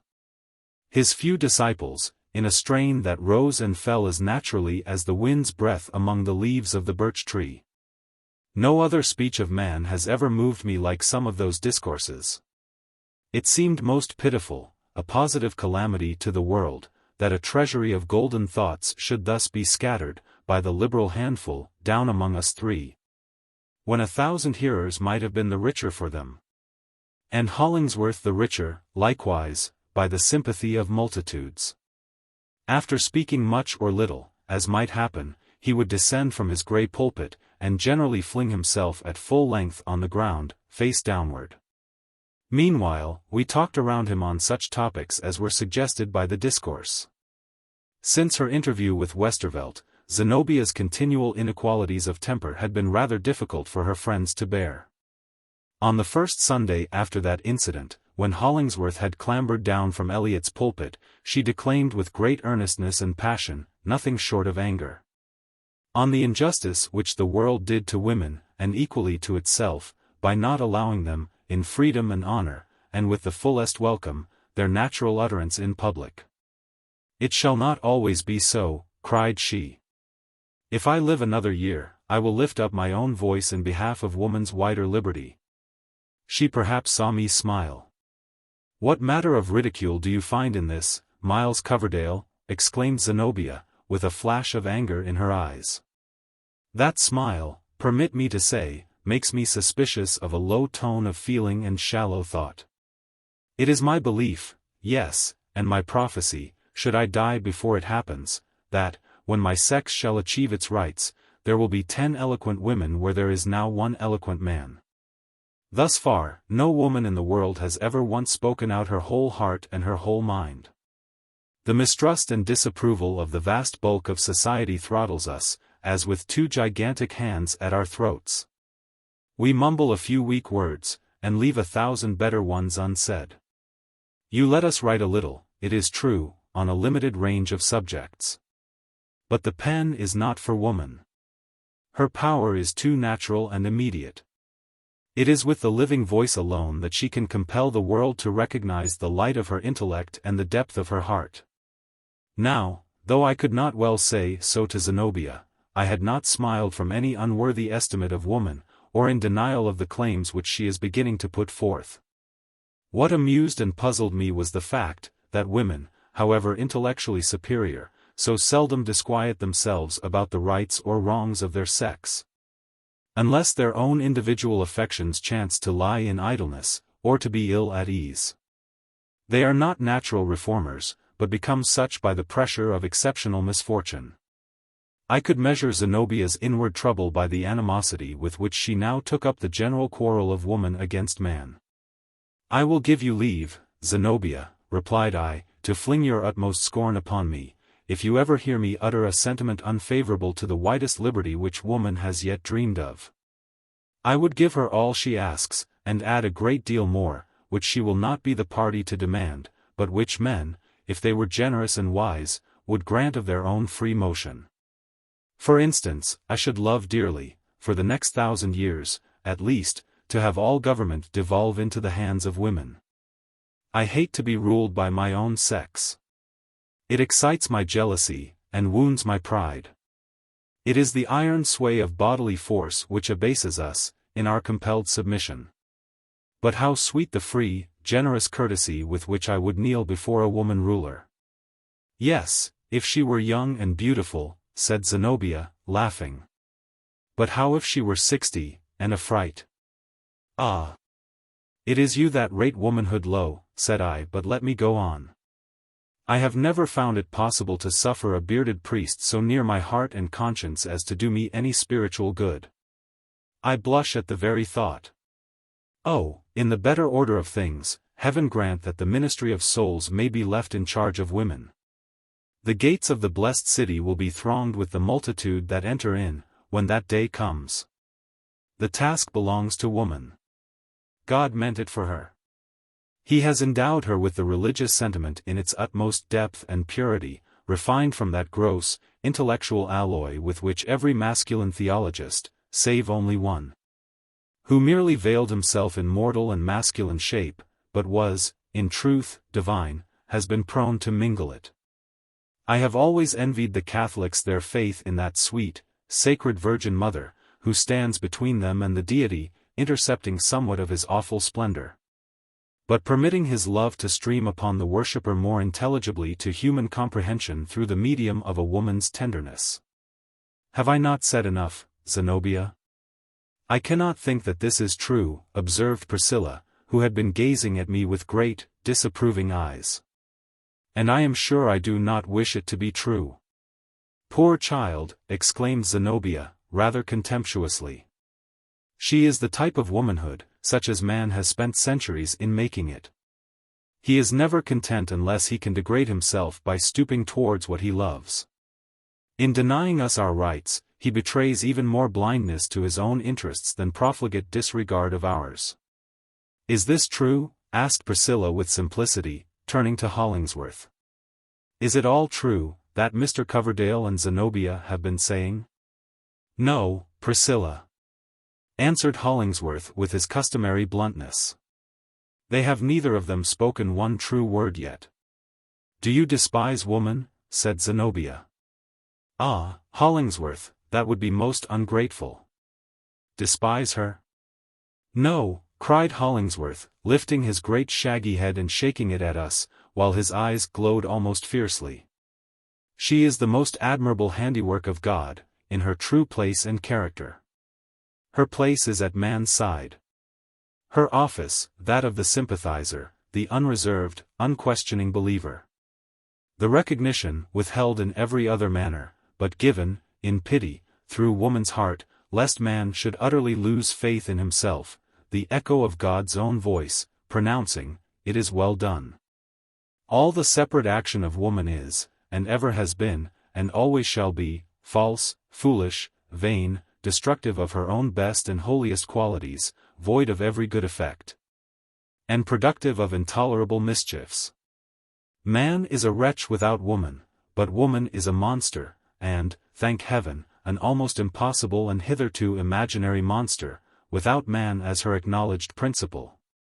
As true as I had once a mother whom I loved, were there any possible prospect of woman's taking the social stand which some of them, poor, miserable, abortive creatures, who only dream of such things because they have missed woman's peculiar happiness, or because nature made them really neither man nor woman. If there were a chance of their attaining the end which these petticoat monstrosities have in view, I would call upon my own sex to use its physical force, that unmistakable evidence of sovereignty, to scourge them back within their proper bounds. But it will not be needful. The heart of true womanhood knows where its own sphere is, and never seeks to stray beyond it. Never was mortal blessed, if blessing it were, with a glance of such entire acquiescence and unquestioning faith, happy in its completeness, as our little Priscilla unconsciously bestowed on Hollingsworth. She seemed to take the sentiment from his lips into her heart, and brood over it in perfect content. The very woman whom he pictured, the gentle parasite, the soft reflection of a more powerful existence, sat there at his feet. I looked at Zenobia, however, fully expecting her to resent, as I felt, by the indignant ebullition of my own blood, that she ought, this outrageous affirmation of what struck me as the intensity of masculine egotism. It centered everything in itself, and deprived woman of her very soul, her inexpressible and unfathomable all, to make it a mere incident in the great sum of man. Hollingsworth had boldly uttered what he, and millions of despots like him, really felt. Without intending it, he had disclosed the wellspring of all these troubled waters. Now, if ever, it surely behooved Zenobia to be the champion of her sex. But, to my surprise, and indignation too, she only looked humbled. Some tears sparkled in her eyes, but they were wholly of grief, not anger. Well, be it so, was all she said. I, at least, have deep cause to think you right. Let man be but manly and godlike, and woman is only too ready to become to him what you say. I smiled, somewhat bitterly, it is true, in contemplation of my own ill luck. How little did these two women care for me, who had freely conceded all their claims, and a great deal more, out of the fullness of my heart. while Hollingsworth, by some necromancy of his horrible injustice, seemed to have brought them both to his feet. Women almost invariably behave thus, thought I. What does the fact mean? Is it their nature? Or is it, at last, the result of ages of compelled degradation? And, in either case, will it be possible ever to redeem them? An intuition now appeared to possess all the party, that, for this time, at least, there was no more to be said. With one accord, we arose from the ground, and made our way through the tangled undergrowth towards one of those pleasant wood paths that wound among the overarching trees. Some of the branches hung so low as partly to conceal the figures that went before from those who followed. Priscilla had leaped up more lightly than the rest of us, and ran along in advance, with as much airy activity of spirit as was typified in the motion of a bird, which chanced to be flitting from tree to tree, in the same direction as herself. Never did she seem so happy as that afternoon. She skipped, and could not help it, from very playfulness of heart. Zenobia and Hollingsworth went next, in close contiguity, but not with arm in arm. Now, just when they had passed the impending bough of a birch tree, I plainly saw Zenobia take the hand of Hollingsworth in both her own, press it to her bosom, and let it fall again. The gesture was sudden, and full of passion. The impulse had evidently taken her by surprise, it expressed all. Had Zenobia knelt before him, or flung herself upon his breast, and gasped out, "I love you, Hollingsworth," I could not have been more certain of what it meant. They then walked onward, as before. But, methought, as the declining sun threw Zenobia's magnified shadow along the path, I beheld it tremulous.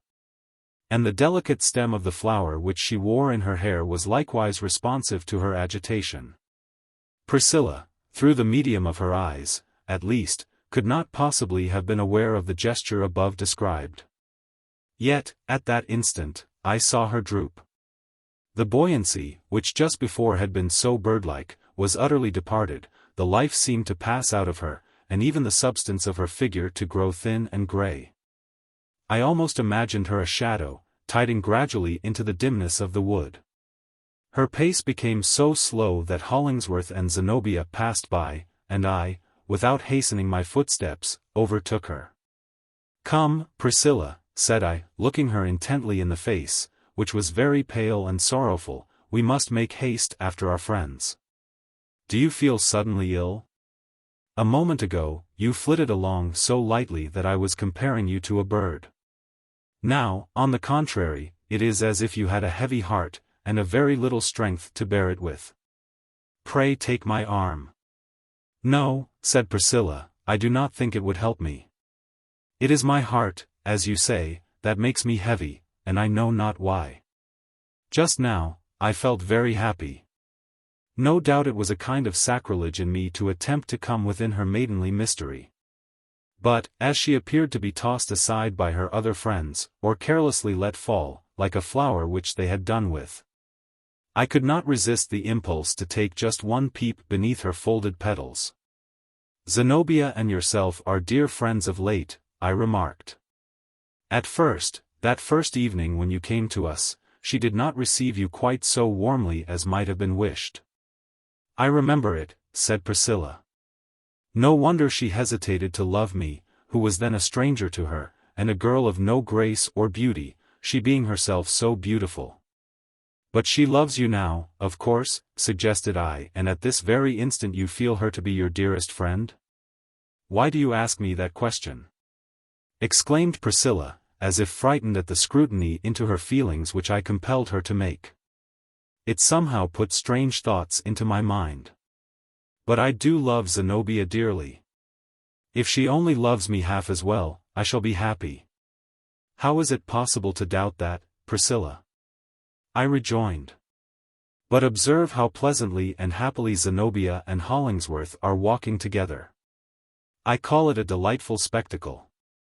It truly rejoices me that Hollingsworth has found so fit and affectionate a friend. So many people in the world mistrust him, so many disbelieve and ridicule, while hardly any do him justice, or acknowledge him for the wonderful man he is, that it is really a blessed thing for him to have won the sympathy of such a woman as Zenobia. Any man might be proud of that. Any man, even if he be as great as Hollingsworth, might love so magnificent a woman. How very beautiful Zenobia is. And Hollingsworth knows it, too. There may have been some petty malice in what I said. Generosity is a very fine thing, at a proper time and within due limits. But it is an insufferable bore to see one man engrossing every thought of all the women, and leaving his friend to shiver in outer seclusion, without even the alternative of solacing himself with what the more fortunate individual has rejected. Yes, it was out of a foolish bitterness of heart that I had spoken. "Go on before," said Priscilla abruptly, and with true feminine imperiousness, which heretofore I had never seen her exercise. "It pleases me best to loiter along by myself. I do not walk so fast as you."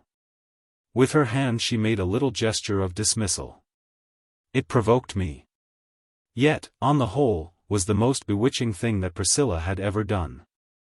I obeyed her, and strolled moodily homeward, wondering, as I had wondered 1,000 times already, how Hollingsworth meant to dispose of these two hearts, which, plainly to my perception, and as I could not but now suppose, to his, he had engrossed into his own huge egotism.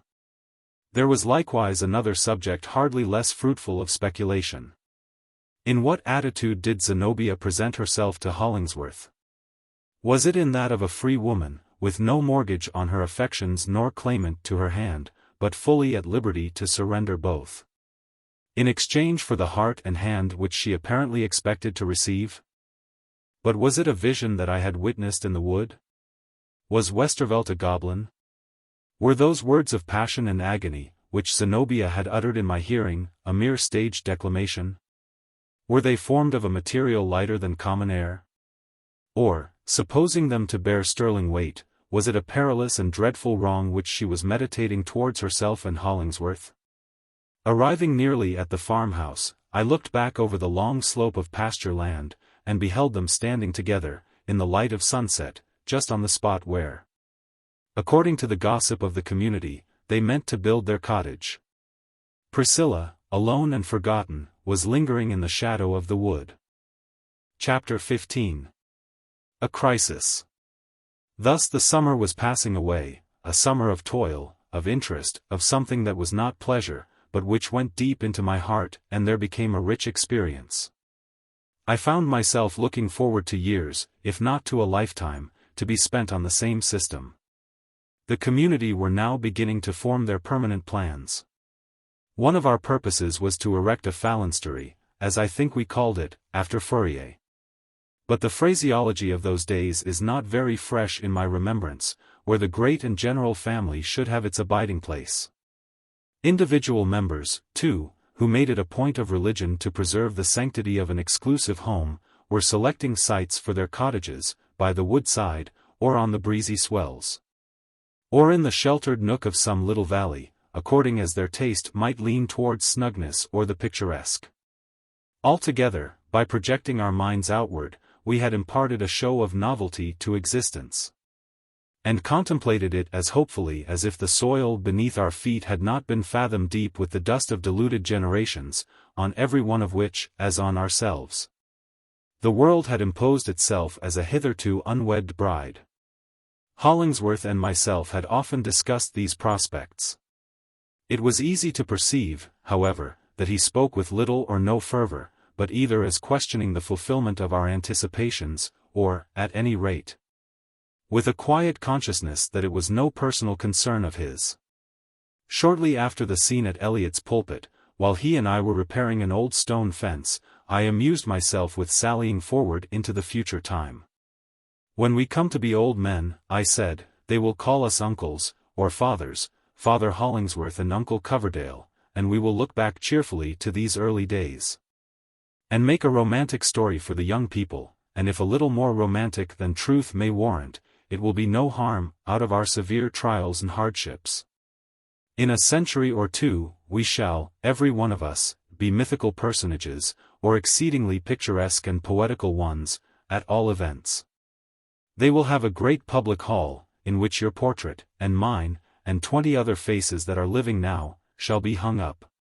And as for me, I will be painted in my shirt sleeves, and with the sleeves rolled up, to show my muscular development.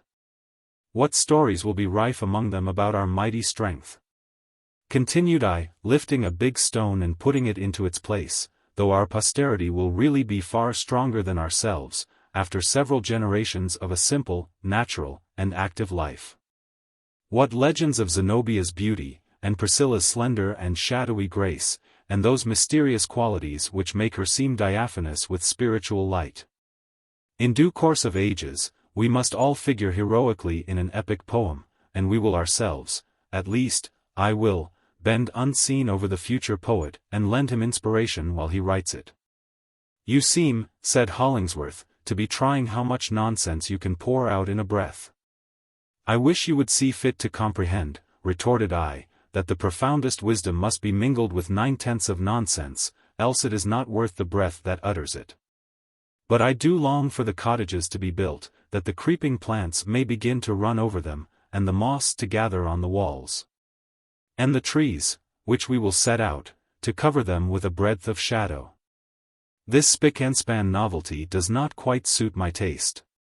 It is time, too, for children to be born among us. The firstborn child is still to come. And I shall never feel as if this were a real, practical, as well as poetical system of human life, until somebody has sanctified it by death. A pretty occasion for martyrdom, truly, said Hollingsworth. As good as any other, I replied. I wonder, Hollingsworth, who, of all these strong men, and fair women and maidens, is doomed the first to die. Would it not be well, even before we have absolute need of it, to fix upon a spot for a cemetery? Let us choose the rudest, roughest, most uncultivable spot, for death's garden ground. And death shall teach us to beautify it, grave by grave. By our sweet, calm way of dying, and the airy elegance out of which we will shape our funeral rites, and the cheerful allegories which we will model into tombstones. The final scene shall lose its terrors. So that hereafter it may be happiness to live, and bliss to die. None of us must die young. Yet, should Providence ordain it so, the event shall not be sorrowful, but affect us with a tender, delicious, only half melancholy, and almost smiling pathos. That is to say, muttered Hollingsworth, you will die like a heathen, as you certainly live like one. But, listen to me, Coverdale. Your fantastic anticipations make me discern all the more forcibly what a wretched, unsubstantial scheme is this, on which we have wasted a precious summer of our lives.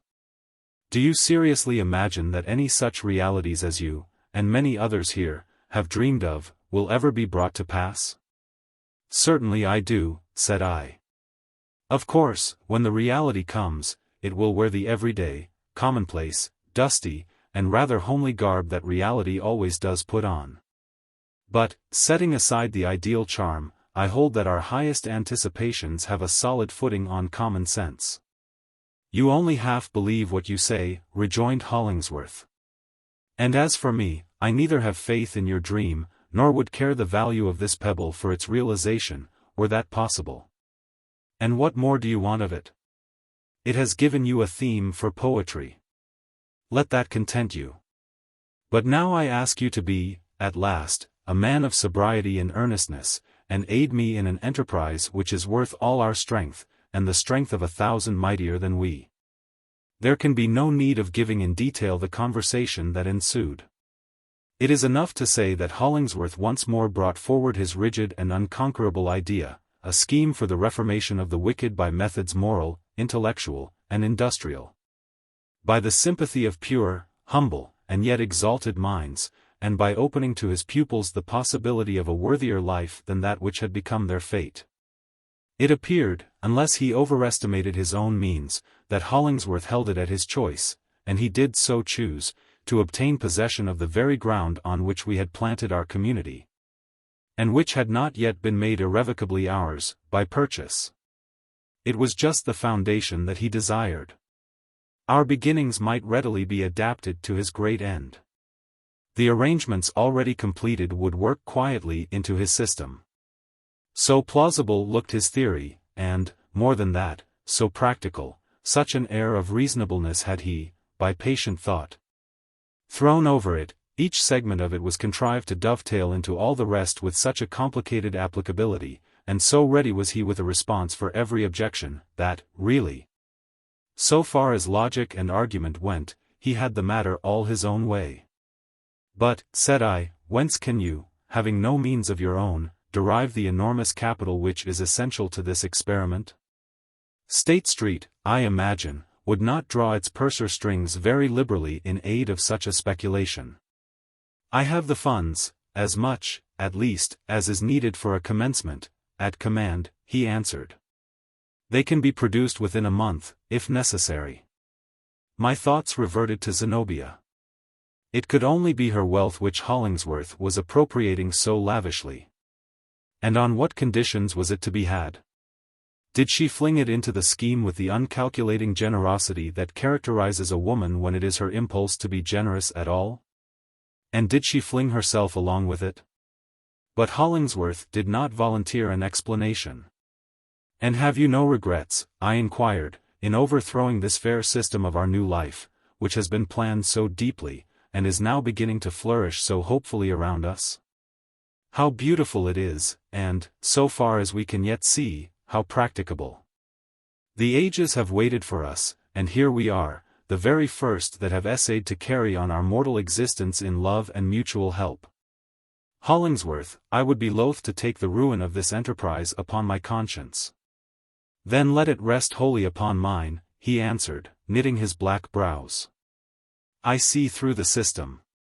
It is full of defects, irremediable and damning ones, from first to last, there is nothing else. I grasp it in my hand, and find no substance whatever. There is not human nature in it. Why are you so secret in your operations? I asked. God forbid that I should accuse you of intentional wrong. But the besetting sin of a philanthropist, it appears to me, is apt to be a moral obliquity. His sense of honor ceases to be the sense of other honorable men. At some point of his course, I know not exactly when or where, he is tempted to palter with the right. And can scarcely forbear persuading himself that the importance of his public ends renders it allowable to throw aside his private conscience. Oh, my dear friend, beware this error. If you meditate the overthrow of this establishment, call together our companions, state your design, support it with all your eloquence, but allow them an opportunity of defending themselves. It does not suit me, said Hollingsworth. Nor is it my duty to do so. I think it is, replied I. Hollingsworth frowned, not in passion, but, like fate, inexorably. I will not argue the point, said he.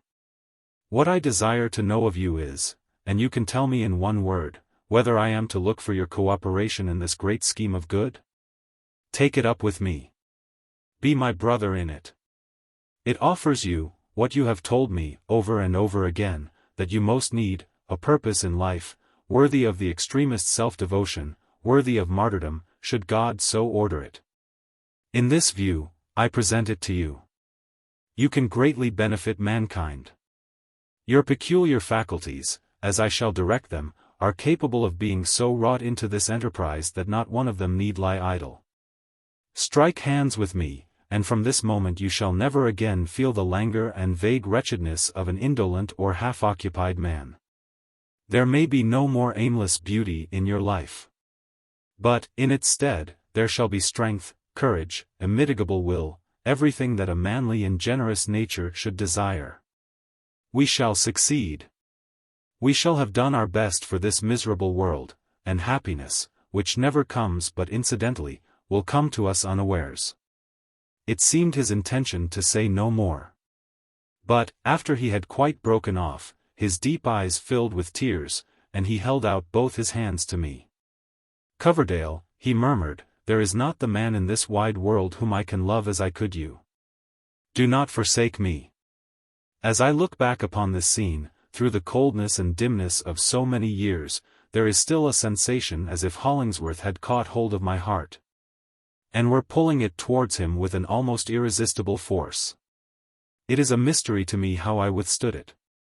But, in truth, I saw in his scheme of philanthropy nothing but what was odious. A loathsomeness that was to be forever in my daily work. A great black ugliness of sin, which he proposed to collect out of 1,000 human hearts, and that we should spend our lives in an experiment of transmuting it into virtue. Had I but touched his extended hand, Hollingsworth's magnetism would perhaps have penetrated me with his own conception of all these matters. But I stood aloof. I fortified myself with doubts whether his strength of purpose had not been too gigantic for his integrity, impelling him to trample on considerations that should have been paramount to every other. "Is Zenobia to take a part in your enterprise?" I asked. "She is," said Hollingsworth. "She, the beautiful, the gorgeous!"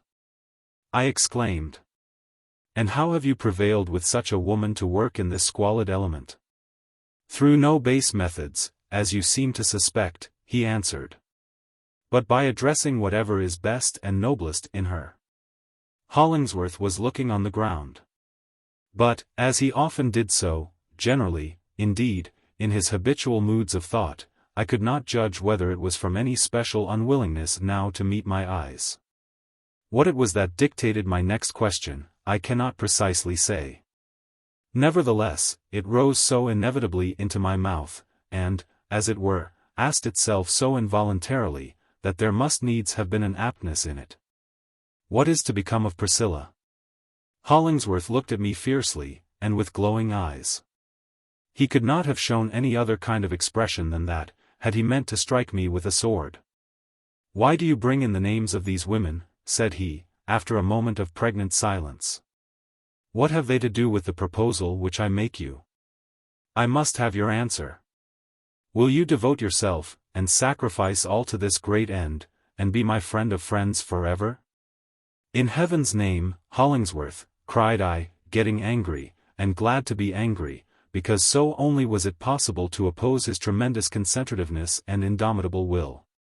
"Cannot you conceive that a man may wish well to the world, and struggle for its good, on some other plan than precisely that which you have laid down? And will you cast off a friend for no unworthiness, but merely because he stands upon his right as an individual being, and looks at matters through his own optics, instead of yours? Be with me," said Hollingsworth, "or be against me. There is no third choice for you." "Take this, then, as my decision," I answered. "I doubt the wisdom of your scheme. Furthermore, I greatly fear that the methods by which you allow yourself to pursue it are such as cannot stand the scrutiny of an unbiased conscience." "And you will not join me?" "No. I never said the word, and certainly can never have it to say hereafter, that cost me 1,000th part so hard an effort as did that one syllable. The heart-pang was not merely figurative, but an absolute torture of the breast." I was gazing steadfastly at Hollingsworth. It seemed to me that it struck him, too, like a bullet. A ghastly paleness, always so terrific on a swarthy face, overspread his features. There was a convulsive movement of his throat, as if he were forcing down some words that struggled and fought for utterance. Whether words of anger, or words of grief, I cannot tell. Although many and many a time I have vainly tormented myself with conjecturing which of the two they were. One other appeal to my friendship, such as once, already, Hollingsworth had made, taking me in the revulsion that followed a strenuous exercise of opposing will, would completely have subdued me. But he left the matter there. "Well," said he. And that was all. I should have been thankful for one word more, even had it shot me through the heart, as mine did him. But he did not speak it. And, after a few moments, with one accord, we set to work again, repairing the stone fence. Hollingsworth, I observed, wrought like a Titan. And, for my own part, I lifted stones which at this day, or, in a calmer mood, at that one, I should no more have thought it possible to stir than to carry off the gates of Gaza on my back. Chapter 16. Leave-takings. A few days after the tragic passage at arms between Hollingsworth and me, I appeared at the dinner table actually dressed in a coat, instead of my customary blouse.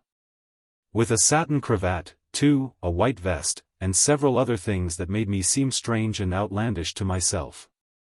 As for my companions, this unwanted spectacle caused a great stir upon the wooden benches that bordered either side of our homely board. "What's in the wind now, Miles?" asked one of them. "Are you deserting us?" "Yes, for a week or two," said I. "It strikes me that my health demands a little relaxation of labor, and a short visit to the seaside, during the dog days." "You look like it," grumbled Silas Foster, not greatly pleased with the idea of losing an efficient laborer before the stress of the season was well over. "Now, here's a pretty fellow. His shoulders have broadened a matter of 6 inches since he came among us. He can do his day's work, if he likes, with any man or ox on the farm. And yet he talks about going to the seashore for his health. Well, well, old woman," added he to his wife, "let me have a plateful of that pork and cabbage. I begin to feel in a very weakly way. When the others have had their turn, you and I will take a jaunt to Newport or Saratoga." "Well, but, Mr. Foster," said I, "you must allow me to take a little breath." "Breath?" retorted the old yeoman. "Your lungs have the play of a pair of blacksmith's bellows already. What on earth do you want more? But go along. I understand the business. We shall never see your face here again. Here ends the reformation of the world, so far as Miles Coverdale has a hand in it." "By no means," I replied. "I am resolute to die in the last ditch, for the good of the cause." "Die in a ditch?" muttered gruff Silas, with genuine Yankee intolerance of any intermission of toil, except on Sunday, the 4th of July, the autumnal cattle show, Thanksgiving, or the annual fast. "Die in a ditch? I believe, in my conscience, you would, if there were no steadier means than your own labor to keep you out of it." The truth was, that an intolerable discontent and irksomeness had come over me. Blithedale was no longer what it had been. Everything was suddenly faded. The sunburnt and arid aspect of our woods and pastures, beneath the August sky, did but imperfectly symbolize the lack of dew and moisture, that, since yesterday, as it were, had blighted my fields of thought, and penetrated to the innermost and shadiest of my contemplative recesses. The change will be recognized by many, who, after a period of happiness, have endeavored to go on with the same kind of life, in the same scene, in spite of the alteration or withdrawal of some principal circumstance. They discover, what heretofore, perhaps, they had not known, that it was this which gave the bright color and vivid reality to the whole affair. I stood on other terms than before, not only with Hollingsworth, but with Zenobia and Priscilla. As regarded the two latter, it was that dreamlike and miserable sort of change that denies you the privilege to complain, because you can assert no positive injury, nor lay your finger on anything tangible. It is a matter which you do not see, but feel, and which, when you try to analyze it, seems to lose its very existence, and resolve itself into a sickly humor of your own. Your understanding, possibly, may put faith in this denial. But your heart will not so easily rest satisfied. It incessantly remonstrates, though, most of the time, in a bass note, which you do not separately distinguish. But, now and then, with a sharp cry, importunate to be heard, and resolute to claim belief. "Things are not as they were," it keeps saying. "You shall not impose on me. I will never be quiet. I will throb painfully. I will be heavy, and desolate, and shiver with cold. For I, your deep heart, know when to be miserable, as once I knew when to be happy. All is changed for us. You are beloved no more. And were my life to be spent over again, would invariably lend my ear to this Cassandra of the inward depths, however clamorous the music and the merriment of a more superficial region." My outbreak with Hollingsworth, though never definitely known to our associates, had really an effect upon the moral atmosphere of the community. It was incidental to the closeness of relationship into which we had brought ourselves. That an unfriendly state of feeling could not occur between any two members without the whole society being more or less commoded and made uncomfortable thereby. This species of nervous sympathy, though a pretty characteristic enough, sentimentally considered, and apparently betokening an actual bond of love among us, was yet found rather inconvenient in its practical operation, mortal tempers being so infirm and variable as they are. If one of us happened to give his neighbor a box on the ear, the tingle was immediately felt on the same side of everybody's head. Thus, even on the supposition that we were far less quarrelsome than the rest of the world, a great deal of time was necessarily wasted in rubbing our ears. Musing on all these matters, I felt an inexpressible longing for at least a temporary novelty. I thought of going across the Rocky Mountains, or to Europe, or up the Nile. Of offering myself a volunteer on the exploring expedition, of taking a ramble of years, no matter in what direction, and coming back on the other side of the world.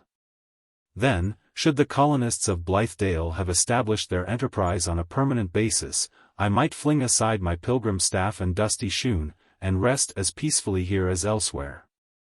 Or, in case Hollingsworth should occupy the ground with his school of reform, as he now purposed, I might plead earthly guilt enough, by that time, to give me what I was inclined to think the only trustworthy hold on his affections.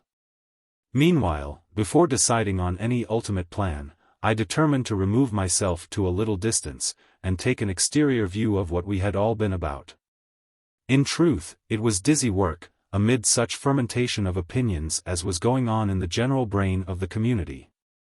It was a kind of bedlam, for the time being, although out of the very thoughts that were wildest and most destructive might grow a wisdom, holy, calm, and pure. And that should incarnate itself with the substance of a noble and happy life. But, as matters now were, I felt myself, and, having a decided tendency towards the actual, I never liked to feel it, getting quite out of my reckoning. With regard to the existing state of the world, I was beginning to lose the sense of what kind of a world it was, among innumerable schemes of what it might or ought to be. It was impossible, situated as we were, not to imbibe the idea that everything in nature and human existence was fluid, or fast becoming so. That the crust of the earth in many places was broken, and its whole surface portentously upheaving, that it was a day of crisis, and that we ourselves were in the critical vortex. Our great globe floated in the atmosphere of infinite space like an unsubstantial bubble. No sagacious man will long retain his sagacity, if he live exclusively among reformers and progressive people, without periodically returning into the settled system of things, to correct himself by a new observation from that old standpoint. It was now time for me, therefore, to go and hold a little talk with the conservatives, the writers of the North American Review, the merchants, the politicians, the Cambridge men, and all those respectable old blockheads who still, in this intangibility and mistiness of affairs, kept a death grip on one or two ideas which had not come into vogue since yesterday morning. The brethren took leave of me with cordial kindness. And as for the sisterhood, I had serious thoughts of kissing them all round, but forbore to do so, because, in all such general salutations, the penance is fully equal to the pleasure. So I kissed none of them, and nobody, to say the truth, seemed to expect it. "Do you wish me," I said to Zenobia, "to announce in town, and at the watering places, your purpose to deliver a course of lectures on the rights of women?" "Women possess no rights," said Zenobia, with a half-melancholy smile, "or, at all events, only little girls and grandmothers would have the force to exercise them." She gave me her hand freely and kindly, and looked at me, I thought, with a pitying expression in her eyes. Nor was there any settled light of joy in them on her own behalf, but a troubled and passionate flame, flickering and fitful.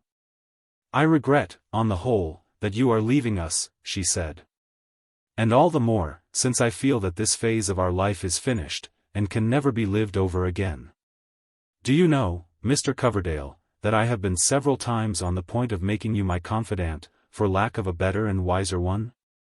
But you are too young to be my father-confessor.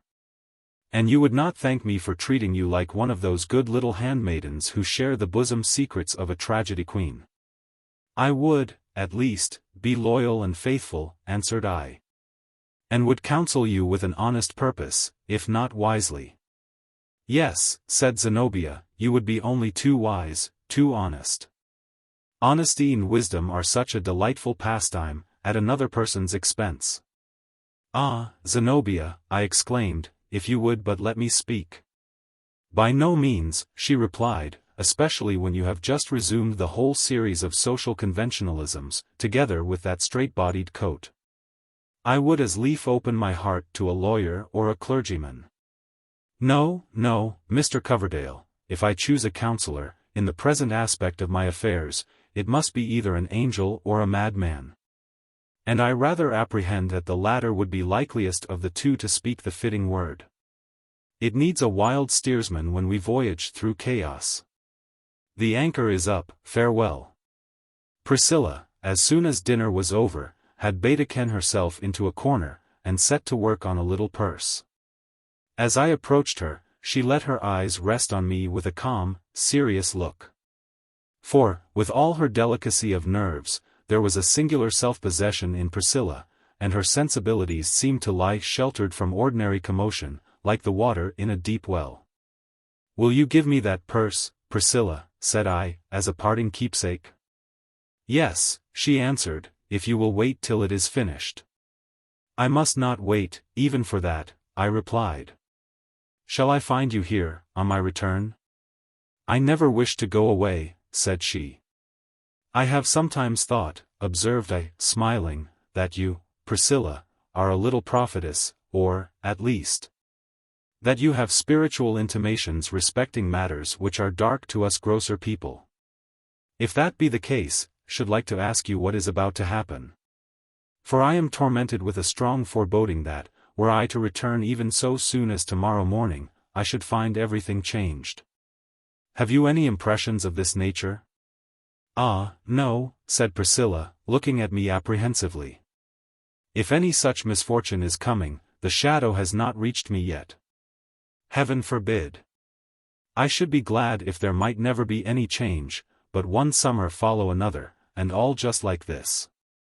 "No summer ever came back, and no two summers ever were alike," said I, with a degree of Orphic wisdom that astonished myself. "Times change, and people change. And if our hearts do not change as readily, so much the worse for us.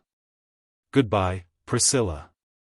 I gave her hand a pressure, which, I think, she neither resisted nor returned. Priscilla's heart was deep, but of small compass. It had room but for a very few dearest ones, among whom she never reckoned me. On the doorstep I met Hollingsworth. I had a momentary impulse to hold out my hand, or at least to give a parting nod, but resisted both. When a real and strong affection has come to an end, it is not well to mock the sacred past with any show of those commonplace civilities that belong to ordinary intercourse. Being dead henceforth to him, and he to me, there could be no propriety in our chilling one another with the touch of two corpse-like hands, or playing at looks of courtesy with eyes that were impenetrable beneath the glaze and the film. We passed, therefore, as if mutually invisible. I can nowise explain what sort of whim, prank, or perversity it was, that, after all these leave-takings, induced me to go to the pigsty, and take leave of the swine. There they lay, buried as deeply among the straw as they could burrow, for huge black grunters, the very symbols of slothful ease and sensual comfort. They were asleep, drawing short and heavy breaths, which heaved their big sides up and down. Unclosing their eyes, however, at my approach, they looked dimly forth at the outer world, and simultaneously uttered a gentle grunt. Not putting themselves to the trouble of an additional breath for that particular purpose, but grunting with their ordinary inhalation. They were involved, and almost stifled and buried alive, in their own corporeal substance. The very unreadiness and oppression wherewith these greasy citizens gained breath enough to keep their life machinery in sluggish movement appeared to make them only the more sensible of the ponderous and fat satisfaction of their existence. Peeping at me an instant out of their small, red, hardly perceptible eyes, they dropped asleep again. Yet not so far asleep but that their unctuous bliss was still present to them, betwixt dream and reality. "You must come back in season to eat part of a sparerib," said Silas Foster, giving my hand a mighty squeeze. "I shall have these fat fellows hanging up by the heels, heads downward, pretty soon, I tell you." "Oh, cruel Silas, what a horrible idea," cried I. "All the rest of us, men, women, and livestock, save only these 4 porkers, are bedeviled with one grief or another, they alone are happy, and you mean to cut their throats and eat them. It would be more for the general comfort to let them eat us, and bitter and sour morsels we should be." Chapter 17. The Hotel. Arriving in town, where my bachelor rooms, long before this time, had received some other occupant, I established myself, for a day or two, in a certain, respectable hotel. It was situated somewhat aloof from my former track in life. My present mood inclining me to avoid most of my old companions, from whom I was now sundered by other interests, and who would have been likely enough to amuse themselves at the expense of the amateur workingman. The hotel keeper put me into a back room of the 3rd story of his spacious establishment. The day was lowering, with occasional gusts of rain, and an ugly tempered east wind, which seemed to come right off the chill and melancholy sea, hardly mitigated by sweeping over the roofs, and amalgamating itself with the dusky element of city smoke. All the effeminacy of past days had returned upon me at once. Summer as it still was, I ordered a coal fire in the rusty grate, and was glad to find myself growing a little too warm with an artificial temperature. My sensations were those of a traveler, long sojourning in remote regions, and at length sitting down again amid customs once familiar. There was a newness and an oldness oddly combining themselves into one impression. It made me acutely sensible how strange a piece of mosaic work had lately been wrought into my life. True, if you look at it in one way, it had been only a summer in the country. But, considered in a profounder relation, it was part of another age, a different state of society, a segment of an existence peculiar in its aims and methods. A leaf of some mysterious volume interpolated into the current history which time was writing off. At one moment, the very circumstances now surrounding me, my coal fire and the dingy room in the bustling hotel, appeared far off and intangible. The next instant Blithedale looked vague, as if it were at a distance both in time and space, and so shadowy that a question might be raised whether the whole affair had been anything more than the thoughts of a speculative man. I had never before experienced a mood that so robbed the actual world of its solidity. It nevertheless involved a charm, on which, a devoted epicure of my own emotions, I resolved to pause, and enjoy the moral syllabub until quite dissolved away. Whatever had been my taste for solitude and natural scenery, yet the thick, foggy, stifled element of cities, the entangled life of many men together, sordid as it was, and empty of the beautiful, took quite as strenuous a hold upon my mind. I felt as if there could never be enough of it. Each characteristic sound was too suggestive to be passed over unnoticed. Beneath and around me, I heard the stir of the hotel. The loud voices of guests, landlord, or barkeeper, steps echoing on the staircase, the ringing of a bell, announcing arrivals or departures.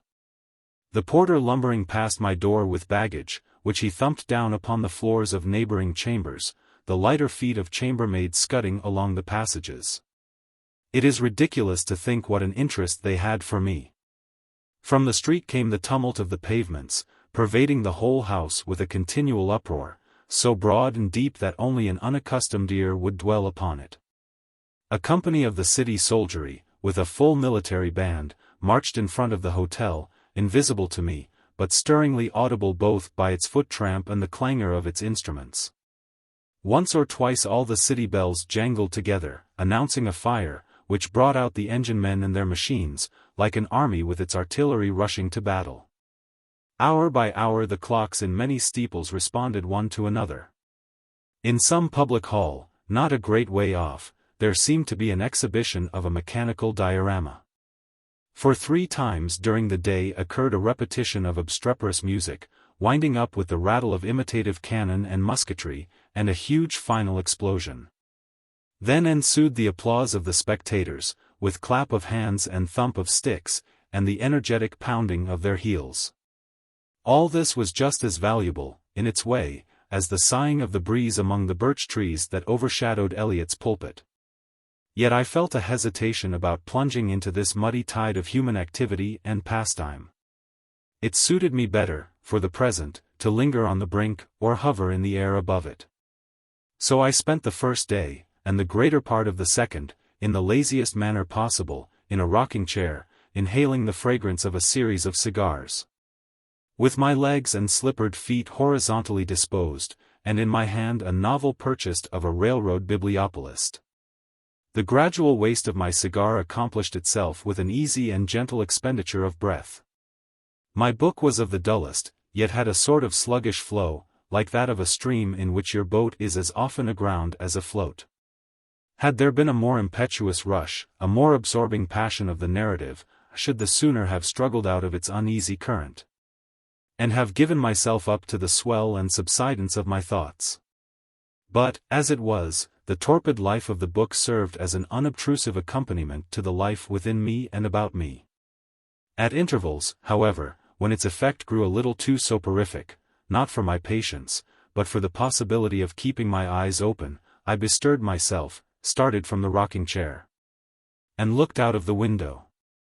A grey sky, the weathercock of a steeple that rose beyond the opposite range of buildings, pointing from the eastward, a sprinkle of small, spiteful-looking raindrops on the windowpane.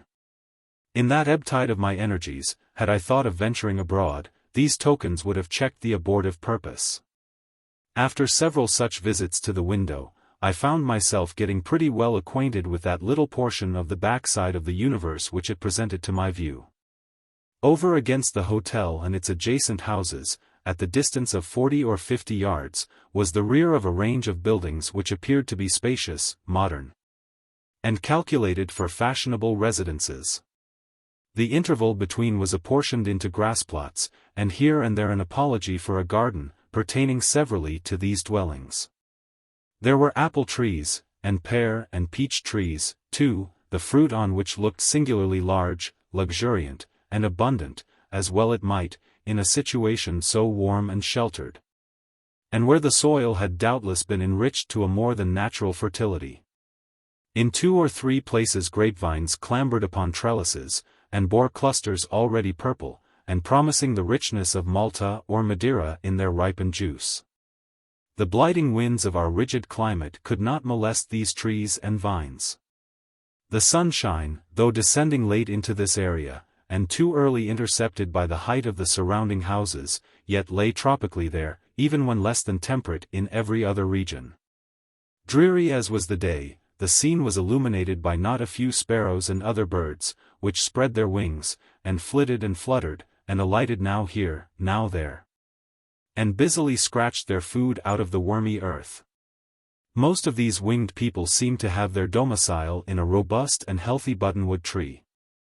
It aspired upward, high above the roofs of the houses, and spread a dense head of foliage half across the area. There was a cat, as there invariably is in such places, who evidently thought herself entitled to the privileges of forest life in this close heart of city conventionalisms. I watched her creeping along the low, flat roofs of the offices, descending a flight of wooden steps, gliding among the grass, and besieging the buttonwood tree, with murderous purpose against its feathered citizens. But, after all, they were birds of city breeding, and doubtless knew how to guard themselves against the peculiar perils of their position. Bewitching to my fancy are all those nooks and crannies where nature, like a stray partridge, hides her head among the long-established haunts of men. It is likewise to be remarked, as a general rule, that there is far more of the picturesque, more truth to native and characteristic tendencies, and vastly greater suggestiveness in the back view of a residence, whether in town or country, than in its front. The latter is always artificial, it is meant for the world's eye, and is therefore a veil and a concealment. Realities keep in the rear, and put forward an advance guard of show and humbug.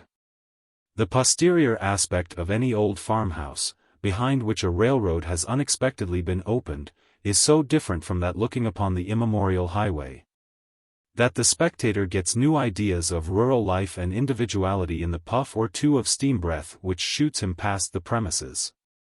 In a city, the distinction between what is offered to the public and what is kept for the family is certainly not less striking. But, to return to my window at the back of the hotel. Together with a due contemplation of the fruit trees, the grapevines, the buttonwood tree, the cat, the birds, and many other particulars, I failed not to study the row of fashionable dwellings to which all these appertained. Here, it must be confessed, there was a general sameness. From the upper story to the first floor, they were so much alike, that I could only conceive of the inhabitants as cut out on one identical pattern, like little wooden toy people of German manufacture. One long, united roof, with its thousands of slates glittering in the rain, extended over the whole. After the distinctness of separate characters to which I had recently been accustomed, it perplexed and annoyed me not to be able to resolve this combination of human interests into well-defined elements. It seemed hardly worth while for more than one of those families to be in existence, since they all had the same glimpse of the sky, all looked into the same area, all received just their equal share of sunshine through the front windows, and all listened to precisely the same noises of the street on which they boarded. Men are so much alike in their nature, that they grow intolerable unless varied by their circumstances. Just about this time a waiter entered my room. The truth was, I had rung the bell and ordered a sherry cobbler. "Can you tell me," I inquired, "what families reside in any of those houses opposite?" "The one right opposite is a rather stylish boarding house," said the waiter. "Two of the gentlemen boarders keep horses at the stable of our establishment. They do things in very good style, sir, the people that live there." I might have found out nearly as much for myself, on examining the house a little more closely. In one of the upper chambers I saw a young man in a dressing gown, standing before the glass and brushing his hair for a quarter of an hour together. He then spent an equal space of time in the elaborate arrangement of his cravat, and finally made his appearance in a dress coat, which I suspected to be newly come from the tailor's, and now first put on for a dinner party. At a window of the next story below, two children, prettily dressed, were looking out. By and by a middle-aged gentleman came softly behind them, kissed the little girl, and playfully pulled the little boy's ear. It was a papa, no doubt, just come in from his counting-room or office. And anon appeared mamma, stealing as softly behind papa as he had stolen behind the children, and laying her hand on his shoulder to surprise him.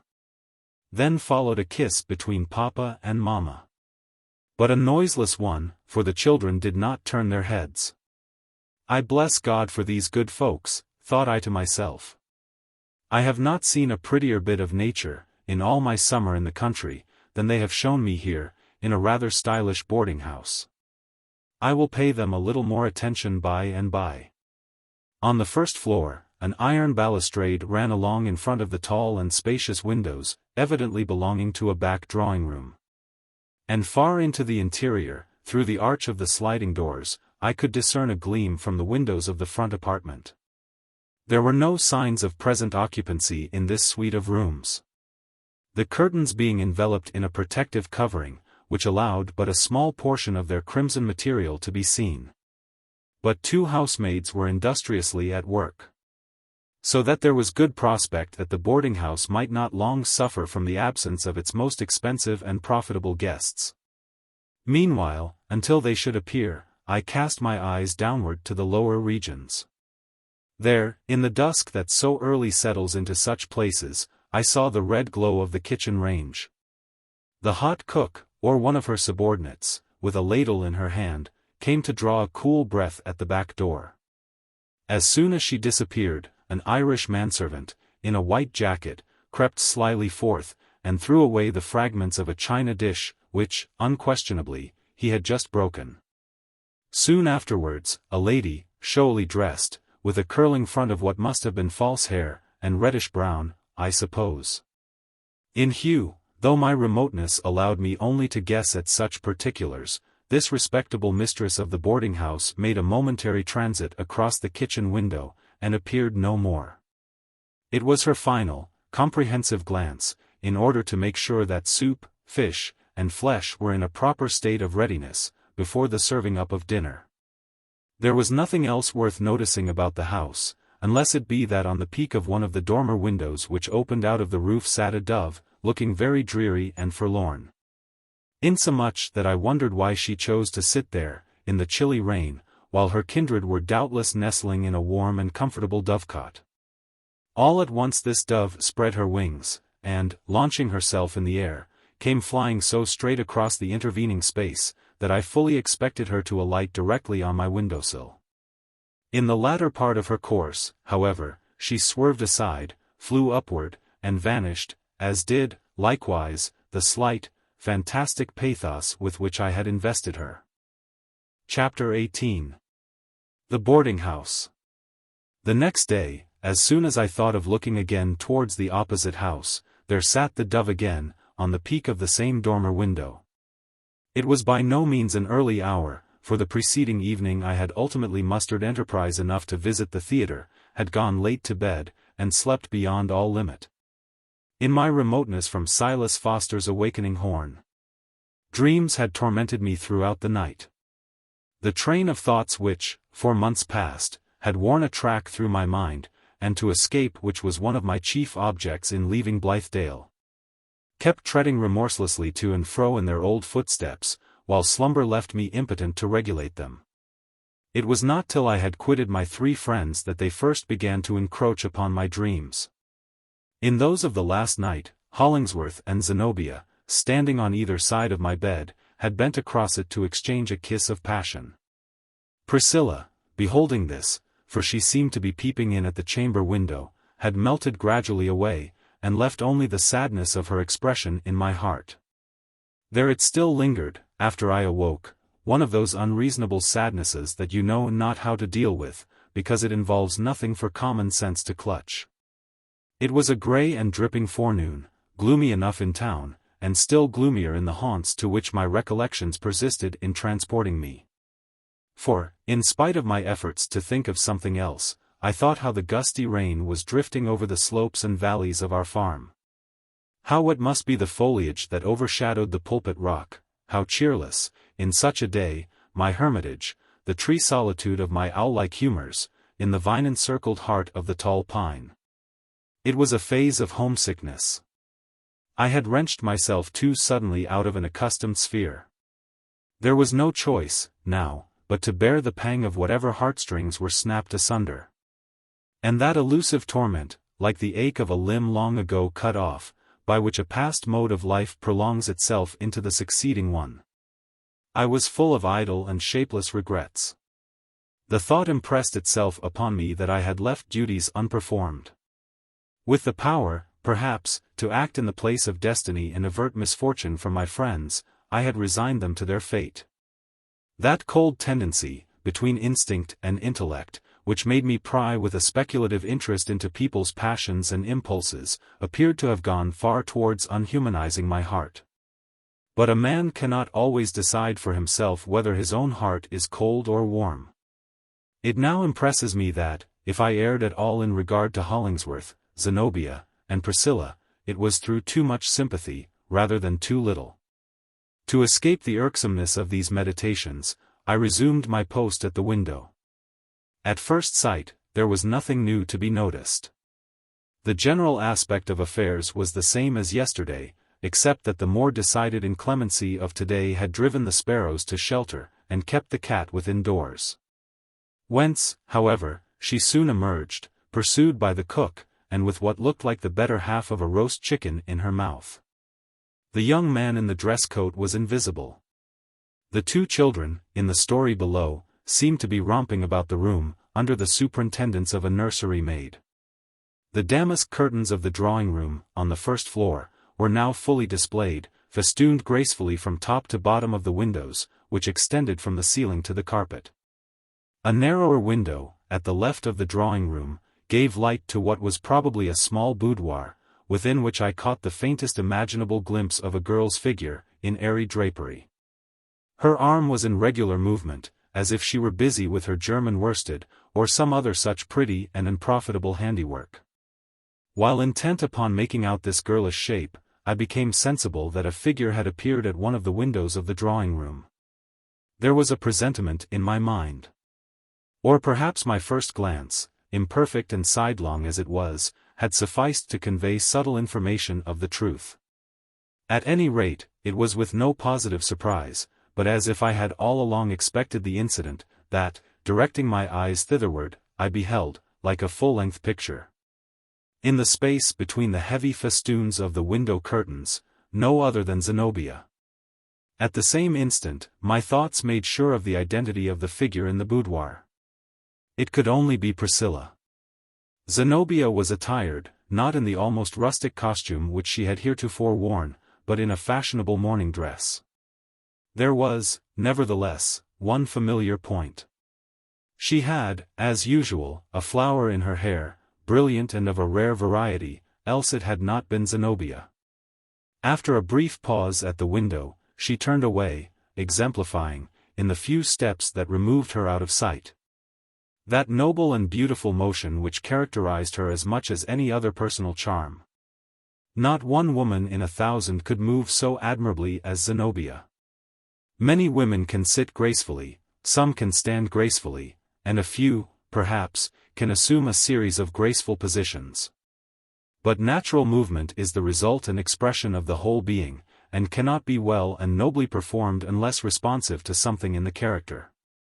I often used to think that music, light and airy, wild and passionate, or the full harmony of stately marches, in accordance with her varying mood, should have attended Zenobia's footsteps. I waited for her reappearance. It was one peculiarity, distinguishing Zenobia from most of her sex, that she needed for her moral well-being, and never would forego, a large amount of physical exercise. At Blithedale, no inclemency of sky or muddiness of earth had ever impeded her daily walks. Here in town, she probably preferred to tread the extent of the 2 drawing-rooms, and measure out the miles by spaces of 40 feet, rather than bedraggle her skirts over the sloppy pavements. Accordingly, in about the time requisite to pass through the arch of the sliding doors to the front window, and to return upon her steps, there she stood again, between the festoons of the crimson curtains. But another personage was now added to the scene. Behind Zenobia appeared that face which I had first encountered in the woodpath. The man who had passed, side by side with her, in such mysterious familiarity and estrangement, beneath my vine-curtained hermitage in the tall pine tree. It was Westervelt. And though he was looking closely over her shoulder, it still seemed to me, as on the former occasion, that Zenobia repelled him, that, perchance, they mutually repelled each other, by some incompatibility of their spheres. This impression, however, might have been altogether the result of fancy and prejudice in me. The distance was so great as to obliterate any play of feature by which I might otherwise have been made a partaker of their counsels. There now needed only Hollingsworth and old Moodie to complete the knot of characters, whom a real intricacy of events, greatly assisted by my method of insulating them from other relations, had kept so long upon my mental stage, as actors in a drama. In itself, perhaps, it was no very remarkable event that they should thus come across me, at the moment when I imagined myself free. Zenobia, as I well knew, had retained an establishment in town, and had not unfrequently withdrawn herself from Blithedale during brief intervals, on one of which occasions she had taken Priscilla along with her. Nevertheless, there seemed something fatal in the coincidence that had borne me to this one spot, of all others in a great city, and transfixed me there, and compelled me again to waste my already wearied sympathies on affairs which were none of mine, and persons who cared little for me. It irritated my nerves, it affected me with a kind of heartsickness. After the effort which it cost me to fling them off, after consummating my escape, as I thought, from these goblins of flesh and blood, and pausing to revive myself with a breath or two of an atmosphere in which they should have no share, it was a positive despair to find the same figures arraying themselves before me, and presenting their old problem in a shape that made it more insoluble than ever. I began to long for a catastrophe. If the noble temper of Hollingsworth's soul were doomed to be utterly corrupted by the too powerful purpose which had grown out of what was noblest in him, if the rich and generous qualities of Zenobia's womanhood might not save her, if Priscilla must perish by her tenderness and faith, so simple and so devout, then be it so. let it all come. As for me, I would look on, as it seemed my part to do, understandingly, if my intellect could fathom the meaning and the moral, and, at all events, reverently and sadly. The curtain fallen, would pass onward with my poor individual life, which was now attenuated of much of its proper substance, and diffused among many alien interests. Meanwhile, Zenobia and her companion had retreated from the window. Then followed an interval, during which I directed my eyes towards the figure in the boudoir. Most certainly it was Priscilla, although dressed with a novel and fanciful elegance. The vague perception of it, as viewed so far off, impressed me as if she had suddenly passed out of a chrysalis state and put forth wings. Her hands were not now in motion. She had dropped her work, and sat with her head thrown back, in the same attitude that I had seen several times before, when she seemed to be listening to an imperfectly distinguished sound. Again the two figures in the drawing-room became visible. They were now a little withdrawn from the window, face to face, and, as I could see by Zenobia's emphatic gestures, were discussing some subject in which she, at least, felt a passionate concern. By and by she broke away, and vanished beyond my ken. Westervelt approached the window, and leaned his forehead against a pane of glass, displaying the sort of smile on his handsome features which, when I before met him, had let me into the secret of his gold-bordered teeth. Every human being, when given over to the devil, is sure to have the wizard mark upon him, in one form or another. I fancied that this smile, with its peculiar revelation, was the devil's signet on the professor. This man, as I had soon reason to know, was endowed with a cat-like circumspection. And though precisely the most unspiritual quality in the world, it was almost as effective as spiritual insight in making him acquainted with whatever it suited him to discover. He now proved it, considerably to my discomfiture, by detecting and recognizing me, at my post of observation. Perhaps I ought to have blushed at being caught in such an evident scrutiny of Professor Westervelt and his affairs. Perhaps I did blush. Be that as it might, I retained presence of mind enough not to make my position yet more irksome by the poltroonery of drawing back. Westervelt looked into the depths of the drawing-room, and beckoned. Immediately afterwards Zenobia appeared at the window, with color much heightened, and eyes which, as my conscience whispered me, were shooting bright arrows, barbed with scorn. Across the intervening space, directed full at my sensibilities as a gentleman. If the truth must be told, far as her flight shot was, those arrows hit the mark. She signified her recognition of me by a gesture with her head and hand, comprising at once a salutation and dismissal. The next moment she administered one of those pitiless rebukes which a woman always has at hand, ready for any offense, and which she so seldom spares on due occasion. By letting down a white linen curtain between the festoons of the damask ones. It fell like the drop curtain of a theatre, in the interval between the acts. Priscilla had disappeared from the boudoir. But the dove still kept her desolate perch on the peak of the attic window. Chapter 19. Zenobia's drawing-room. The remainder of the day, so far as I was concerned, was spent in meditating on these recent incidents. I contrived, and alternately rejected, innumerable methods of accounting for the presence of Zenobia and Priscilla, and the connection of Westervelt with both. It must be owned, too, that I had a keen, revengeful sense of the insult inflicted by Zenobia's scornful recognition, and more particularly by her letting down the curtain. As if such were the proper barrier to be interposed between a character like hers and a perceptive faculty like mine. For, was mine a mere vulgar curiosity? Zenobia should have known me better than to suppose it. She should have been able to appreciate that quality of the intellect and the heart which impelled me, often against my own will, and to the detriment of my own comfort, to live in other lives. And to endeavor, by generous sympathies, by delicate intuitions, by taking note of things too slight for record, and by bringing my human spirit into manifold accordance with the companions whom God assigned me, to learn the secret which was hidden even from themselves. Of all possible observers, methought a woman like Zenobia and a man like Hollingsworth should have selected me.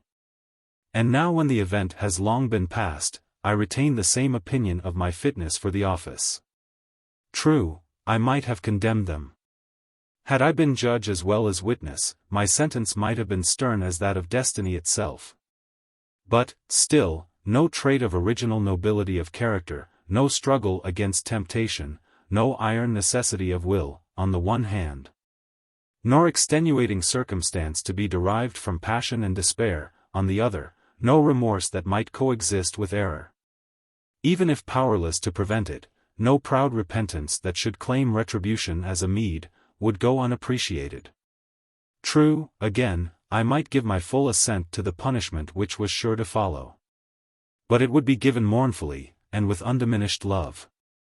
And, after all was finished, I would come as if to gather up the white ashes of those who had perished at the stake, and to tell the world, the wrong being now atoned for, how much had perished there which it had never yet known how to praise. I sat in my rocking chair, too far withdrawn from the window to expose myself to another rebuke like that already inflicted.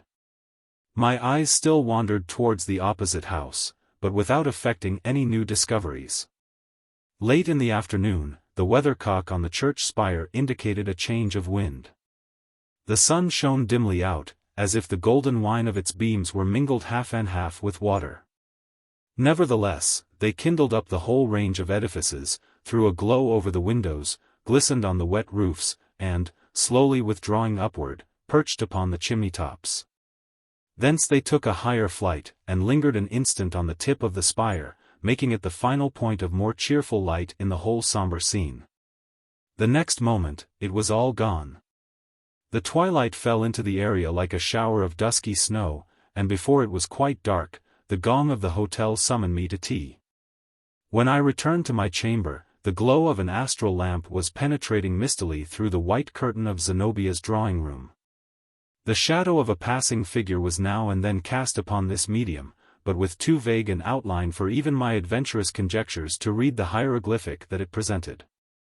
All at once, it occurred to me how very absurd was my behavior in thus tormenting myself with crazy hypotheses as to what was going on within that drawing-room, when it was at my option to be personally present there. My relations with Zenobia, as yet unchanged, as a familiar friend, and associated in the same lifelong enterprise, gave me the right, and made it no more than kindly courtesy demanded, to call on her. Nothing, except our habitual independence of conventional rules at Blithedale, could have kept me from sooner recognizing this duty. At all events, it should now be performed. In compliance with this sudden impulse, I soon found myself actually within the house, the rear of which, for 2 days past, I had been so sedulously watching. A servant took my card, and, immediately returning, ushered me upstairs. On the way, I heard a rich, and, as it were, triumphant burst of music from a piano, in which I felt Zenobia's character, although heretofore I had known nothing of her skill upon the instrument. 2 or 3 canary birds, excited by this gush of sound, sang piercingly, and did their utmost to produce a kindred melody. A bright illumination streamed through the door of the front drawing-room, and I had barely stepped across the threshold before Zenobia came forward to meet me, laughing, and with an extended hand. "Ah, Mr. Coverdale," said she, still smiling, but, as I thought, with a good deal of scornful anger underneath, "it has gratified me to see the interest which you continue to take in my affairs. I have long recognized you as a sort of transcendental Yankee, with all the native propensity of your countrymen to investigate matters that come within their range, but rendered almost poetical. In your case, by the refined methods which you adopt for its gratification.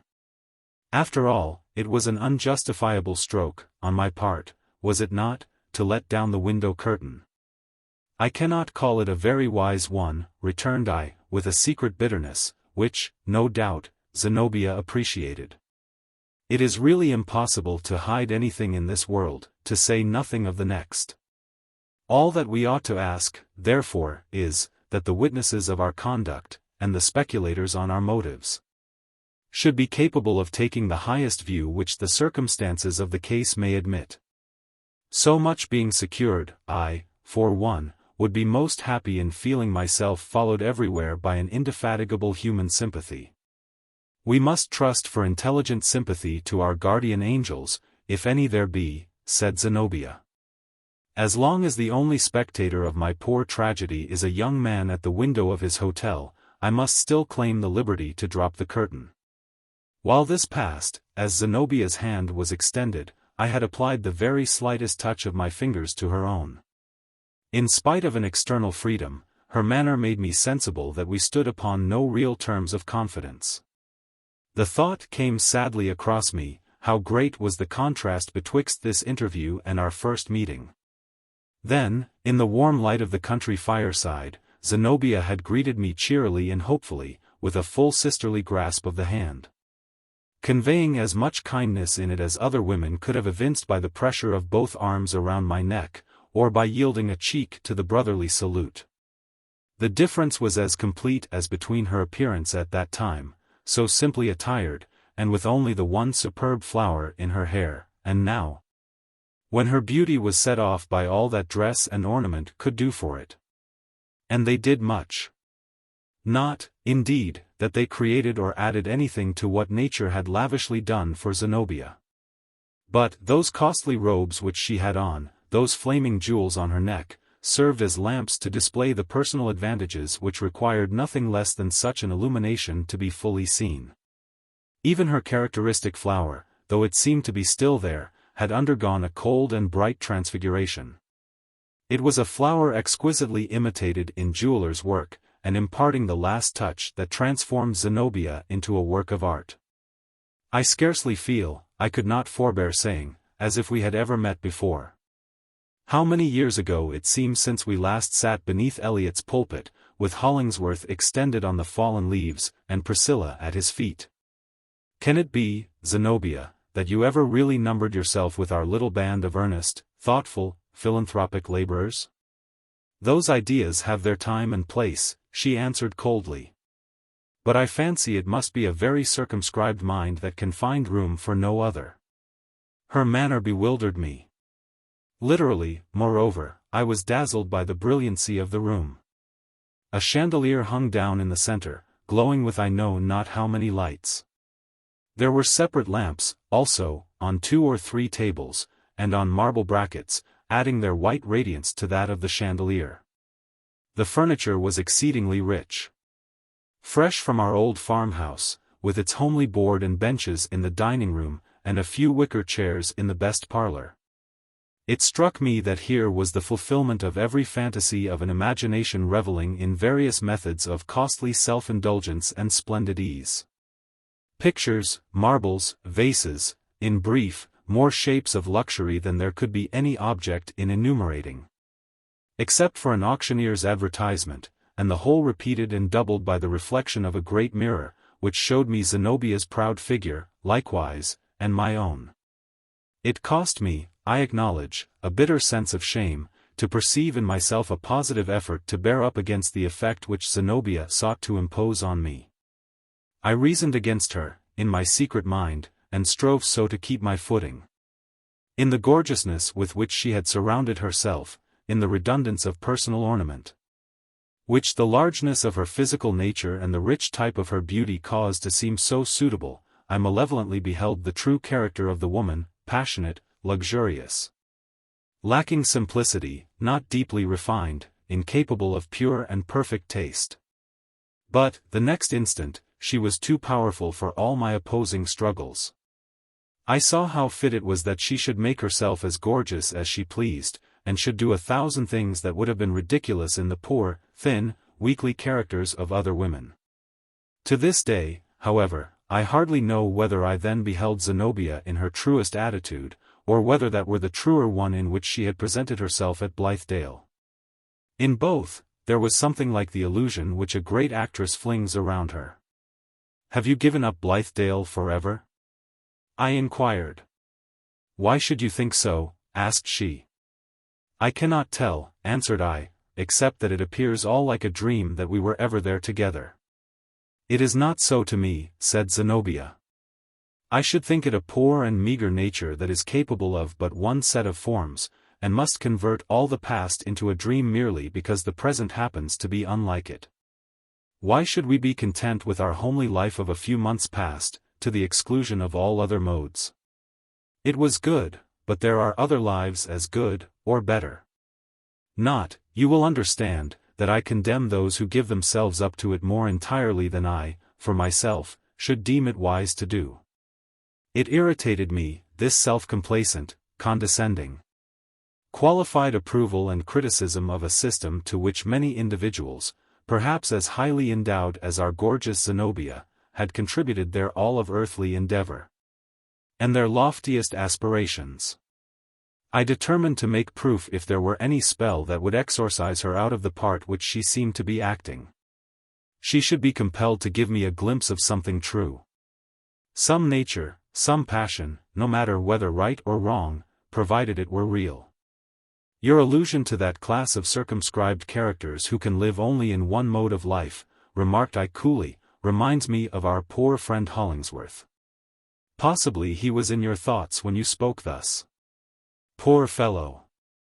It is a pity that, by the fault of a narrow education, he should have so completely immolated himself to that one idea of his. Especially as the slightest modicum of common sense would teach him its utter impracticability. Now that I have returned into the world, and can look at his project from a distance, it requires quite all my real regard for this respectable and well-intentioned man to prevent me laughing at him, as I find society at large does.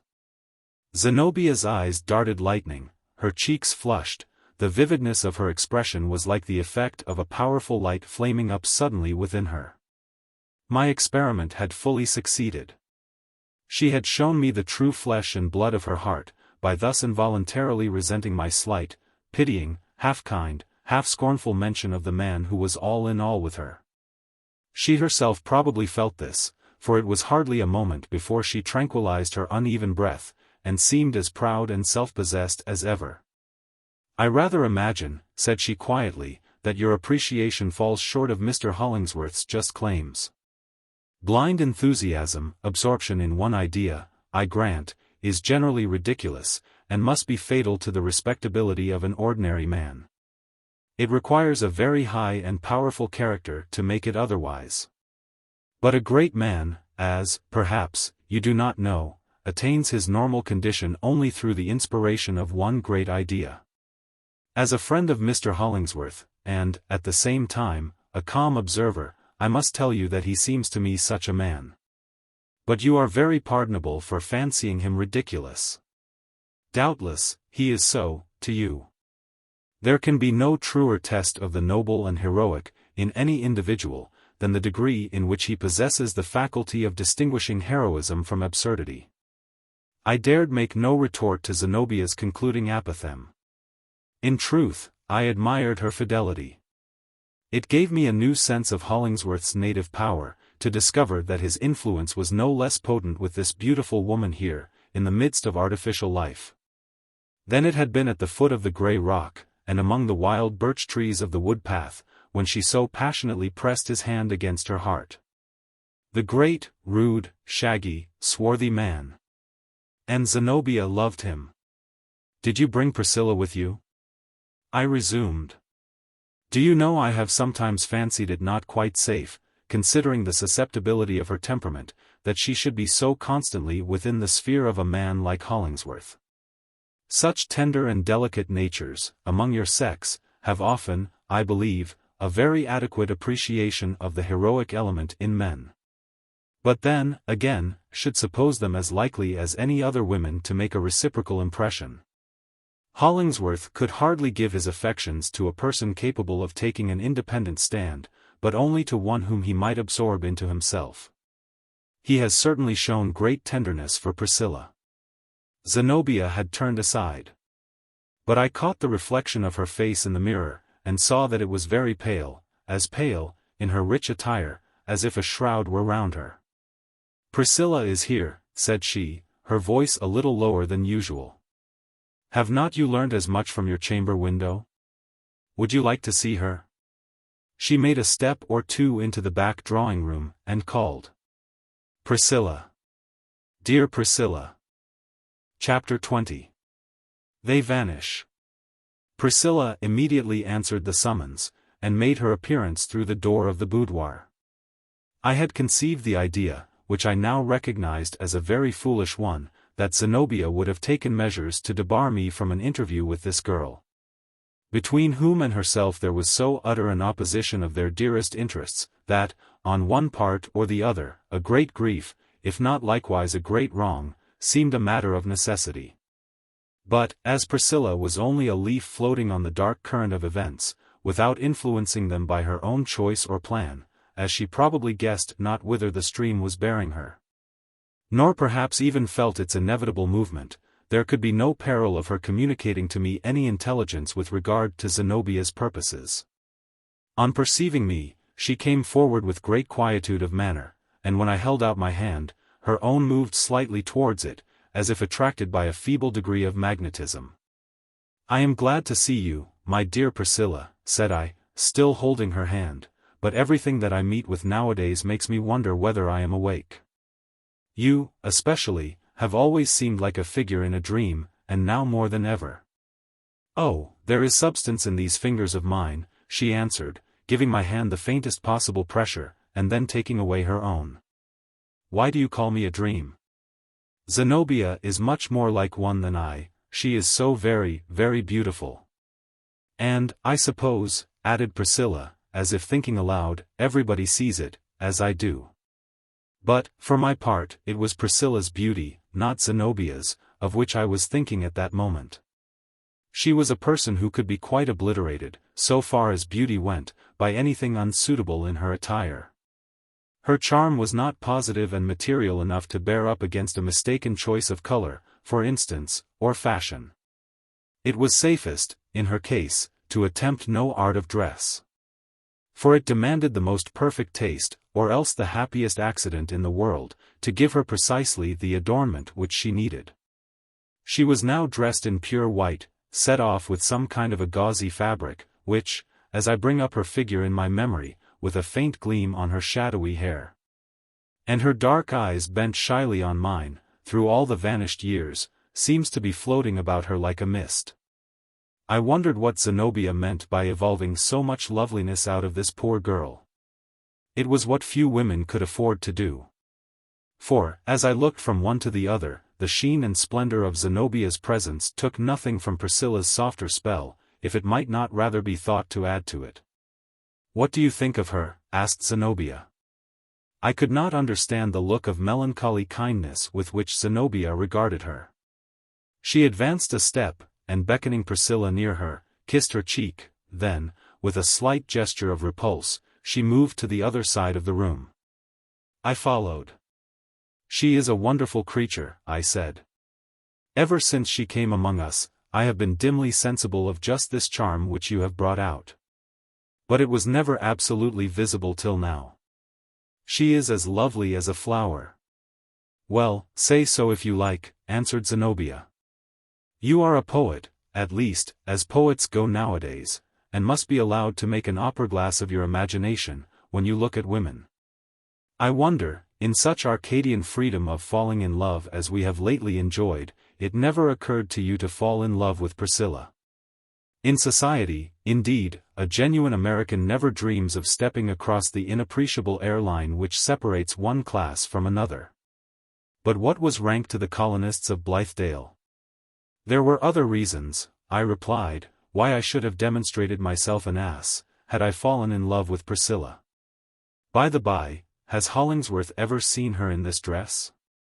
"Why do you bring up his name at every turn?" asked Zenobia in an undertone, and with a malign look which wandered from my face to Priscilla's. "You know not what you do. It is dangerous, sir, believe me, to tamper thus with earnest human passions, out of your own mere idleness, and for your sport. I will endure it no longer. Take care that it does not happen again. I warn you."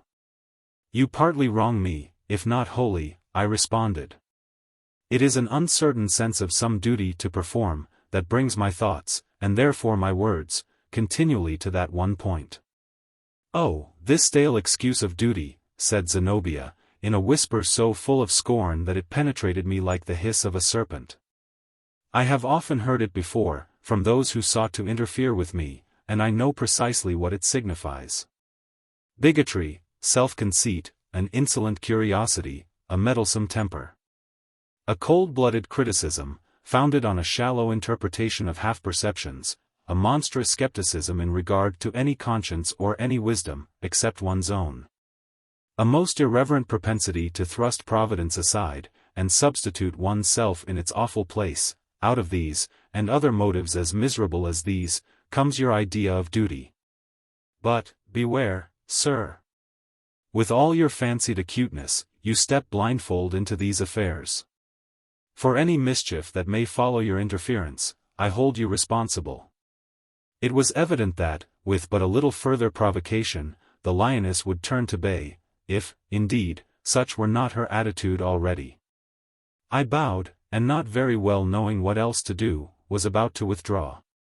But, glancing again towards Priscilla, who had retreated into a corner, there fell upon my heart an intolerable burden of despondency, the purport of which I could not tell.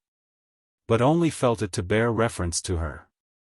I approached and held out my hand, a gesture, however, to which she made no response. It was always one of her peculiarities that she seemed to shrink from even the most friendly touch, unless it were Zenobia's or Hollingsworth's. Zenobia, all this while, stood watching us, but with a careless expression, as if it mattered very little what might pass. "Priscilla," I inquired, lowering my voice, "when do you go back to Blithedale?" "Whenever they please to take me," said she. "Did you come away of your own free will?" I asked. "I am blown about like a leaf," she replied. "I never have any free will." "Does Hollingsworth know that you are here?" said I. "He bade me come," answered Priscilla. She looked at me, I thought, with an air of surprise, as if the idea were incomprehensible that she should have taken this step without his agency. "What a grip this man has laid upon her whole being," muttered I between my teeth. "Well, as Zenobia so kindly intimates, I have no more business here. I wash my hands of it all. On Hollingsworth's head be the consequences. Priscilla," I added aloud, "I know not that ever we may meet again. Farewell." As I spoke the word, a carriage had rumbled along the street, and stopped before the house. The doorbell rang, and steps were immediately afterwards heard on the staircase. Zenobia had thrown a shawl over her dress. "Mr. Coverdale," said she, with cool courtesy, "you will perhaps excuse us. We have an engagement, and are going out." "Whither?" I demanded. "Is not that a little more than you are entitled to inquire?" said she, with a smile. "At all events, it does not suit me to tell you." The door of the drawing-room opened, and Westervelt appeared. I observed that he was elaborately dressed, as if for some grand entertainment. My dislike for this man was infinite. At that moment it amounted to nothing less than a creeping of the flesh, as when, feeling about in a dark place, one touches something cold and slimy, and questions what the secret hatefulness may be. And still I could not but acknowledge that, for personal beauty, for polish of manner, for all that externally befits a gentleman, there was hardly another like him. After bowing to Zenobia, and graciously saluting Priscilla in her corner, he recognized me by a slight but courteous inclination. "Come, Priscilla," said Zenobia, "it is time. Mr. Coverdale, good evening." As Priscilla moved slowly forward, I met her in the middle of the drawing-room. "Priscilla," said I, in the hearing of them all, "do you know whither you are going?" "I do not know," she answered. "Is it wise to go, and is it your choice to go?" I asked. "If not, I am your friend, and Hollingsworth's friend. Tell me so, at once." "Possibly," observed Westervelt, smiling, "Priscilla sees in me an older friend than either Mr. Coverdale or Mr. Hollingsworth. I shall willingly leave the matter at her option." While thus speaking, he made a gesture of kindly invitation, and Priscilla passed me, with the gliding movement of a sprite, and took his offered arm. He offered the other to Zenobia. But she turned her proud and beautiful face upon him with a look which, judging from what I caught of it in profile, would undoubtedly have smitten the man dead, had he possessed any heart. Or had this glance attained to it? It seemed to rebound, however, from his courteous visage, like an arrow from polished steel. They all three descended the stairs. And when I likewise reached the street door, the carriage was already rolling away. Chapter 21. An Old Acquaintance. Thus excluded from everybody's confidence, and attaining no further, by my most earnest study, than to an uncertain sense of something hidden from me. It would appear reasonable that I should have flung off all these alien perplexities. Obviously, my best course was to betake myself to new scenes. Here I was only an intruder.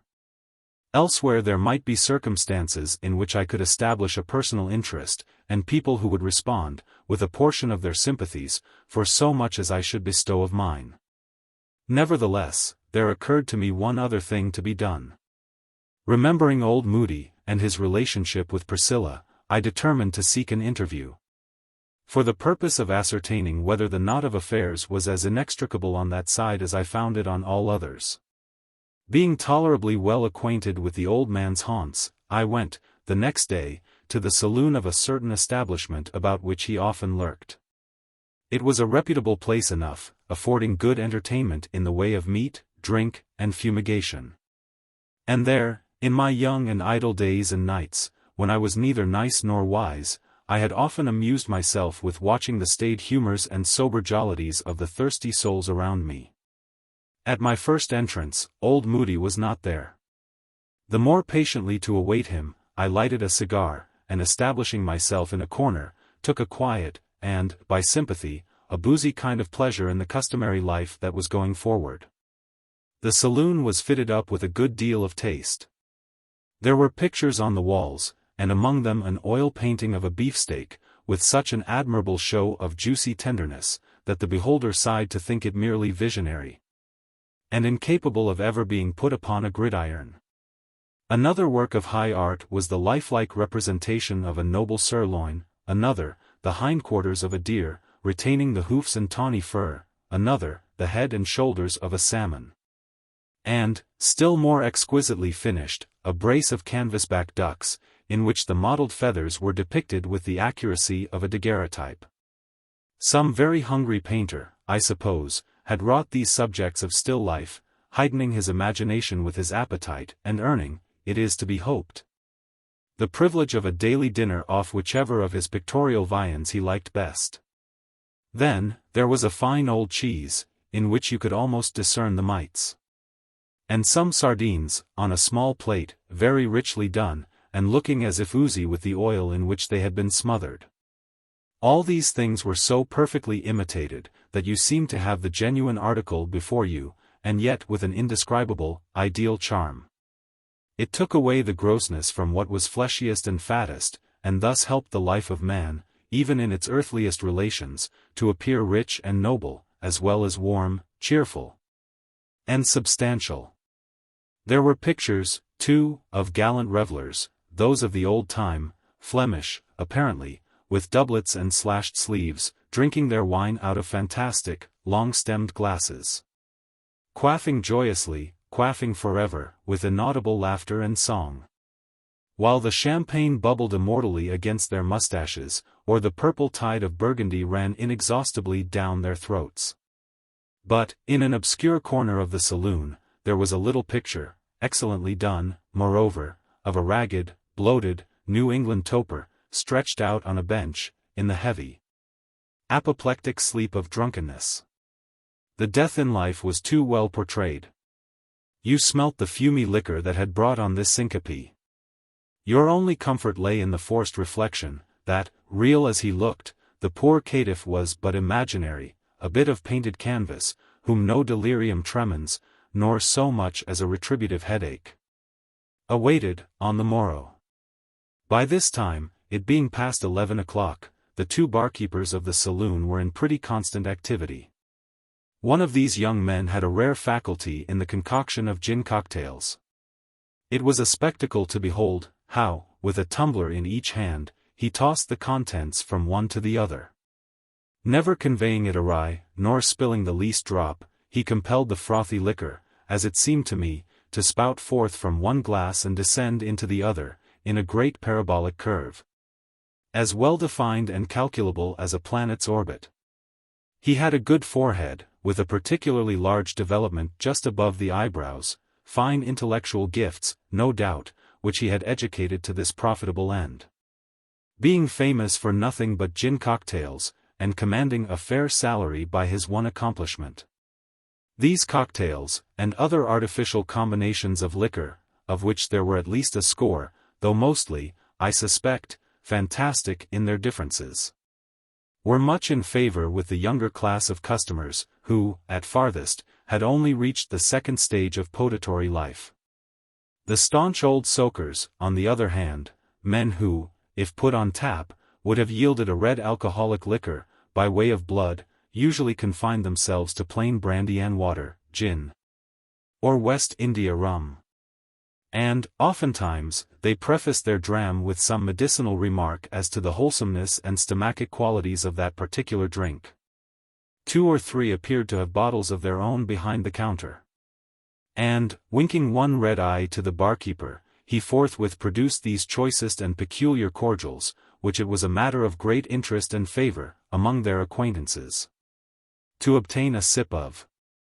Agreeably to the Yankee habit, under whatever circumstances, the deportment of all these good fellows, old or young, was decorous and thoroughly correct. They grew only the more sober in their cups. There was no confused babble nor boisterous laughter. They sucked in the joyous fire of the decanters and kept it smouldering in their inmost recesses, with a bliss known only to the heart which it warmed and comforted. Their eyes twinkled a little, to be sure. They hemmed vigorously after each glass, and laid a hand upon the pit of the stomach, as if the pleasant titillation there was what constituted the tangible part of their enjoyment. In that spot, unquestionably, and not in the brain, was the acme of the whole affair. But the true purpose of their drinking, and one that will induce men to drink, or do something equivalent, as long as this weary world shall endure, was the renewed youth and vigor, the brisk, cheerful sense of things present and to come, with which, for about a quarter of an hour, the dram permeated their systems. And when such quarters of an hour can be obtained in some mode less baneful to the great sum of a man's life, but, nevertheless, with a little spice of impropriety, to give it a wild flavor, we temperance people may ring out our bells for victory. The prettiest object in the saloon was a tiny fountain, which threw up its feathery jet through the counter, and sparkled down again into an oval basin, or lakelet, containing several goldfishes. There was a bed of bright sand at the bottom, strewn with coral and rockwork. And the fishes went gleaming about, now turning up the sheen of a golden side, and now vanishing into the shadows of the water, like the fanciful thoughts that coquet with a poet in his dream. Never before, I imagine, did a company of water drinkers remain so entirely uncontaminated by the bad example around them. Nor could I help wondering that it had not occurred to any freakish inebriate to empty a glass of liquor into their lakelet. What a delightful idea! Who would not be a fish, if he could inhale jollity with the essential element of his existence? I had begun to despair of meeting old Moodie, when, all at once, I recognized his hand and arm protruding from behind a screen that was set up for the accommodation of bashful topers. As a matter of course, he had one of Priscilla's little purses, and was quietly insinuating it under the notice of a person who stood near. This was always old Moodie's way. You hardly ever saw him advancing towards you, but became aware of his proximity without being able to guess how he had come thither. He glided about like a spirit, assuming visibility close to your elbow, offering his petty trifles of merchandise, remaining long enough for you to purchase, if so disposed. And then taking himself off, between 2 breaths, while you happened to be thinking of something else. By a sort of sympathetic impulse that often controlled me in those more impressible days of my life, I was induced to approach this old man in a mode as undemonstrative as his own. Thus, when, according to his custom, he was probably just about to vanish, he found me at his elbow. "Ah," said he, with more emphasis than was usual with him. "It is Mr. Coverdale." "Yes, Mr. Moodie, your old acquaintance," answered I. "It is some time now since we ate luncheon together at Blithedale, and a good deal longer since our little talk together at the street corner." "That was a good while ago," said the old man. And he seemed inclined to say not a word more. His existence looked so colorless and torpid, so very faintly shadowed on the canvas of reality, that I was half afraid lest he should altogether disappear. Even while my eyes were fixed full upon his figure. He was certainly the wretchedest old ghost in the world, with his crazy hat, the dingy handkerchief about his throat, his suit of threadbare grey, and especially that patch over his right eye, behind which he always seemed to be hiding himself. There was one method, however, of bringing him out into somewhat stronger relief. A glass of brandy would effect it. Perhaps the gentler influence of a bottle of claret might do the same. Nor could I think it a matter for the recording angel to write down against me, if, with my painful consciousness of the frost in this old man's blood, and the positive ice that had congealed about his heart, I should thaw him out, were it only for an hour, with the summer warmth of a little wine. What else could possibly be done for him? How else could he be imbued with energy enough to hope for a happier state hereafter? How else be inspired to say his prayers? For there are states of our spiritual system when the throb of the soul's life is too faint and weak to render us capable of religious aspiration. "Mr. Moodie," said I, "shall we lunch together? And would you like to drink a glass of wine?" His one eye gleamed. He bowed. And it impressed me that he grew to be more of a man at once, either in anticipation of the wine, or as a grateful response to my good fellowship in offering it. "With pleasure," he replied.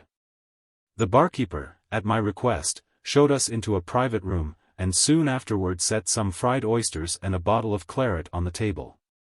And I saw the old man glance curiously at the label of the bottle, as if to learn the brand. "It should be good wine," I remarked, "if it have any right to its label." "You cannot suppose, sir," said Moodie, with a sigh, "that a poor old fellow like me knows any difference in wines."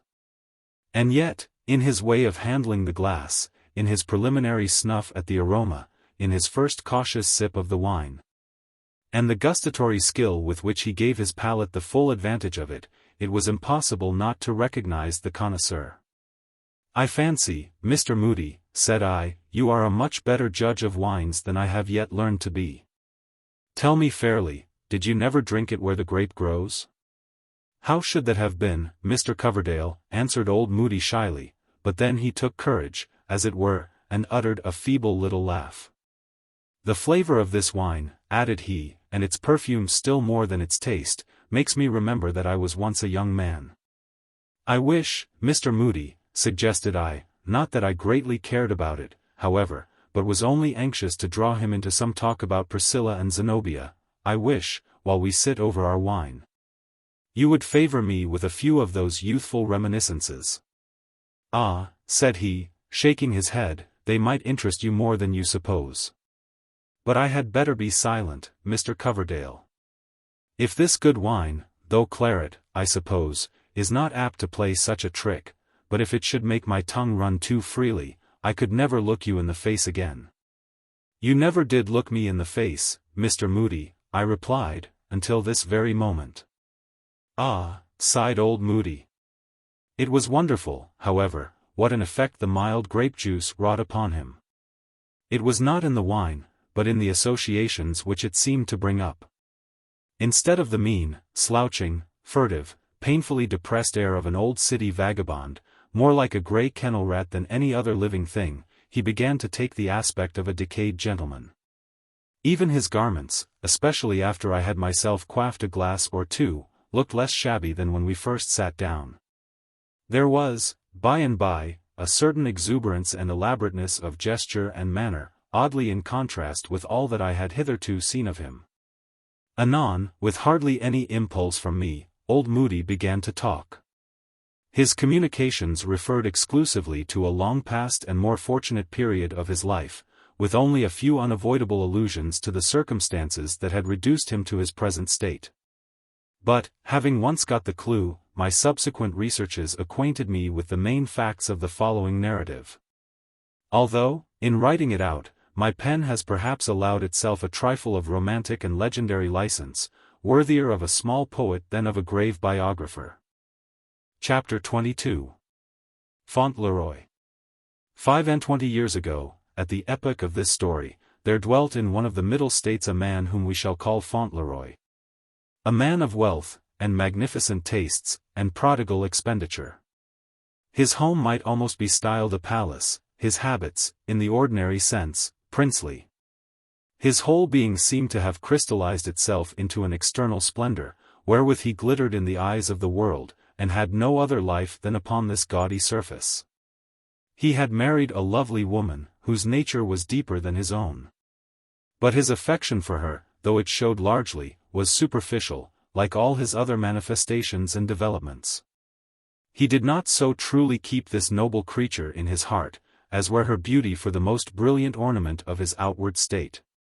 And there was born to him a child, a beautiful daughter, whom he took from the beneficent hand of God with no just sense of her immortal value. But as a man already rich in gems would receive another jewel. If he loved her, it was because she shone. After Fauntleroy had thus spent a few empty years, coruscating continually in unnatural light, the source of it, which was merely his gold, began to grow more shallow, and finally became exhausted. He saw himself in imminent peril of losing all that had heretofore distinguished him. And, conscious of no innate worth to fall back upon, he recoiled from this calamity with the instinct of a soul shrinking from annihilation. To avoid it, wretched man! Or rather to defer it, if but for a month, a day. Or only to procure himself the life of a few breaths more amid the false glitter which was now less his own than ever, he made himself guilty of a crime. It was just the sort of crime, growing out of its artificial state, which society, unless it should change its entire constitution for this man's unworthy sake, neither could nor ought to pardon. More safely might it pardon murder. Fauntleroy's guilt was discovered. He fled, his wife perished, by the necessity of her innate nobleness, in its alliance with a being so ignoble. And betwixt her mother's death and her father's ignominy, his daughter was left worse than orphaned. There was no pursuit after Fauntleroy. His family connections, who had great wealth, made such arrangements with those whom he had attempted to wrong as secured him from the retribution that would have overtaken an unfriended criminal. The wreck of his estate was divided among his creditors, his name, in a very brief space, was forgotten by the multitude who had passed it so diligently from mouth to mouth. Seldom, indeed, was it recalled, even by his closest former intimates. Nor could it have been otherwise. The man had laid no real touch on any mortal's heart. Being a mere image, an optical delusion, created by the sunshine of prosperity, it was his law to vanish into the shadow of the first intervening cloud. He seemed to leave no vacancy. A phenomenon which, like many others that attended his brief career, went far to prove the elusiveness of his existence. Not, however, that the physical substance of Fauntleroy had literally melted into vapor. He had fled northward to the New England metropolis, and had taken up his abode, under another name, in a squalid street or court of the older portion of the city. There he dwelt among poverty-stricken wretches, sinners, and forlorn good people, Irish, and whomsoever else were neediest. Many families were clustered in each house together, above stairs and below, in the little peaked garrets, and even in the dusky cellars. The house where Fauntleroy paid weekly rent for a chamber and a closet had been a stately habitation in its day. An old colonial governor had built it, and lived there, long ago, and held his levees in a great room where now slept 20 Irish bedfellows. And died in Fauntleroy's chamber, which his embroidered and white-wigged ghost still haunted. Tattered hangings, a marble hearth, traversed with many cracks and fissures, a richly carved oaken mantelpiece, partly hacked away for kindling stuff, a stuccoed ceiling, defaced with great unsightly patches of the naked laths, such was the chamber's aspect, as if, with its splinters and rags of dirty splendor, it were a kind of practical jibe at this poor, ruined man of show. At first, and at irregular intervals, his relatives allowed Fauntleroy a little pittance to sustain life. Not from any love, perhaps, but lest poverty should compel him, by new offences, to add more shame to that with which he had already stained them. But he showed no tendency to further guilt. His character appeared to have been radically changed, as, indeed, from its shallowness, it well might, by his miserable fate. Or, it may be, the traits now seen in him were portions of the same character, presenting itself in another phase. Instead of any longer seeking to live in the sight of the world, his impulse was to shrink into the nearest obscurity, and to be unseen of men, were it possible. Even while standing before their eyes. He had no pride, it was all trodden in the dust. No ostentation, for how could it survive, when there was nothing left of Fauntleroy, save penury and shame? His very gait demonstrated that he would gladly have faded out of view, and have crept about invisibly, for the sake of sheltering himself from the irksomeness of a human glance. Hardly, it was averred, within the memory of those who knew him now, had he the hardihood to show his full front to the world. He skulked in corners, and crept about in a sort of noonday twilight, making himself grey and misty, at all hours, with his morbid intolerance of sunshine. In his torpid despair, however, he had done an act which that condition of the spirit seems to prompt almost as often as prosperity and hope. Fauntleroy was again married. He had taken to wife a forlorn, meek-spirited, feeble young woman, a seamstress, whom he found dwelling with her mother in a contiguous chamber of the old gubernatorial residence. This poor phantom, as the beautiful and noble companion of his former life had done, brought him a daughter. And sometimes, as from one dream into another, Fauntleroy looked forth out of his present grimy environment into that past magnificence. And wondered whether the grandee of yesterday or the pauper of today were real. But, in my mind, the one and the other were alike impalpable. In truth, it was Fauntleroy's fatality to behold whatever he touched dissolve. After a few years, his second wife, dim shadow that she had always been, faded finally out of the world, and left Fauntleroy to deal as he might with their pale and nervous child. And, by this time, among his distant relatives, with whom he had grown a weary thought, linked with contagious infamy, and which they were only too willing to get rid of, he was himself supposed to be no more. The younger child, like his elder one, might be considered as the true offspring of both parents, and as the reflection of their state. She was a tremulous little creature, shrinking involuntarily from all mankind, but in timidity, and no sour repugnance. There was a lack of human substance in her. It seemed as if, were she to stand up in a sunbeam, it would pass right through her figure, and trace out the cracked and dusty windowpanes upon the naked floor. But, nevertheless, the poor child had a heart, and from her mother's gentle character she had inherited a profound and still capacity of affection. And so her life was one of love. She bestowed it partly on her father, but in greater part on an idea. For Fauntleroy, as they sat by their cheerless fireside, which was no fireside, in truth, but only a rusty stove, had often talked to the little girl about his former wealth, the noble loveliness of his first wife, and the beautiful child whom she had given him. Instead of the fairy tales which other parents tell, he told Priscilla this.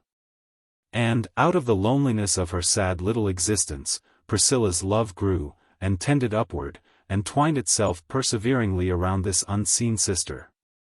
As a grapevine might strive to clamber out of a gloomy hollow among the rocks, and embrace a young tree standing in the sunny warmth above. It was almost like worship, both in its earnestness and its humility. Nor was it the less humble, though the more earnest, because Priscilla could claim human kindred with the being whom she so devoutly loved. As with worship, too, it gave her soul the refreshment of a purer atmosphere. Save for this singular, this melancholy, and yet beautiful affection, the child could hardly have lived. Or, had she lived, with a heart shrunken for lack of any sentiment to fill it, she must have yielded to the barren miseries of her position, and have grown to womanhood characterless and worthless.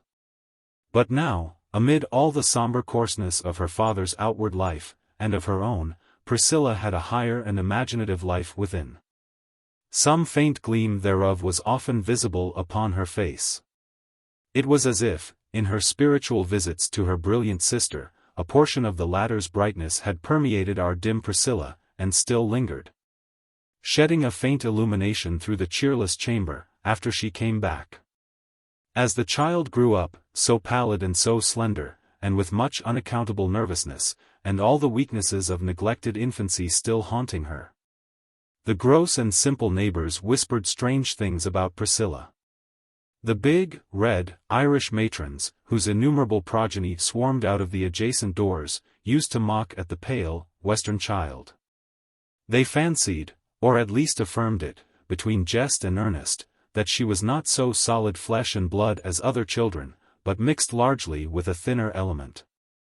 They called her ghost child, and said that she could indeed vanish when she pleased, but could never, in her densest moments, make herself quite visible. The sun at midday would shine through her. In the first grey of the twilight, she lost all the distinctness of her outline, and, if you followed the dim thing into a dark corner, behold, she was not there. And it was true that Priscilla had strange ways, and stranger words, when she uttered any words at all. Never stirring out of the old governor's dusky house, she sometimes talked of distant places and splendid rooms, as if she had just left them. Hidden things were visible to her, at least so the people inferred from obscure hints escaping unawares out of her mouth, and silence was audible. And in all the world there was nothing so difficult to be endured, by those who had any dark secret to conceal, as the glance of Priscilla's timid and melancholy eyes. Her peculiarities were the theme of continual gossip among the other inhabitants of the gubernatorial mansion. The rumor spread thence into a wider circle. Those who knew old Moodie, as he was now called, used often to jeer him, at the very street corners, about his daughter's gift of second sight and prophecy. It was a period when science, though mostly through its empirical professors, was bringing forward, anew, a horde of facts and imperfect theories, that had partially won credence in elder times, but which modern skepticism had swept away as rubbish. These things were now tossed up again, out of the surging ocean of human thought and experience. The story of Priscilla's preternatural manifestations, therefore, attracted a kind of notice of which it would have been deemed wholly unworthy a few years earlier. One day a gentleman ascended the creaking staircase, and inquired which was old Moodie's chamber door. And, several times, he came again. He was a marvellously handsome man, still youthful, too, and fashionably dressed. Except that Priscilla, in those days, had no beauty, and, in the languor of her existence, had not yet blossomed into womanhood, there would have been rich food for scandal in these visits. For the girl was unquestionably their sole object, although her father was supposed always to be present. But, it must likewise be added, there was something about Priscilla that calumny could not meddle with. And thus far was she privileged, either by the preponderance of what was spiritual, or the thin and watery blood that left her cheeks so pallid. Yet, if the busy tongues of the neighborhood spared Priscilla in one way, they made themselves amends by renewed and wilder babble on another score. They averred that the strange gentleman was a wizard, and that he had taken advantage of Priscilla's lack of earthly substance to subject her to himself, as his familiar spirit, through whose medium he gained cognizance of whatever happened, in regions near or remote. The boundaries of his power were defined by the verge of the pit of Tartarus on the one hand, and the third sphere of the celestial world on the other. Again, they declared their suspicion that the wizard, with all his show of manly beauty, was really an aged and wizened figure, or else that his semblance of a human body was only a necromantic, or perhaps a mechanical contrivance, in which a demon walked about. In proof of it, however, they could merely instance a gold band around his upper teeth, which had once been visible to several old women, when he smiled at them from the top of the governor's staircase. Of course this was all absurdity, or mostly so. But, after every possible deduction, there remained certain very mysterious points about the stranger's character, as well as the connection that he established with Priscilla. Its nature at that period was even less understood than now, when miracles of this kind have grown so absolutely stale, that I would gladly, if the truth allowed, dismiss the whole matter from my narrative. We must now glance backward, in quest of the beautiful daughter of Fauntleroy's prosperity. What had become of her? Fauntleroy's only brother, a bachelor, and with no other relative so near, had adopted the forsaken child. She grew up in affluence, with native graces clustering luxuriantly about her. In her triumphant progress towards womanhood, she was adorned with every variety of feminine accomplishment. But she lacked a mother's care. With no adequate control, on any hand, for a man, however stern, however wise, can never sway and guide a female child, her character was left to shape itself. There was good in it, and evil. Passionate, self-willed, and imperious, she had a warm and generous nature, showing the richness of the soil, however, chiefly by the weeds that flourished in it and choked up the herbs of grace. In her girlhood her uncle died. As Fauntleroy was supposed to be likewise dead, and no other heir was known to exist, his wealth devolved on her, although, dying suddenly, the uncle left no will. After his death there were obscure passages in Zenobia's history. There were whispers of an attachment, and even a secret marriage, with a fascinating and accomplished but unprincipled young man.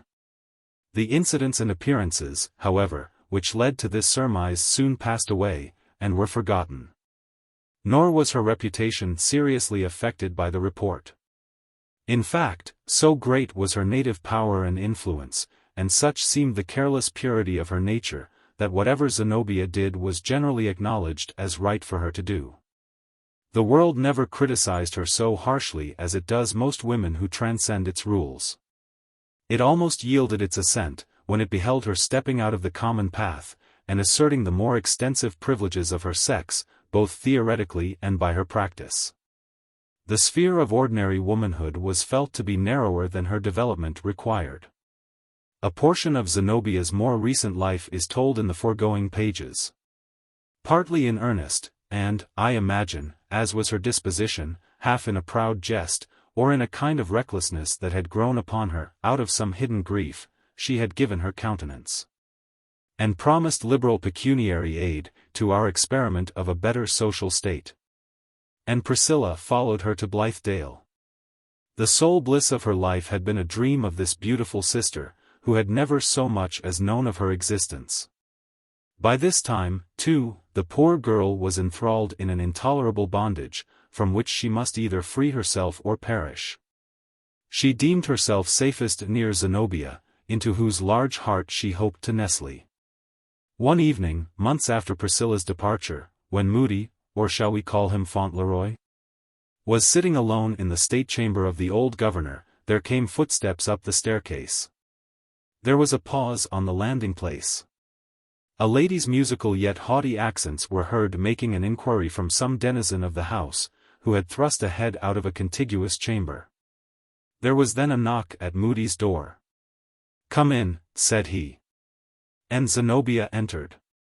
The details of the interview that followed being unknown to me, while, notwithstanding, it would be a pity quite to lose the picturesqueness of the situation, I shall attempt to sketch it. Mainly from fancy, although with some general grounds of surmise in regard to the old man's feelings. She gazed wonderingly at the dismal chamber. Dismal to her, who beheld it only for an instant. And how much more so to him, into whose brain each bare spot on the ceiling, every tatter of the paper hangings, and all the splintered carvings of the mantelpiece, seen wearily through long years, had worn their several prints. Inexpressibly miserable is this familiarity with objects that have been from the first disgustful. "I have received a strange message," said Zenobia, after a moment's silence, requesting, or rather enjoining it upon me, to come hither. Rather from curiosity than any other motive, and because, though a woman, I have not all the timidity of one, I have complied. "Can it be you, sir, who thus summoned me?" "It was," answered Moodie. "And what was your purpose?" she continued. "You require charity, perhaps? In that case, the message might have been more fitly worded. But you are old and poor, and age and poverty should be allowed their privileges. Tell me, therefore, to what extent you need my aid." "Put up your purse," said the supposed mendicant, with an inexplicable smile. "Keep it, keep all your wealth, until I demand it all, or none." My message had no such end in view. You are beautiful, they tell me, and I desired to look at you. He took the one lamp that showed the discomfort and sordidness of his abode, and approaching Zenobia held it up, so as to gain the more perfect view of her, from top to toe. So obscure was the chamber, that you could see the reflection of her diamonds thrown upon the dingy wall, and flickering with the rise and fall of Zenobia's breath. It was the splendor of those jewels on her neck, like lamps that burn before some fair temple, and the jeweled flower in her hair, more than the murky, yellow light. That helped him to see her beauty. But he beheld it, and grew proud at heart. His own figure, in spite of his mean habiliments, assumed an air of state and grandeur. "It is well," cried old Moodie. "Keep your wealth. You are right worthy of it. Keep it, therefore, but with one condition only." Zenobia thought the old man beside himself, and was moved with pity. "Have you none to care for you?" asked she. "No daughter, no kind-hearted neighbor, no means of procuring the attendance which you need? Tell me once again, can I do nothing for you?" "Nothing," he replied. "I have beheld what I wished. Now leave me. Linger not a moment longer, or I may be tempted to say what would bring a cloud over that queenly brow. Keep all your wealth, but with only this one condition: be kind, be no less kind than sisters are, to my poor Priscilla." And, it may be, after Zenobia withdrew, Fauntleroy paced his gloomy chamber, and communed with himself as follows, or, at all events, it is the only solution which I can offer of the enigma presented in his character. "I am unchanged, the same man as of yore," said he. "True, my brother's wealth, he dying intestate, is legally my own. I know it, yet of my own choice, I live a beggar, and go meanly clad, and hide myself behind a forgotten ignominy. Looks this like ostentation? Ah! But in Zenobia I live again. Beholding her, so beautiful, so fit to be adorned with all imaginable splendor of outward state, the cursed vanity, which, half a lifetime since, dropped off like tatters of once gaudy apparel from my debased and ruined person, is all renewed for her sake. Were I to reappear, my shame would go with me from darkness into daylight. Zenobia has the splendor, and not the shame. Let the world admire her, and be dazzled by her, the brilliant child of my prosperity. It is Fauntleroy that still shines through her." But then, perhaps, another thought occurred to him. My poor Priscilla! And am I just to her, in surrendering all to this beautiful Zenobia? Priscilla! I love her best, I love her only, but with shame, not pride. So dim, so pallid, so shrinking, the daughter of my long calamity. Wealth were but a mockery in Priscilla's hands. What is its use, except to fling a golden radiance around those who grasp it? Yet let Zenobia take heed. Priscilla shall have no wrong. But, while the man of show thus meditated, that very evening, so far as I can adjust the dates of these strange incidents, Priscilla, poor, pallid flower, was either snatched from Zenobia's hand, or flung wilfully away. Chapter 23. A Village Hall. Well, I betook myself away, and wandered up and down, like an exorcised spirit that had been driven from its old haunts after a mighty struggle. It takes down the solitary pride of man, beyond most other things, to find the impracticability of flinging aside affections that have grown irksome. The bands that were silken once are apt to become iron fetters when we desire to shake them off. Our souls, after all, are not our own. We convey a property in them to those with whom we associate. But to what extent can never be known, until we feel the tug, the agony, of our abortive effort to resume an exclusive sway over ourselves. Thus, in all the weeks of my absence, my thoughts continually reverted back, brooding over the bygone months, and bringing up incidents that seemed hardly to have left a trace of themselves in their passage. I spent painful hours in recalling these trifles, and rendering them more misty and unsubstantial than at first by the quantity of speculative musing thus needed in with them. Hollingsworth, Zenobia, Priscilla. These three had absorbed my life into themselves. Together with an inexpressible longing to know their fortunes, there was likewise a morbid resentment of my own pain, and a stubborn reluctance to come again within their sphere. All that I learned of them, therefore, was comprised in a few brief and pungent squibs, such as the newspapers were then in the habit of bestowing on our socialist enterprise.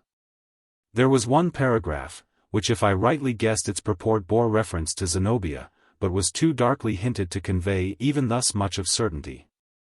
Hollingsworth, too, with his philanthropic project, afforded the penny-a-liners a theme for some savage and bloody-minded jokes.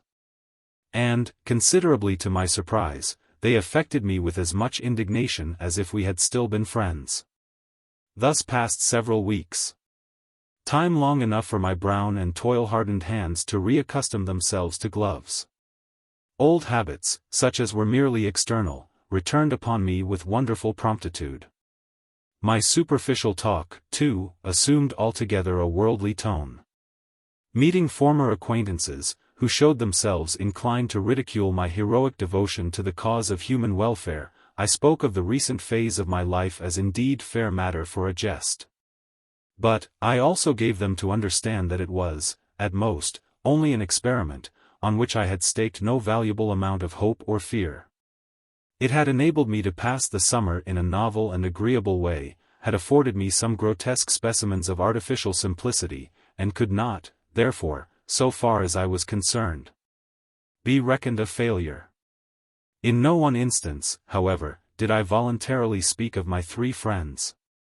They dwelt in a profounder region. The more I consider myself as I then was, the more do I recognize how deeply my connection with those three had affected all my being. As it was already the epoch of annihilated space, I might in the time I was away from Blithedale have snatched a glimpse at England, and been back again. But my wanderings were confined within a very limited sphere. I hopped and fluttered, like a bird with a string about its leg, gyrating round a small circumference, and keeping up a restless activity to no purpose. Thus it was still in our familiar Massachusetts, in one of its white country villages, that I must next particularize an incident. The scene was one of those lyceum halls, of which almost every village has now its own, dedicated to that sober and pallid, or rather drab-colored, mode of winter evening entertainment, the lecture. Of late years this has come strangely into vogue, when the natural tendency of things would seem to be to substitute lettered for oral methods of addressing the public. But, in halls like this, besides the winter course of lectures, there is a rich and varied series of other exhibitions. Hither comes the ventriloquist, with all his mysterious tongues.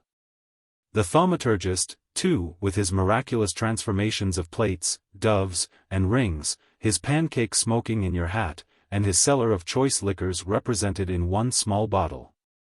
Here, also, the itinerant professor instructs separate classes of ladies and gentlemen in physiology, and demonstrates his lessons by the aid of real skeletons, and mannequins in wax, from Paris.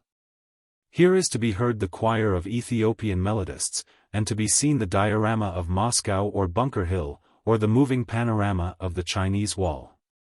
Here is displayed the museum of wax figures, illustrating the wide Catholicism of earthly renown, by mixing up heroes and statesmen, the Pope and the Mormon prophet, kings, queens, murderers, and beautiful ladies. Every sort of person, in short, except authors, of whom I never beheld even the most famous done in wax. And here, in this many-purposed hall, unless the selectmen of the village chanced to have more than their share of the Puritanism, which, however diversified with later patchwork, still gives its prevailing tint to New England character, here the company of strolling players sets up its little stage, and claims patronage for the legitimate drama. But, on the autumnal evening which I speak of, a number of printed handbills, stuck up in the barroom, and on the signpost of the hotel, and on the meeting-house porch, and distributed largely through the village, had promised the inhabitants an interview with that celebrated and hitherto inexplicable phenomenon, the veiled lady. The hall was fitted up with an amphitheatrical descent of seats towards a platform, on which stood a desk, 2 lights, a stool, and a capacious antique chair. The audience was of a generally decent and respectable character, old farmers, in their Sunday black coats, with shrewd, hard, sun-dried faces, and a cynical humor, oftener than any other expression in their eyes. Pretty girls, in many-colored attire, pretty young men, the schoolmaster, the lawyer, or student at law, the shopkeeper, all looking rather suburban than rural. In these days, there is absolutely no rusticity, except when the actual labor of the soil leaves its earth mold on the person. There was likewise a considerable proportion of young and middle-aged women, many of them stern in feature, with marked foreheads, and a very definite line of eyebrow. A type of womanhood in which a bold intellectual development seems to be keeping pace with the progressive delicacy of the physical constitution. Of all these people I took note, at first, according to my custom. But I ceased to do so the moment that my eyes fell on an individual who sat 2 or 3 seats below me, immovable, apparently deep in thought, with his back, of course, towards me, and his face turned steadfastly upon the platform. After sitting a while in contemplation of this person's familiar contour, I was irresistibly moved to step over the intervening benches, lay my hand on his shoulder, put my mouth close to his ear, and address him in a sepulchral, melodramatic whisper. "Hollingsworth. Where have you left Zenobia?" His nerves, however, were proof against my attack. He turned half around, and looked me in the face with great sad eyes, in which there was neither kindness nor resentment, nor any perceptible surprise. "Zenobia, when I last saw her," he answered, "was at Blithedale." He said no more. But there was a great deal of talk going on near me, among a knot of people who might be considered as representing the mysticism, or rather the mystic sensuality, of this singular age.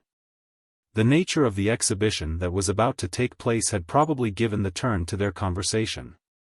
I heard, from a pale man in blue spectacles, some stranger stories than ever were written in a romance.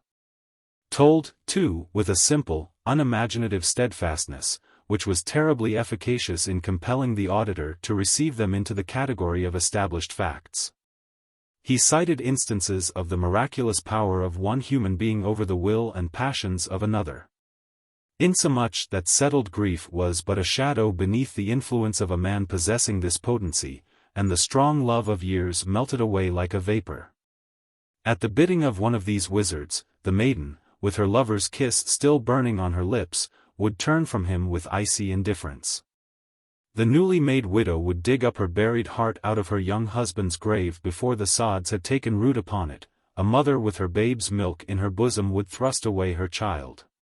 Human character was but soft wax in his hands, and guilt, or virtue, only the forms into which he should see fit to mold it.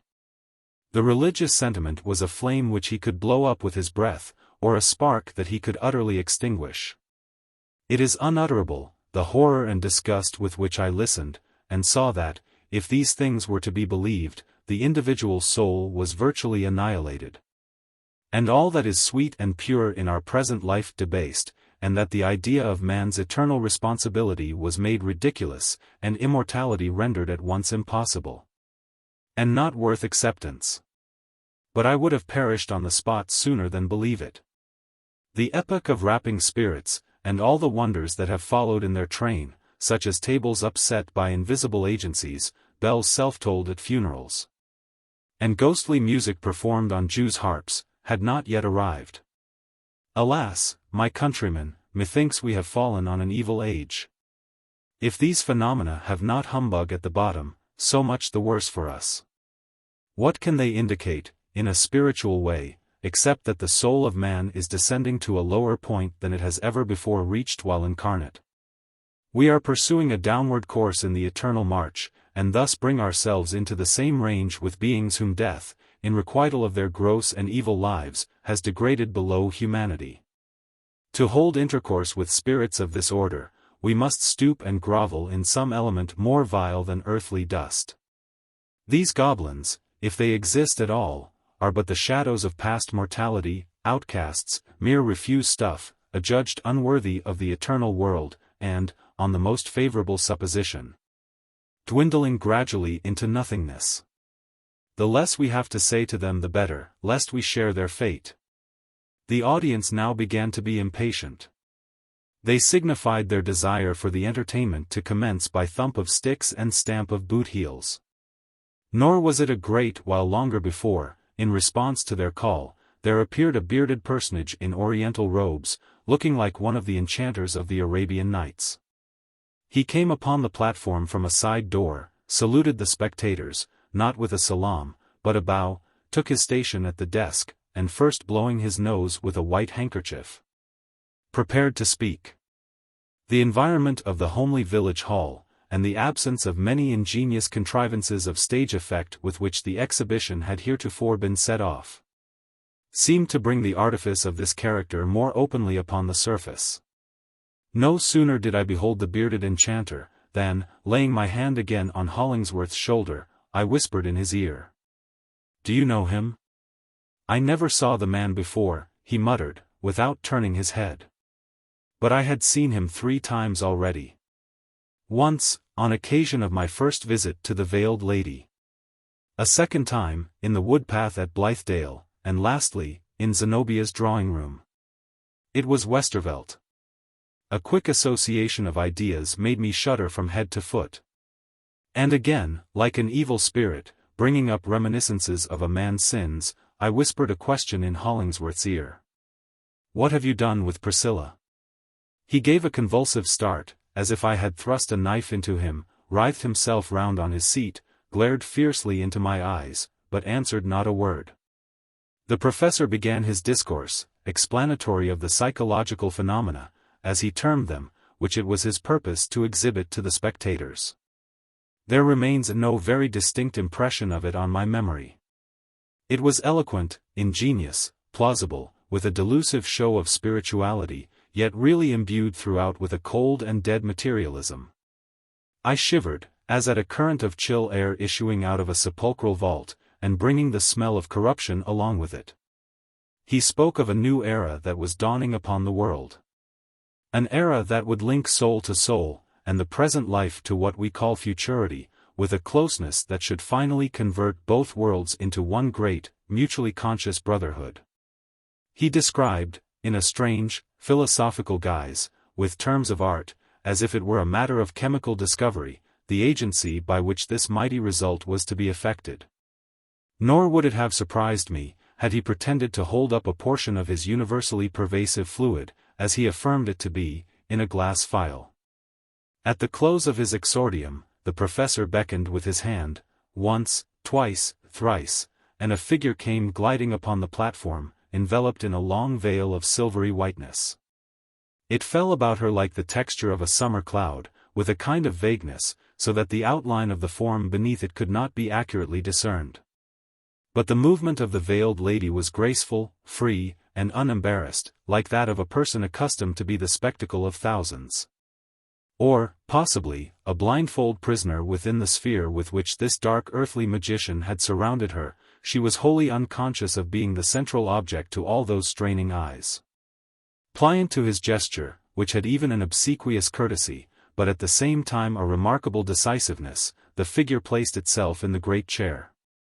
Sitting there, in such visible obscurity, it was, perhaps, as much like the actual presence of a disembodied spirit as anything that stage trickery could devise. The hushed breathing of the spectators proved how high-wrought were their anticipations of the wonders to be performed through the medium of this incomprehensible creature. I, too, was in breathless suspense, but with a far different presentiment of some strange event at hand. "You see before you the veiled lady," said the bearded professor, advancing to the verge of the platform. "By the agency of which I have just spoken, she is at this moment in communion with the spiritual world. That silvery veil is, in one sense, an enchantment, having been dipped, as it were, and essentially imbued, through the potency of my art, with the fluid medium of spirits. Slight and ethereal as it seems, the limitations of time and space have no existence within its folds. This hall, these hundreds of faces, encompassing her within so narrow an amphitheatre, are of thinner substance, in her view, than the airiest vapor that the clouds are made of. She beholds the absolute. As preliminary to other and far more wonderful psychological experiments. The exhibitor suggested that some of his auditors should endeavor to make the veiled lady sensible of their presence by such methods, provided only no touch were laid upon her person, as they might deem best adapted to that end. Accordingly, several deep-lunged country fellows, who looked as if they might have blown the apparition away with a breath, ascended the platform. Mutually encouraging one another, they shouted so close to her ear that the veil stirred like a wreath of vanishing mist. They smote upon the floor with bludgeons. They perpetrated so hideous a clamor, that methought it might have reached, at least, a little way into the eternal sphere. Finally, with the assent of the professor, they laid hold of the great chair, and were startled, apparently, to find it soar upward, as if lighter than the air through which it rose. But the veiled lady remained seated and motionless, with a composure that was hardly less than awful, because implying so immeasurable a distance betwixt her and these rude persecutors. These efforts are wholly without avail, observed the professor, who had been looking on with an aspect of serene indifference. The roar of a battery of cannon would be inaudible to the veiled lady. And yet, were I to will it, sitting in this very hall, she could hear the desert wind sweeping over the sands as far off as Arabia, the icebergs grinding one against the other in the polar seas. The rustle of a leaf in an East Indian forest, the lowest whispered breath of the bashfulest maiden in the world, uttering the first confession of her love. Nor does there exist the moral inducement, apart from my own behest, that could persuade her to lift the silvery veil, or arise out of that chair. Greatly to the professor's discomposure, however, just as he spoke these words, the veiled lady arose. There was a mysterious tremor that shook the magic veil. The spectators, it may be, imagined that she was about to take flight into that invisible sphere, and to the society of those purely spiritual beings with whom they reckoned her so near akin. Hollingsworth, a moment ago, had mounted the platform, and now stood gazing at the figure, with a sad intentness that brought the whole power of his great, stern, yet tender soul into his glance. "Come," said he, waving his hand towards her. "You are safe." She threw off the veil, and stood before that multitude of people pale, tremulous, shrinking, as if only then had she discovered that 1,000 eyes were gazing at her. Poor maiden! How strangely had she been betrayed! Blazoned abroad as a wonder of the world, and performing what were adjudged as miracles, in the faith of many, a seeress and a prophetess. In the harsher judgment of others, a mountebank, she had kept, as I religiously believe, her virgin reserve and sanctity of soul throughout it all. Within that encircling veil, though an evil hand had flung it over her, there was as deep a seclusion as if this forsaken girl had, all the while, been sitting under the shadow of Eliot's pulpit. In the Blithedale woods, at the feet of him who now summoned her to the shelter of his arms. And the true heart-throb of a woman's affection was too powerful for the jugglery that had hitherto environed her. She uttered a shriek, and fled to Hollingsworth, like one escaping from her deadliest enemy, and was safe forever. Chapter 24. The Masqueraders. 2 nights had passed since the foregoing occurrences, when, in a breezy September forenoon, I set forth from town, on foot, towards Blithedale. It was the most delightful of all days for a walk, with a dash of invigorating ice temper in the air, but a coolness that soon gave place to the brisk glow of exercise, while the vigor remained as elastic as before. The atmosphere had a spirit and sparkle in it. Each breath was like a sip of ethereal wine, tempered, as I said, with a crystal lump of ice. I had started on this expedition in an exceedingly somber mood, as well befitted one who found himself tending towards home, but was conscious that nobody would be quite overjoyed to greet him there. My feet were hardly off the pavement, however, when this morbid sensation began to yield to the lively influences of air and motion. Nor had I gone far, with fields yet green on either side, before my step became as swift and light as if Hollingsworth were waiting to exchange a friendly hand-grip. And Zenobia's and Priscilla's open arms would welcome the wanderer's reappearance. It has happened to me on other occasions, as well as this, to prove how a state of physical well-being can create a kind of joy, in spite of the profoundest anxiety of mind. The pathway of that walk still runs along, with sunny freshness, through my memory. I know not why it should be so. But my mental eye can even now discern the September grass, bordering the pleasant roadside with a brighter verdure than while the summer heats were scorching it. The trees, too, mostly green, although here and there a branch or shrub has donned its vesture of crimson and gold a week or two before its fellows. I see the tufted barberry bushes, with their small clusters of scarlet fruit. The toadstools, likewise, some spotlessly white, others yellow or red, mysterious growths, springing suddenly from no root or seed, and growing nobody can tell how or wherefore. In this respect they resembled many of the emotions in my breast. And I still see the little rivulets, chill, clear, and bright, that murmured beneath the road, through subterranean rocks, and deepened into mossy pools, where tiny fish were darting to and fro, and within which lurked the hermit frog. But no, I never can account for it, that, with a yearning interest to learn the upshot of all my story, and returning to Blithedale for that sole purpose, I should examine these things so like a peaceful-bosomed naturalist. Nor why, amid all my sympathies and fears, there shot, at times, a wild exhilaration through my frame. Thus I pursued my way along the line of the ancient stone wall that Paul Dudley built, and through white villages, and past orchards of ruddy apples, and fields of ripening maize, and patches of woodland, and all such sweet rural scenery as looks the fairest, a little beyond the suburbs of a town. Hollingsworth, Zenobia, Priscilla. They glided mistily before me, as I walked.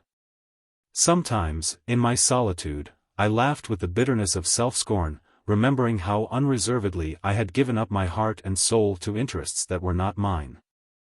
What had I ever had to do with them? And why, being now free, should I take this thraldom on me once again? It was both sad and dangerous, I whispered to myself, to be in too close affinity with the passions, the errors, and the misfortunes of individuals who stood within a circle of their own, into which, if I stepped at all, it must be as an intruder, and at a peril that I could not estimate. Drawing nearer to Blithedale, a sickness of the spirits kept alternating with my flights of causeless buoyancy. I indulged in 100 odd and extravagant conjectures.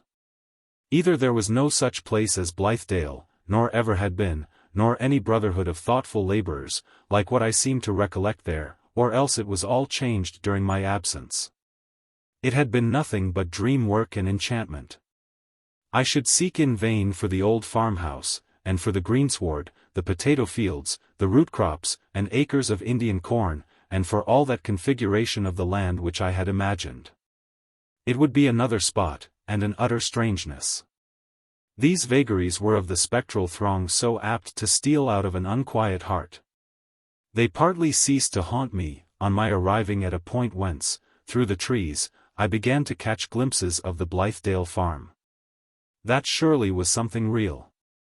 There was hardly a square foot of all those acres on which I had not trodden heavily, in one or another kind of toil. The curse of Adam's posterity, and, curse or blessing be it, it gives substance to the life around us, had first come upon me there. In the sweat of my brow I had there earned bread and eaten it, and so established my claim to be on earth, and my fellowship with all the sons of labor. I could have knelt down, and have laid my breast against that soil. The red clay of which my frame was molded seemed nearer akin to those crumbling furrows than to any other portion of the world's dust. There was my home, and there might be my grave. I felt an invincible reluctance, nevertheless, at the idea of presenting myself before my old associates, without first ascertaining the state in which they were. A nameless foreboding weighed upon me. Perhaps, should I know all the circumstances that had occurred, I might find it my wisest course to turn back, unrecognized, unseen, and never look at Blithedale more.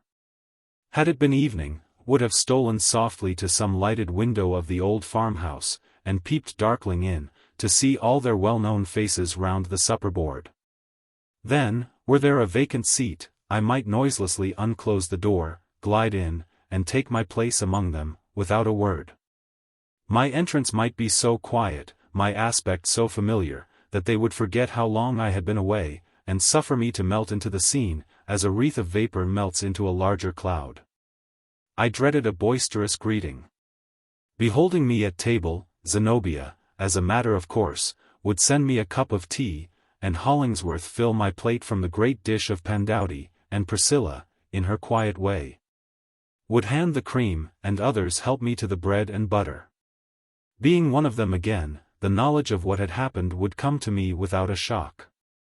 For still, at every turn of my shifting fantasies, the thought stared me in the face that some evil thing had befallen us, or was ready to befall.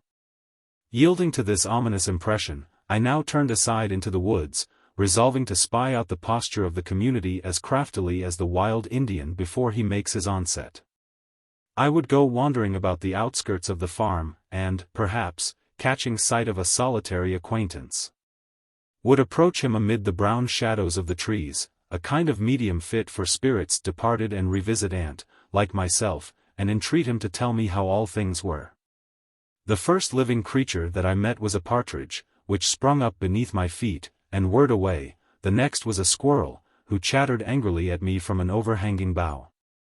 I trod along by the dark, sluggish river, and remember pausing on the bank, above one of its blackest and most placid pools, the very spot, with the barkless stump of a tree aslantwise over the water, is depicting itself to my fancy at this instant, and wondering how deep it was, and if any overladen soul had ever flung its weight of mortality in thither, and if it thus escaped the burden, or only made it heavier.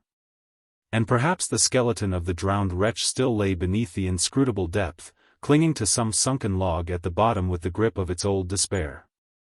So slight, however, was the track of these gloomy ideas, that I soon forgot them in the contemplation of a brood of wild ducks, which were floating on the river, and anon took flight, leaving each a bright streak over the black surface.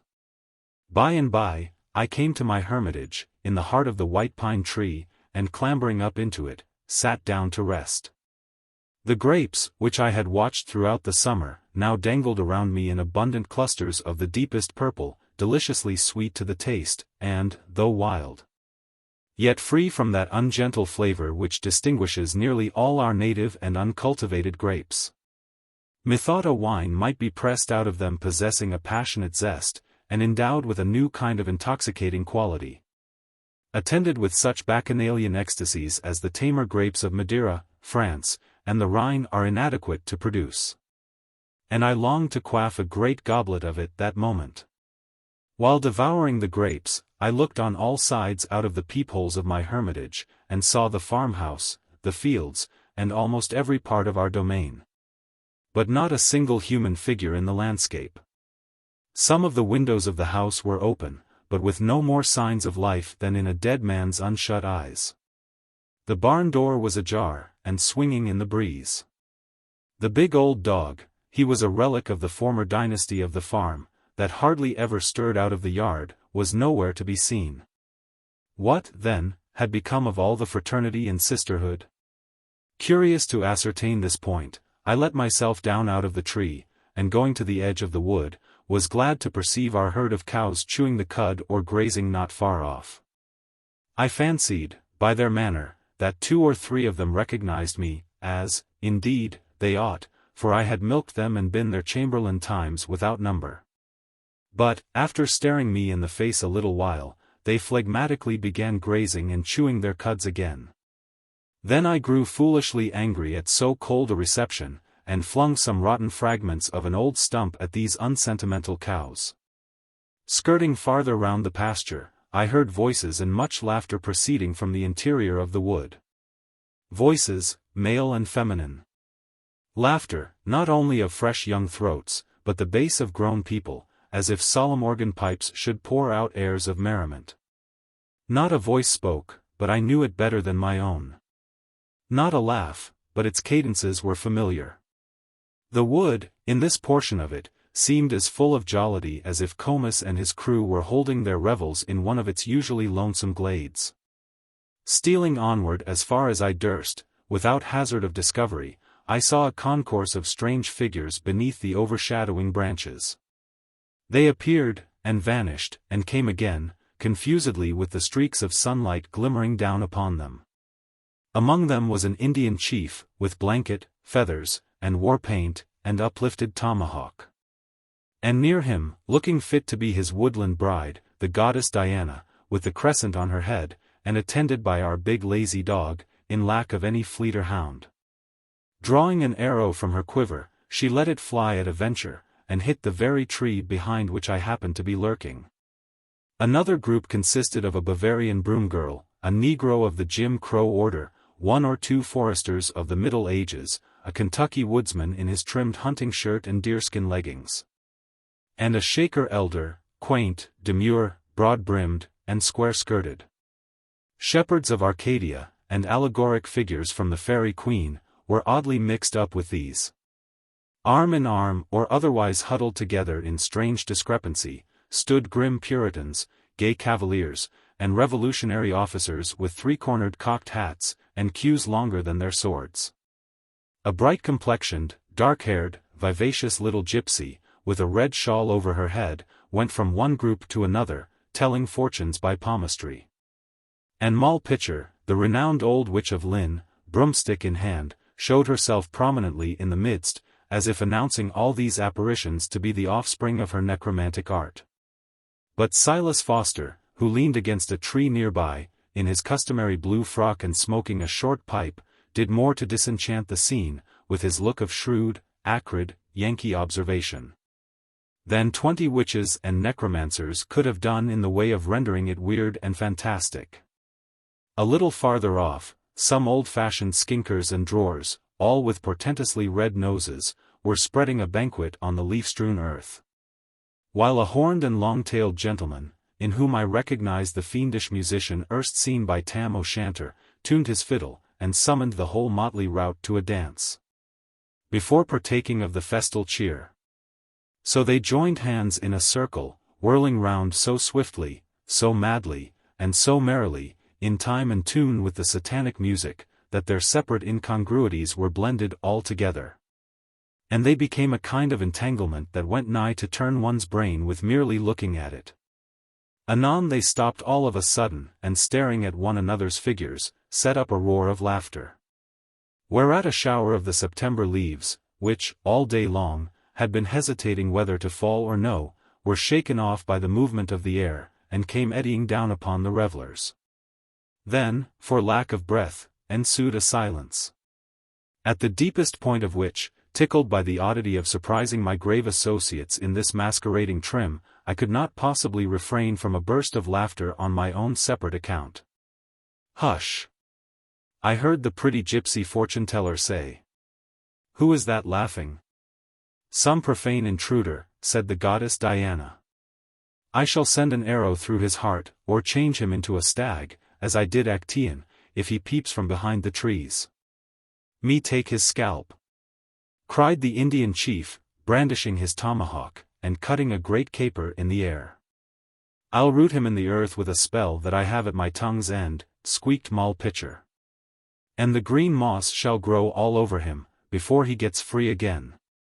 The voice was Miles Coverdale's, said the fiendish fiddler, with a whisk of his tail and a toss of his horns. "My music has brought him hither. He is always ready to dance to the devil's tune." Thus put on the right track, they all recognized the voice at once, and set up a simultaneous shout. "Miles! Miles! Miles Coverdale, where are you?" they cried. "Zenobia! Queen Zenobia! Here is one of your vassals lurking in the wood. Command him to approach and pay his duty." The whole fantastic rabble forthwith streamed off in pursuit of me, so that I was like a mad poet hunted by chimeras. Having fairly the start of them, however, I succeeded in making my escape, and soon left their merriment and riot at a good distance in the rear. Its fainter tones assumed a kind of mournfulness, and were finally lost in the hush and solemnity of the wood. In my haste, I stumbled over a heap of logs and sticks that had been cut for firewood, a great while ago, by some former possessor of the soil, and piled up square, in order to be carted or sledged away to the farmhouse. But, being forgotten, they had lain there perhaps 50 years, and possibly much longer. Until, by the accumulation of moss, and the leaves falling over them, and decaying there, from autumn to autumn, a green mound was formed. in which the softened outline of the woodpile was still perceptible. In the fitful mood that then swayed my mind, I found something strangely affecting in this simple circumstance. I imagined the long-dead woodman, and his long-dead wife and children, coming out of their chill graves, and essaying to make a fire with this heap of mossy fuel. From this spot I strayed onward, quite lost in reverie, and neither knew nor cared whither I was going, until a low, soft, well-remembered voice spoke, at a little distance. "There is Mr. Coverdale." "Miles Coverdale," said another voice, and its tones were very stern. "Let him come forward, then." "Yes, Mr. Coverdale," cried a woman's voice, clear and melodious, but, just then, with something unnatural in its chord, "you are welcome. But you come half an hour too late, and have missed a scene which you would have enjoyed." I looked up and found myself nigh Eliot's pulpit, at the base of which sat Hollingsworth, with Priscilla at his feet and Zenobia standing before them. Chapter 25. The three together. Hollingsworth was in his ordinary working dress. Priscilla wore a pretty and simple gown, with a kerchief about her neck, and a calash, which she had flung back from her head, leaving it suspended by the strings. But Zenobia, whose part among the maskers, as may be supposed, was no inferior one, appeared in a costume of fanciful magnificence. With her jeweled flower as the central ornament of what resembled a leafy crown, or coronet. She represented the Oriental princess by whose name we were accustomed to know her. Her attitude was free and noble. Yet, if a queen's, it was not that of a queen triumphant, but dethroned, on trial for her life, or, perchance, condemned already. The spirit of the conflict seemed, nevertheless, to be alive in her. Her eyes were on fire, her cheeks had each a crimson spot, so exceedingly vivid, and marked with so definite an outline, that I at first doubted whether it were not artificial. In a very brief space, however, this idea was shamed by the paleness that ensued, as the blood sunk suddenly away. Zenobia now looked like marble. One always feels the fact, in an instant, when he has intruded on those who love, or those who hate, at some acme of their passion that puts them into a sphere of their own, where no other spirit can pretend to stand on equal ground with them. I was confused, affected even with a species of terror, and wished myself away. The intenseness of their feelings gave them the exclusive property of the soil and atmosphere, and left me no right to be or breathe there. "Hollingsworth, Zenobia, I have just returned to Blithedale," said I, "and had no thought of finding you here. We shall meet again at the house. I will retire." "This place is free to you," answered Hollingsworth. "As free as to ourselves," added Zenobia. "This long while past, you have been following up your game, groping for human emotions in the dark corners of the heart. Had you been here a little sooner, you might have seen them dragged into the daylight. I could even wish to have my trial over again, with you standing by to see fair play. Do you know, Mr. Coverdale, I have been on trial for my life?" She laughed, while speaking thus. But, in truth, as my eyes wandered from one of the group to another, I saw in Hollingsworth all that an artist could desire for the grim portrait of a Puritan magistrate holding inquest of life and death in a case of witchcraft. In Zenobia, the sorceress herself, not aged, wrinkled, and decrepit, but fair enough to tempt Satan with a force reciprocal to his own. And, in Priscilla, the pale victim, whose soul and body had been wasted by her spells. Had a pile of faggots been heaped against the rock, this hint of impending doom would have completed the suggestive picture. "It was too hard upon me," continued Zenobia, addressing Hollingsworth, "that judge, jury, and accuser should all be comprehended in one man. I demur, as I think the lawyers say, to the jurisdiction. But let the learned Judge Coverdale seat himself on the top of the rock, and you and me stand at its base, side by side, pleading our cause before him. There might, at least, be two criminals instead of one." "You forced this on me," replied Hollingsworth, looking her sternly in the face. "Did I call you hither from among the masqueraders yonder? Do I assume to be your judge? No. Except so far as I have an unquestionable right of judgment, in order to settle my own line of behavior towards those with whom the events of life bring me in contact. True, I have already judged you, but not on the world's part, neither do I pretend to pass a sentence. Ah, this is very good, cried Zenobia with a smile. What strange beings you men are, Mr. Coverdale, is it not so?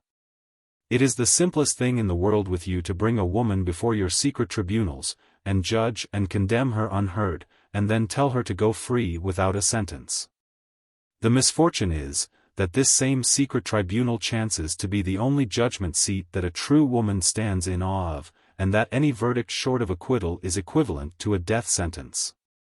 The more I looked at them, and the more I heard, the stronger grew my impression that a crisis had just come and gone. On Hollingsworth's brow it had left a stamp like that of irrevocable doom, of which his own will was the instrument. In Zenobia's whole person, beholding her more closely, I saw a riotous agitation. The almost delirious disquietude of a great struggle, at the close of which the vanquished one felt her strength and courage still mighty within her, and longed to renew the contest. My sensations were as if I had come upon a battlefield before the smoke was as yet cleared away. And what subjects had been discussed here? All, no doubt, that for so many months past had kept my heart and my imagination idly feverish.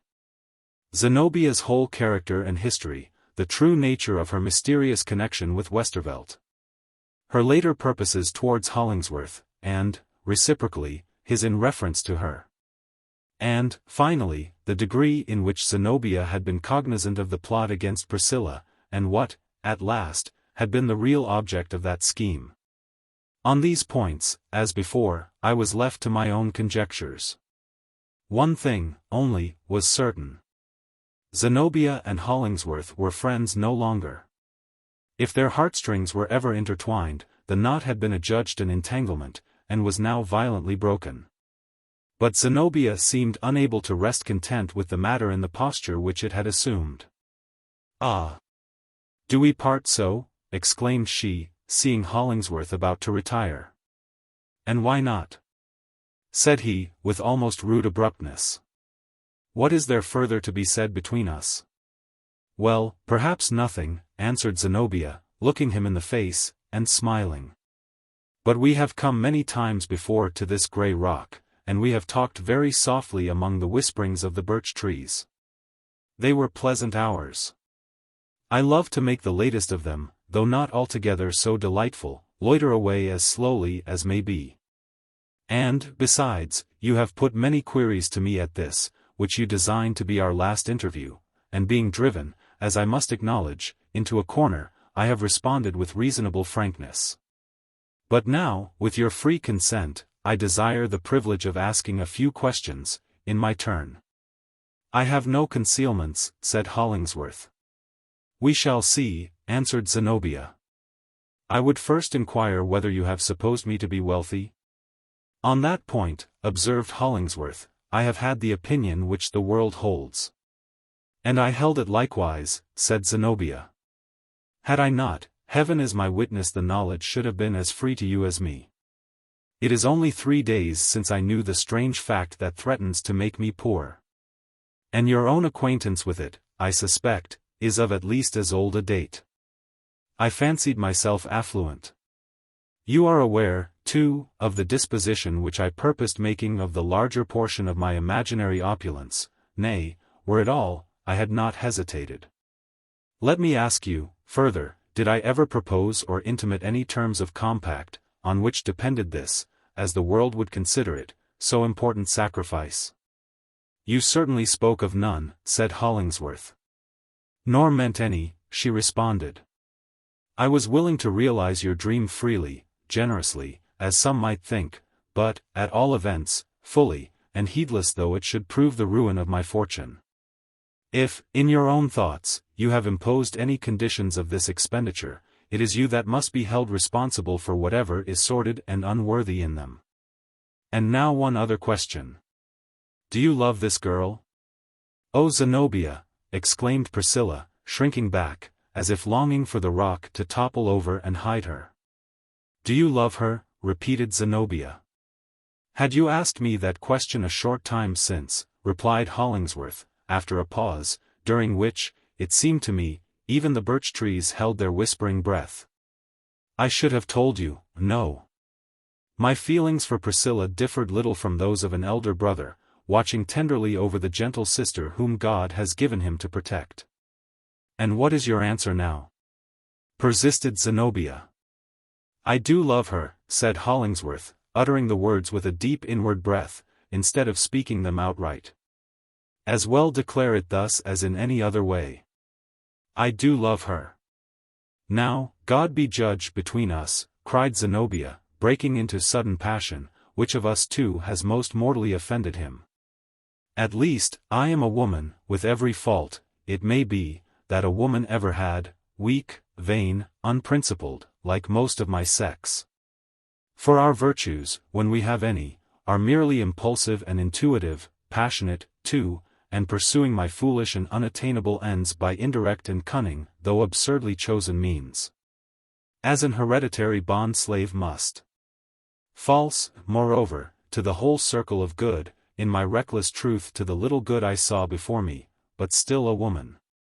A creature whom only a little change of earthly fortune, a little kinder smile of him who sent me hither, and one true heart to encourage and direct me, might have made all that a woman can be. But how is it with you? Are you a man? No, but a monster. A cold, heartless, self-beginning and self-ending piece of mechanism. With what, then, do you charge me? Asked Hollingsworth, aghast, and greatly disturbed by this attack. Show me one selfish end, in all I ever aimed at, and you may cut it out of my bosom with a knife. It is all self. Answered Zenobia with still intenser bitterness. Nothing else, nothing but self, self, self. The fiend, I doubt not, has made his choicest mirth of you these 7 years past, and especially in the mad summer which we have spent together. I see it now. I am awake, disenchanted, disenthralled. Self, self, self. You have embodied yourself in a project. You are a better masquerader than the witches and gypsies yonder. For your disguise is a self-deception. See whither it has brought you. First, you aimed a death blow, and a treacherous one, at this scheme of a purer and higher life, which so many noble spirits had wrought out. Then, because Coverdale could not be quite your slave, you threw him ruthlessly away. And you took me, too, into your plan, as long as there was hope of my being available, and now fling me aside again, a broken tool. But, foremost and blackest of your sins, you stifled down your inmost consciousness, you did a deadly wrong to your own heart. You were ready to sacrifice this girl, whom, if God ever visibly showed a purpose, he put into your charge, and through whom he was striving to redeem you. This is a woman's view, said Hollingsworth, growing deadly pale, a woman's, whose whole sphere of action is in the heart, and who can conceive of no higher nor wider one. Be silent, cried Zenobia imperiously. You know neither man nor woman. The utmost that can be said in your behalf, and because I would not be wholly despicable in my own eyes, but would fain excuse my wasted feelings, nor own it wholly a delusion. Therefore I say it, is, that a great and rich heart has been ruined in your breast. Leave me, now. You have done with me, and I with you. Farewell. Priscilla, said Hollingsworth, come. Zenobia smiled, possibly I did so too. Not often, in human life, has a gnawing sense of injury found a sweeter morsel of revenge than was conveyed in the tone with which Hollingsworth spoke those 2 words. It was the abased and tremulous tone of a man whose faith in himself was shaken, and who sought, at last, to lean on an affection. Yes, the strong man bowed himself and rested on this poor Priscilla. Oh, could she have failed him, what a triumph for the lookers-on. And, at first, I half imagined that she was about to fail him. She rose up, stood shivering like the birch leaves that trembled over her head, and then slowly tottered, rather than walked, towards Zenobia. Arriving at her feet, she sank down there, in the very same attitude which she had assumed on their first meeting, in the kitchen of the old farmhouse. Zenobia remembered it. "Ah, Priscilla," said she, shaking her head, "how much is changed since then. You kneel to a dethroned princess. You, the victorious one. But he is waiting for you. Say what you wish, and leave me." "We are sisters," gasped Priscilla. I fancied that I understood the word and action. It meant the offering of herself, and all she had, to be at Zenobia's disposal. But the latter would not take it thus. "True, we are sisters," she replied, and, moved by the sweet word, she stooped down and kissed Priscilla. But not lovingly, for a sense of fatal harm received through her seemed to be lurking in Zenobia's heart. "We had one father. You knew it from the first." "Aye, but a little while, else some things that have chanced might have been spared you. But I never wished you harm. You stood between me and an end which I desired. I wanted a clear path. No matter what I meant. It is over now. Do you forgive me?" "Oh Zenobia," sobbed Priscilla, "it is I that feel like the guilty one." "No, no, poor little thing," said Zenobia, with a sort of contempt. "You have been my evil fate, but there never was a babe with less strength or will to do an injury. Poor child! Methinks you have but a melancholy lot before you, sitting all alone in that wide, cheerless heart, where, for aught you know, and as I, alas, believe, the fire which you have kindled may soon go out. Ah, the thought makes me shiver for you. What will you do, Priscilla, when you find no spark among the ashes?" "Die," she answered. "That was well said," responded Zenobia, with an approving smile. "There is all a woman in your little compass, my poor sister. Meanwhile, go with him, and live." She waved her away with a queenly gesture, and turned her own face to the rock. I watched Priscilla, wondering what judgment she would pass between Zenobia and Hollingsworth. How interpret his behavior, so as to reconcile it with true faith both towards her sister and herself, how compel her love for him to keep any terms whatever with her sisterly affection. But, in truth, there was no such difficulty as I imagined. Her engrossing love made it all clear. Hollingsworth could have no fault. That was the one principle at the center of the universe. And the doubtful guilt or possible integrity of other people, appearances, self-evident facts, the testimony of her own senses, even Hollingsworth's self-accusation, had he volunteered it, would have weighed not the value of a mote of thistledown on the other side.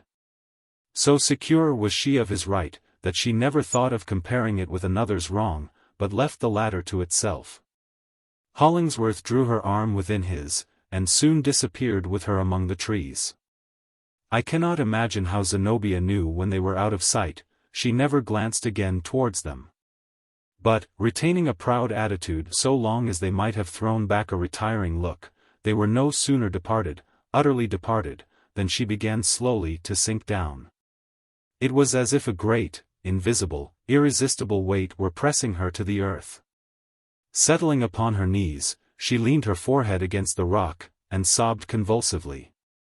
Dry sobs they seemed to be, such as have nothing to do with tears. Chapter 26. Zenobia and Coverdale. Zenobia had entirely forgotten me. She fancied herself alone with her great grief. And had it been only a common pity that I felt for her, the pity that her proud nature would have repelled. As the one worst wrong which the world yet held in reserve, the sacredness and awfulness of the crisis might have impelled me to steal away silently, so that not a dry leaf should rustle under my feet. I would have left her to struggle, in that solitude, with only the eye of God upon her.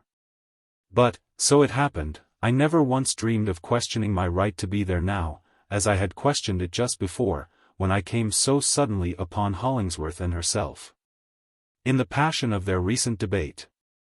It suits me not to explain what was the analogy that I saw or imagined between Zenobia's situation and mine. Nor, I believe, will the reader detect this one secret, hidden beneath many a revelation which perhaps concerned me less. In simple truth, however, as Zenobia leaned her forehead against the rock, shaken with that tearless agony, it seemed to me that the selfsame pang, with hardly mitigated torment, leaped thrilling from her heartstrings to my own. Was it wrong, therefore, if I felt myself consecrated to the priesthood by sympathy like this, and called upon to minister to this woman's affliction, so far as mortal could? But, indeed, what could mortal do for her? Nothing. The attempt would be a mockery and an anguish. Time, it is true, would steal away her grief, and bury it and the best of her heart in the same grave. But destiny itself, methought, in its kindliest mood, could do no better for Zenobia, in the way of quick relief than to cause the impending rock to impend a little farther, and fall upon her head. So I leaned against a tree, and listened to her sobs, in unbroken silence. She was half prostrate, half kneeling, with her forehead still pressed against the rock. Her sobs were the only sound. She did not groan, nor give any other utterance to her distress. It was all involuntary. At length she sat up, put back her hair, and stared about her with a bewildered aspect, as if not distinctly recollecting the scene through which she had passed, nor cognizant of the situation in which it left her. Her face and brow were almost purple with the rush of blood. They whitened, however, by and by, and for some time retained this death-like hue.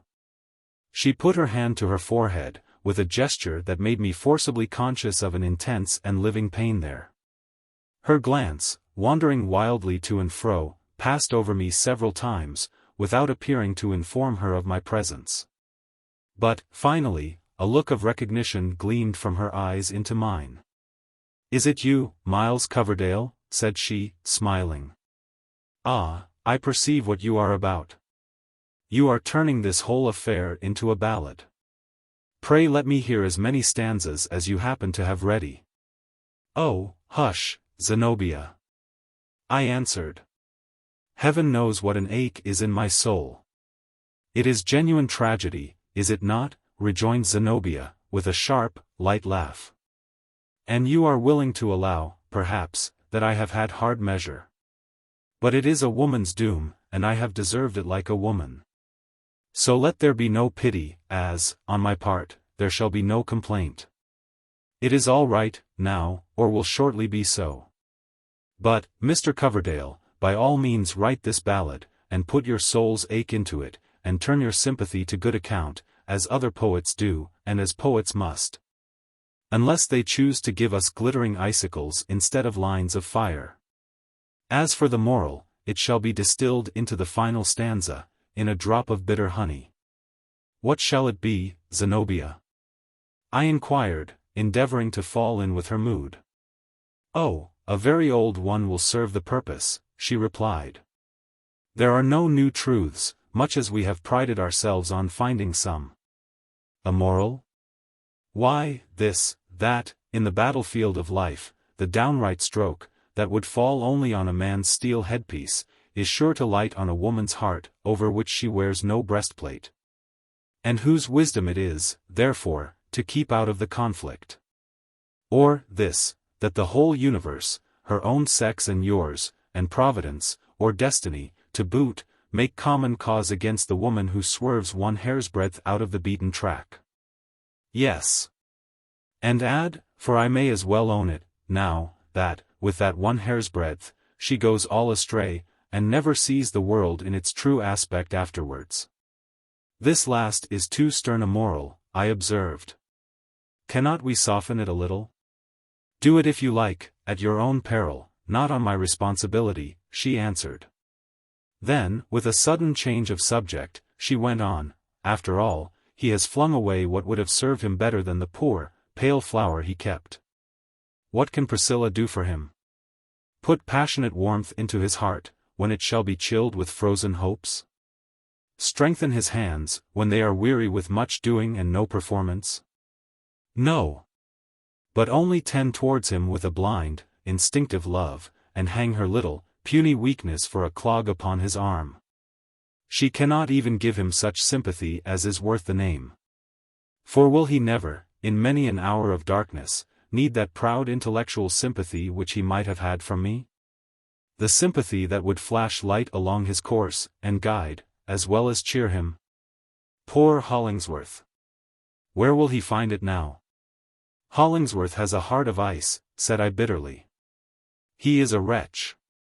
Do him no wrong, interrupted Zenobia, turning haughtily upon me.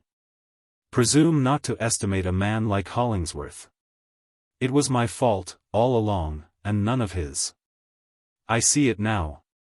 He never sought me. Why should he seek me? What had I to offer him? A miserable, bruised, and battered heart, spoilt long before he met me. A life, too, hopelessly entangled with a villain's. He did well to cast me off. God be praised, he did it. And yet, had he trusted me, and borne with me a little longer, would have saved him all this trouble. She was silent for a time, and stood with her eyes fixed on the ground. Again raising them, her look was more mild and calm. Miles Coverdale, said she. Well, Zenobia, I responded. Can I do you any service? Very little, she replied. But it is my purpose, as you may well imagine, to remove from Blithedale, and, most likely, I may not see Hollingsworth again. A woman in my position, you understand, feels scarcely at her ease among former friends. New faces, unaccustomed looks, those only can she tolerate. She would pine among familiar scenes. She would be apt to blush, too, under the eyes that knew her secret, her heart might throb uncomfortably. She would mortify herself, I suppose, with foolish notions of having sacrificed the honor of her sex at the foot of proud, contumacious man. Poor womanhood, with its rights and wrongs. Here will be new matter for my course of lectures, at the idea of which you smiled, Mr. Coverdale, a month or two ago. But, as you have really a heart and sympathies, as far as they go, and as I shall depart without seeing Hollingsworth, I must entreat you to be a messenger between him and me. Willingly, said I, wondering at the strange way in which her mind seemed to vibrate from the deepest earnest to mere levity. What is the message? True, what is it? Exclaimed Zenobia. After all, I hardly know. On better consideration, I have no message. Tell him something pretty and pathetic, that will come nicely and sweetly into your ballad, anything you please, so it be tender and submissive enough. Tell him he has murdered me. Tell him that I'll haunt him. She spoke these words with the wildest energy, and give Priscilla, this. Thus saying, she took the jeweled flower out of her hair. And it struck me as the act of a queen, when worsted in a combat, discrowning herself, as if she found a sort of relief in abasing all her pride. Bid her wear this for Zenobia's sake, she continued. She is a pretty little creature, and will make as soft and gentle a wife as the veriest Bluebeard could desire. Pity that she must fade so soon. These delicate and puny maidens always do. 10 years hence, let Hollingsworth look at my face and Priscilla's, and then choose betwixt them. Or, if he pleases, let him do it now. How magnificently Zenobia looked as she said this. The effect of her beauty was even heightened by the over-consciousness and self-recognition of it, into which, I suppose, Hollingsworth's scorn had driven her. She understood the look of admiration in my face, and, Zenobia to the last, it gave her pleasure. It is an endless pity, said she, that I had not bethought myself of winning your heart, Mr. Coverdale, instead of Hollingsworth's. I think I should have succeeded, and many women would have deemed you the worthier conquest of the two. You are certainly much the handsomest man. But there is a fate in these things. And beauty, in a man, has been of little account with me since my earliest girlhood, when, for once, it turned my head. Now, farewell. Zenobia, whither are you going? I asked. No matter where, said she. But I am weary of this place, and sick to death of playing at philanthropy and progress. Of all varieties of mock life, we have surely blundered into the very emptiest mockery in our effort to establish the one true system. I have done with it. And Blithedale must find another woman to superintend the laundry, and you, Mr. Coverdale, another nurse to make your gruel, the next time you fall ill. It was, indeed, a foolish dream. Yet it gave us some pleasant summer days, and bright hopes, while they lasted. It can do no more, nor will it avail us to shed tears over a broken bubble. Here is my hand. Adieu. She gave me her hand with the same free, whole-souled gesture as on the first afternoon of our acquaintance, and, being greatly moved, I bethought me of no better method of expressing my deep sympathy than to carry it to my lips. In so doing, I perceived that this white hand, so hospitably warm when I first touched it, 5 months since, was now cold as a veritable piece of snow. How very cold! I exclaimed, holding it between both my own, with the vain idea of warming it. What can be the reason? It is really death-like. The extremities die first, they say, answered Zenobia, laughing. And so you kiss this poor, despised, rejected hand. Well, my dear friend, I thank you. You have reserved your homage for the fallen. Lip of man will never touch my hand again. I intend to become a Catholic, for the sake of going into a nunnery.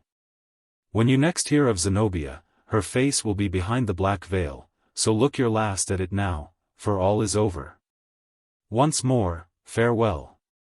She withdrew her hand, yet left a lingering pressure, which I felt long afterwards. So intimately connected as I had been with perhaps the only man in whom she was ever truly interested, Zenobia looked on me as the representative of all the past, and was conscious that, in bidding me adieu, she likewise took final leave of Hollingsworth, and of this whole epoch of her life. Never did her beauty shine out more lustrously than in the last glimpse that I had of her. She departed, and was soon hidden among the trees. But, whether it was the strong impression of the foregoing scene, or whatever else the cause, I was affected with a fantasy that Zenobia had not actually gone, but was still hovering about the spot and haunting it.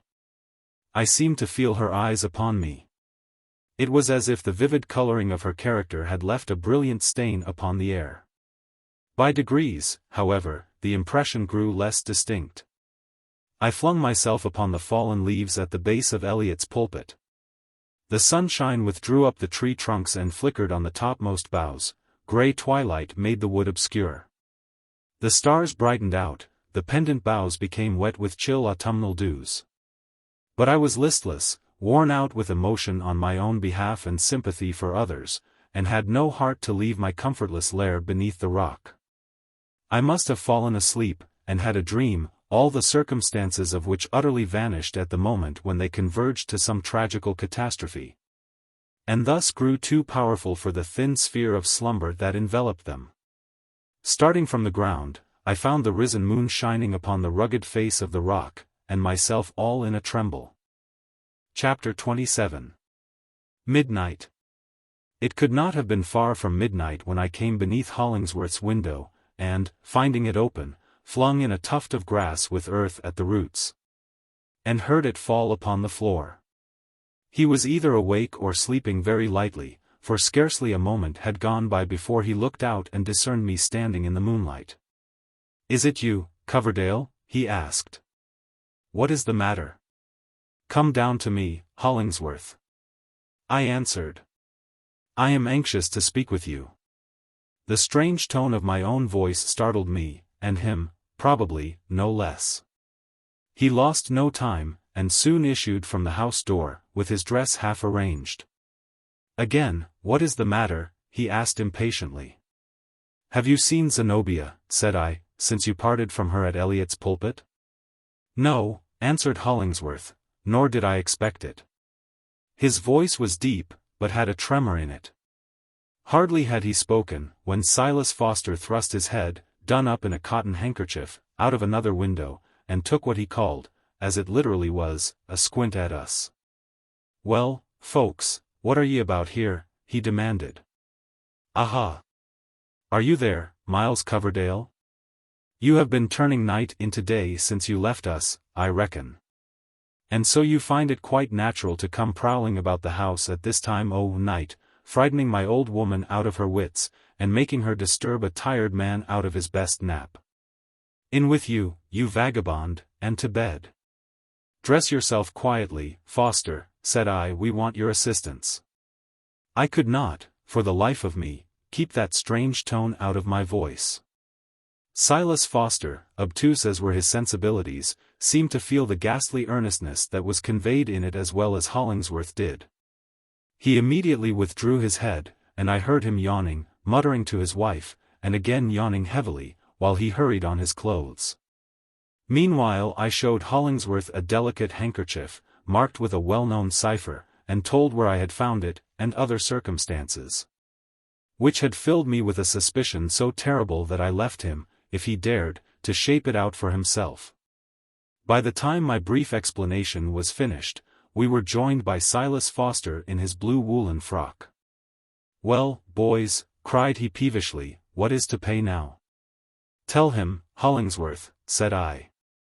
Hollingsworth shivered perceptibly, and drew in a hard breath betwixt his teeth. He steadied himself, however, and, looking the matter more firmly in the face than I had done, explained to Foster my suspicions, and the grounds of them, with a distinctness from which, in spite of my utmost efforts, my words had swerved aside.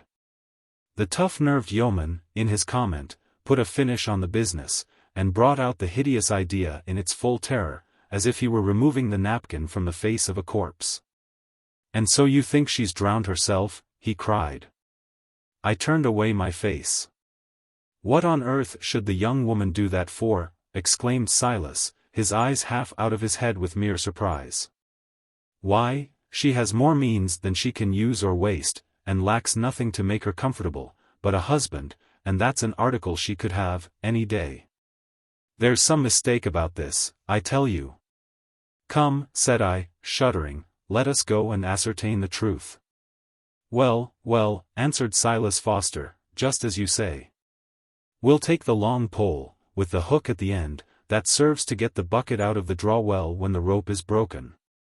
With that, and a couple of long-handled hayrakes, I'll answer for finding her, if she's anywhere to be found.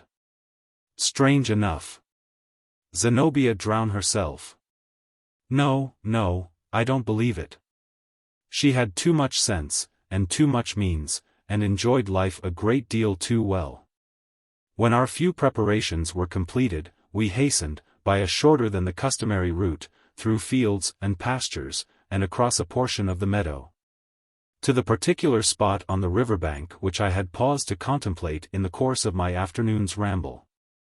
A nameless presentiment had again drawn me thither, after leaving Eliot's pulpit.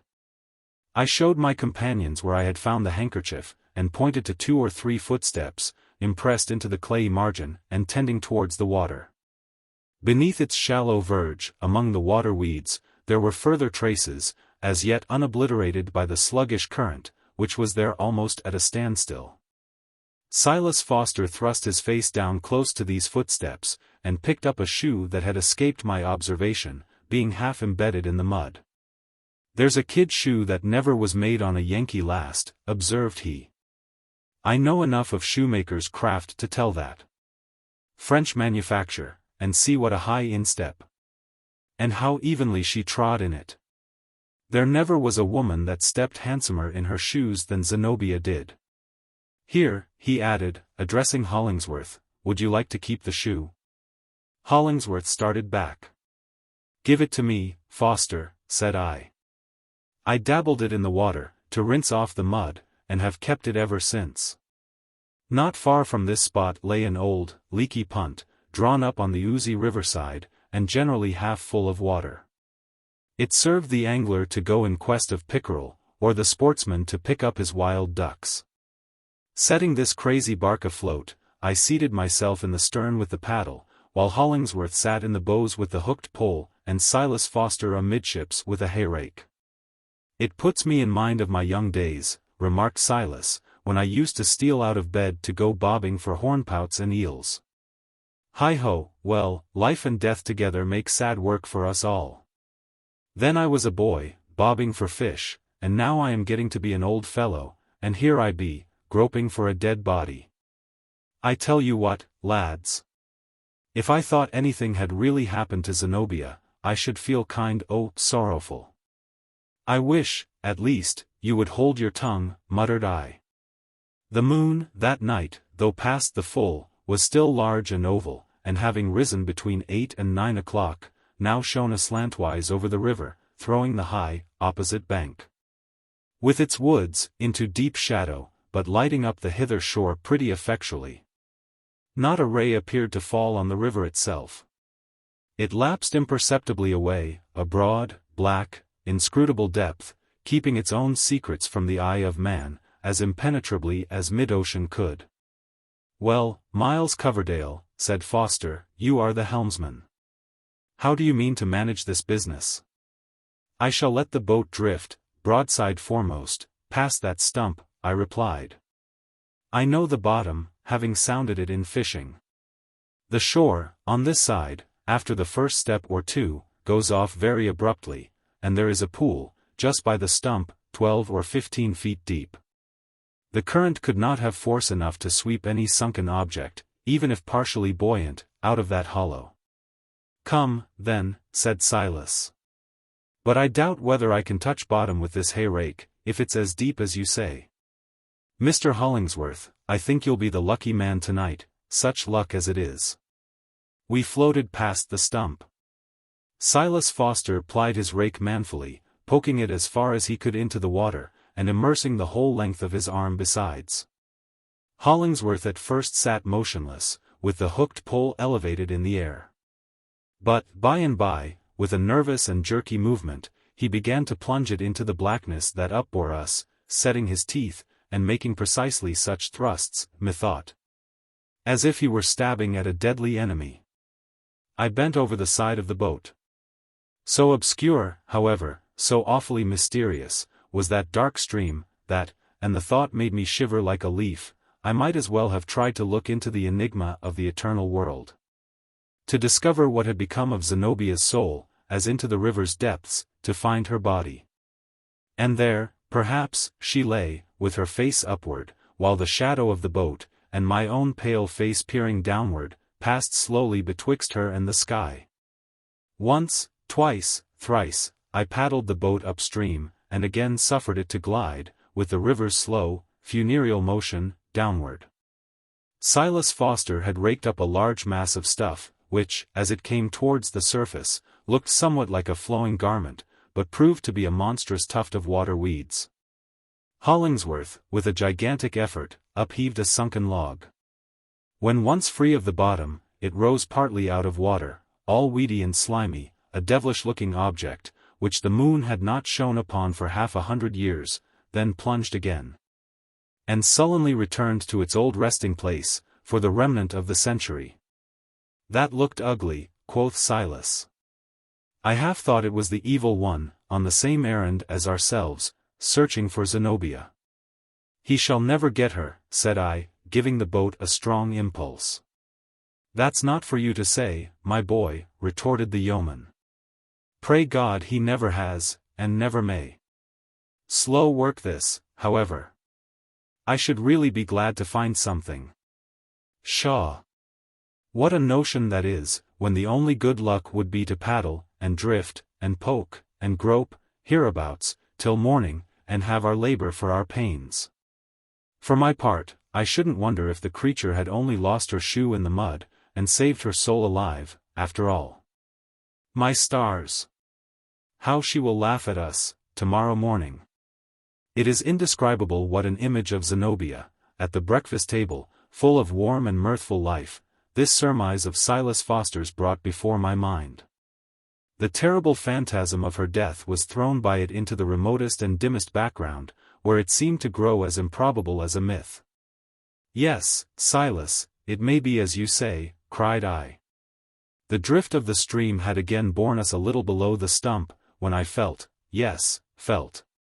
For it was as if the iron hook had smote my breast, felt Hollingsworth's pole strike some object at the bottom of the river. He started up, and almost overset the boat. Hold on, cried Foster, you have her. Putting a fury of strength into the effort, Hollingsworth heaved amain, and up came a white swash to the surface of the river. It was the flow of a woman's garments. A little higher, and we saw her dark hair streaming down the current. Black river of death, thou hadst yielded up thy victim. Zenobia was found. Silas Foster laid hold of the body. Hollingsworth likewise grappled with it, and I steered towards the bank, gazing all the while at Zenobia, whose limbs were swaying in the current close at the boat's side. Arriving near the shore, we all three stepped into the water, bore her out, and laid her on the ground beneath a tree. Poor child! Said Foster, and his dry old heart, I verily believe, vouchsafed a tear. I'm sorry for her. Were I to describe the perfect horror of the spectacle, the reader might justly reckon it to me for a sin and shame. For more than 12 long years I have borne it in my memory, and could now reproduce it as freshly as if it were still before my eyes. Of all modes of death, methinks it is the ugliest. Her wet garments swathed limbs of terrible inflexibility. She was the marble image of a death agony. Her arms had grown rigid in the act of struggling, and were bent before her with clenched hands. Her knees, too, were bent, and, thank God for it, in the attitude of prayer. Ah, that rigidity! It is impossible to bear the terror of it. It seemed, I must needs impart so much of my own miserable idea, it seemed as if her body must keep the same position in the coffin, and that her skeleton would keep it in the grave. And that when Zenobia rose at the day of judgment, it would be in just the same attitude as now. One hope I had, and that too was mingled half with fear. She knelt as if in prayer. With the last, choking consciousness, her soul, bubbling out through her lips, it may be, had given itself up to the Father, reconciled and penitent. But her arms!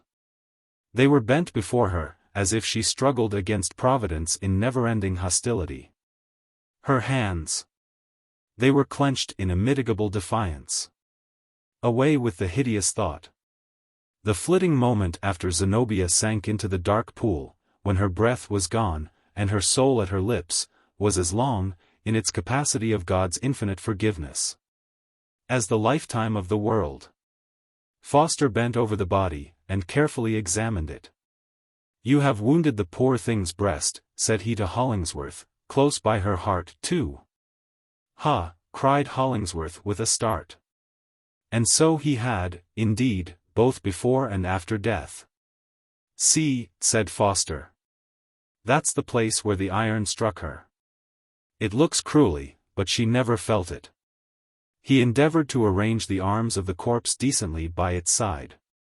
His utmost strength, however, scarcely sufficed to bring them down.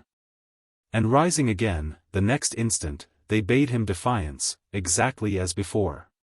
He made another effort, with the same result. In God's name, Silas Foster, cried I with bitter indignation, let that dead woman alone. Why, man, it's not decent, answered he, staring at me in amazement. I can't bear to see her looking so. Well, well, added he, after a third effort, 'tis of no use, sure enough, and we must leave the women to do their best with her, after we get to the house. The sooner that's done, the better. We took 2 rails from a neighboring fence, and formed a bier by laying across some boards from the bottom of the boat. And thus we bore Zenobia homeward. 6 hours before, how beautiful! At midnight, what a horror! A reflection occurs to me that will show ludicrously, I doubt not, on my page, but must come in for its sterling truth. Being the woman that she was, could Zenobia have foreseen all these ugly circumstances of death, how ill it would become her, the altogether unseemly aspect which she must put on. And especially old Silas Foster's efforts to improve the matter, she would no more have committed the dreadful act than have exhibited herself to a public assembly in a badly fitting garment. Zenobia, I have often thought, was not quite simple in her death. She had seen pictures, I suppose, of drowned persons in lithe and graceful attitudes. And she deemed it well and decorous to die as so many village maidens have, wronged in their first love. and seeking peace in the bosom of the old familiar stream, so familiar that they could not dread it, where, in childhood, they used to bathe their little feet, wading mid-leg deep, unmindful of wet skirts. But in Zenobia's case there was some tint of the Arcadian affectation that had been visible enough in all our lives for a few months past. This, however, to my conception, takes nothing from the tragedy. For, has not the world come to an awfully sophisticated pass, when, after a certain degree of acquaintance with it, we cannot even put ourselves to death in wholehearted simplicity? Slowly, slowly, with many a dreary pause, resting the bier often on some rock or balancing it across a mossy log, to take fresh hold, we bore our burden onward through the moonlight. And at last laid Zenobia on the floor of the old farmhouse. By and by came 3 or 4 withered women and stood whispering around the corpse, peering at it through their spectacles, holding up their skinny hands, shaking their night-capped heads, and taking counsel of one another's experience what was to be done. With those tire-women we left Zenobia. Chapter 28. Blithedale Pasture. Blithedale, thus far in its progress, had never found the necessity of a burial ground. There was some consultation among us in what spot Zenobia might most fitly be laid.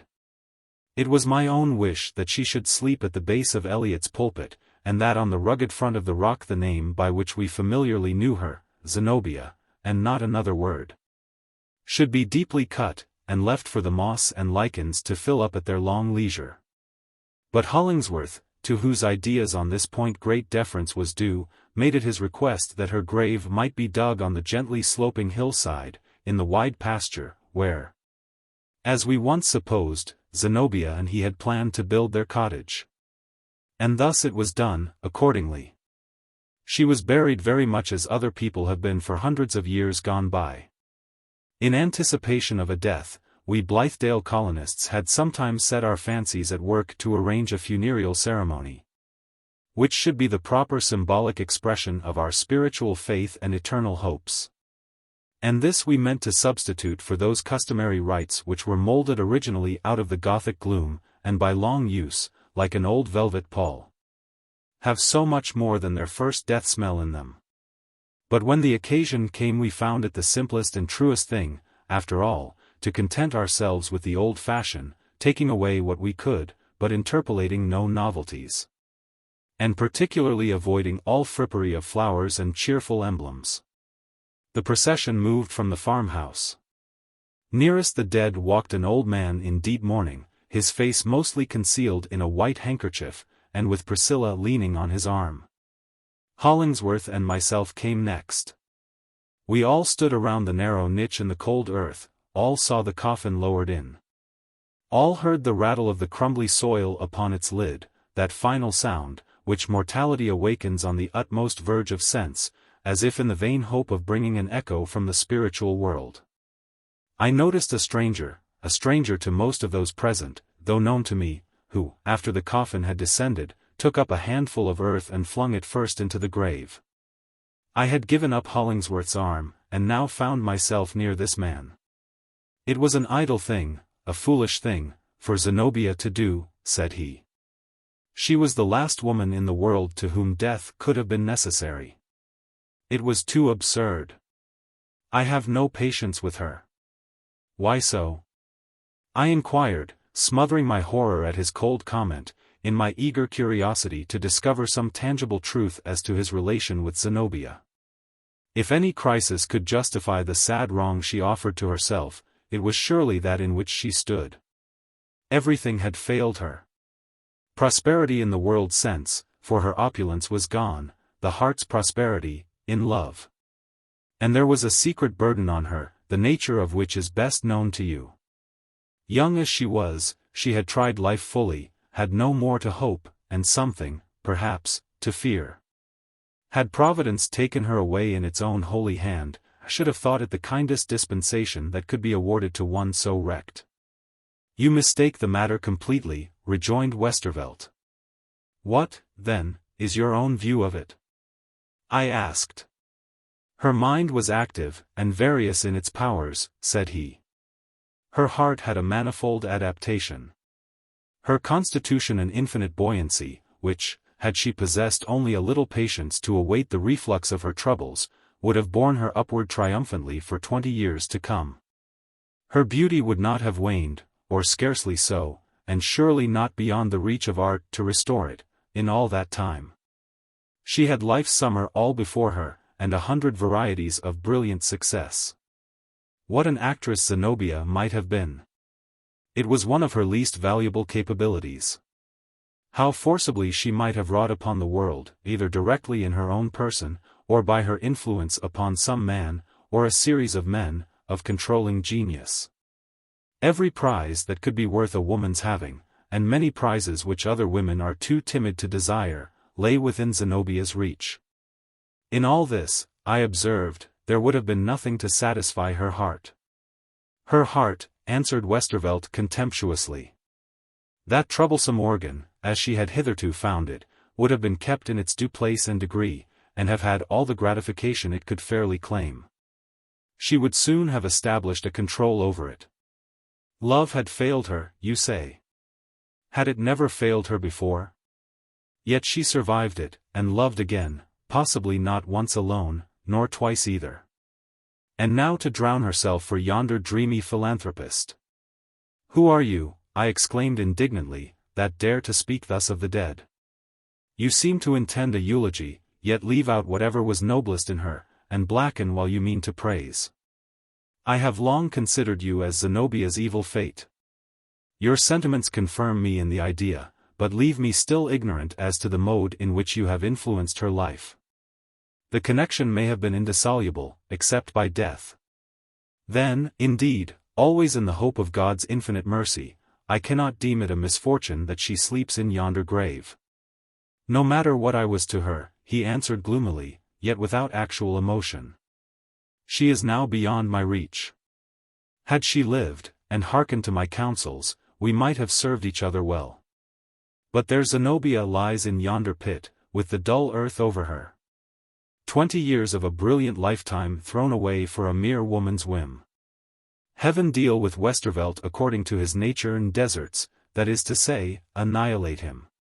He was altogether earthy, worldly, made for time and its gross objects, and incapable, except by a sort of dim reflection caught from other minds, of so much as one spiritual idea. Whatever stain Zenobia had was caught from him. Nor does it seldom happen that a character of admirable qualities loses its better life because the atmosphere that should sustain it is rendered poisonous by such breath as this man mingled with Zenobia's. Yet his reflections possessed their share of truth. It was a woeful thought, that a woman of Zenobia's diversified capacity should have fancied herself irretrievably defeated on the broad battlefield of life, and with no refuge, save to fall on her own sword, merely because love had gone against her.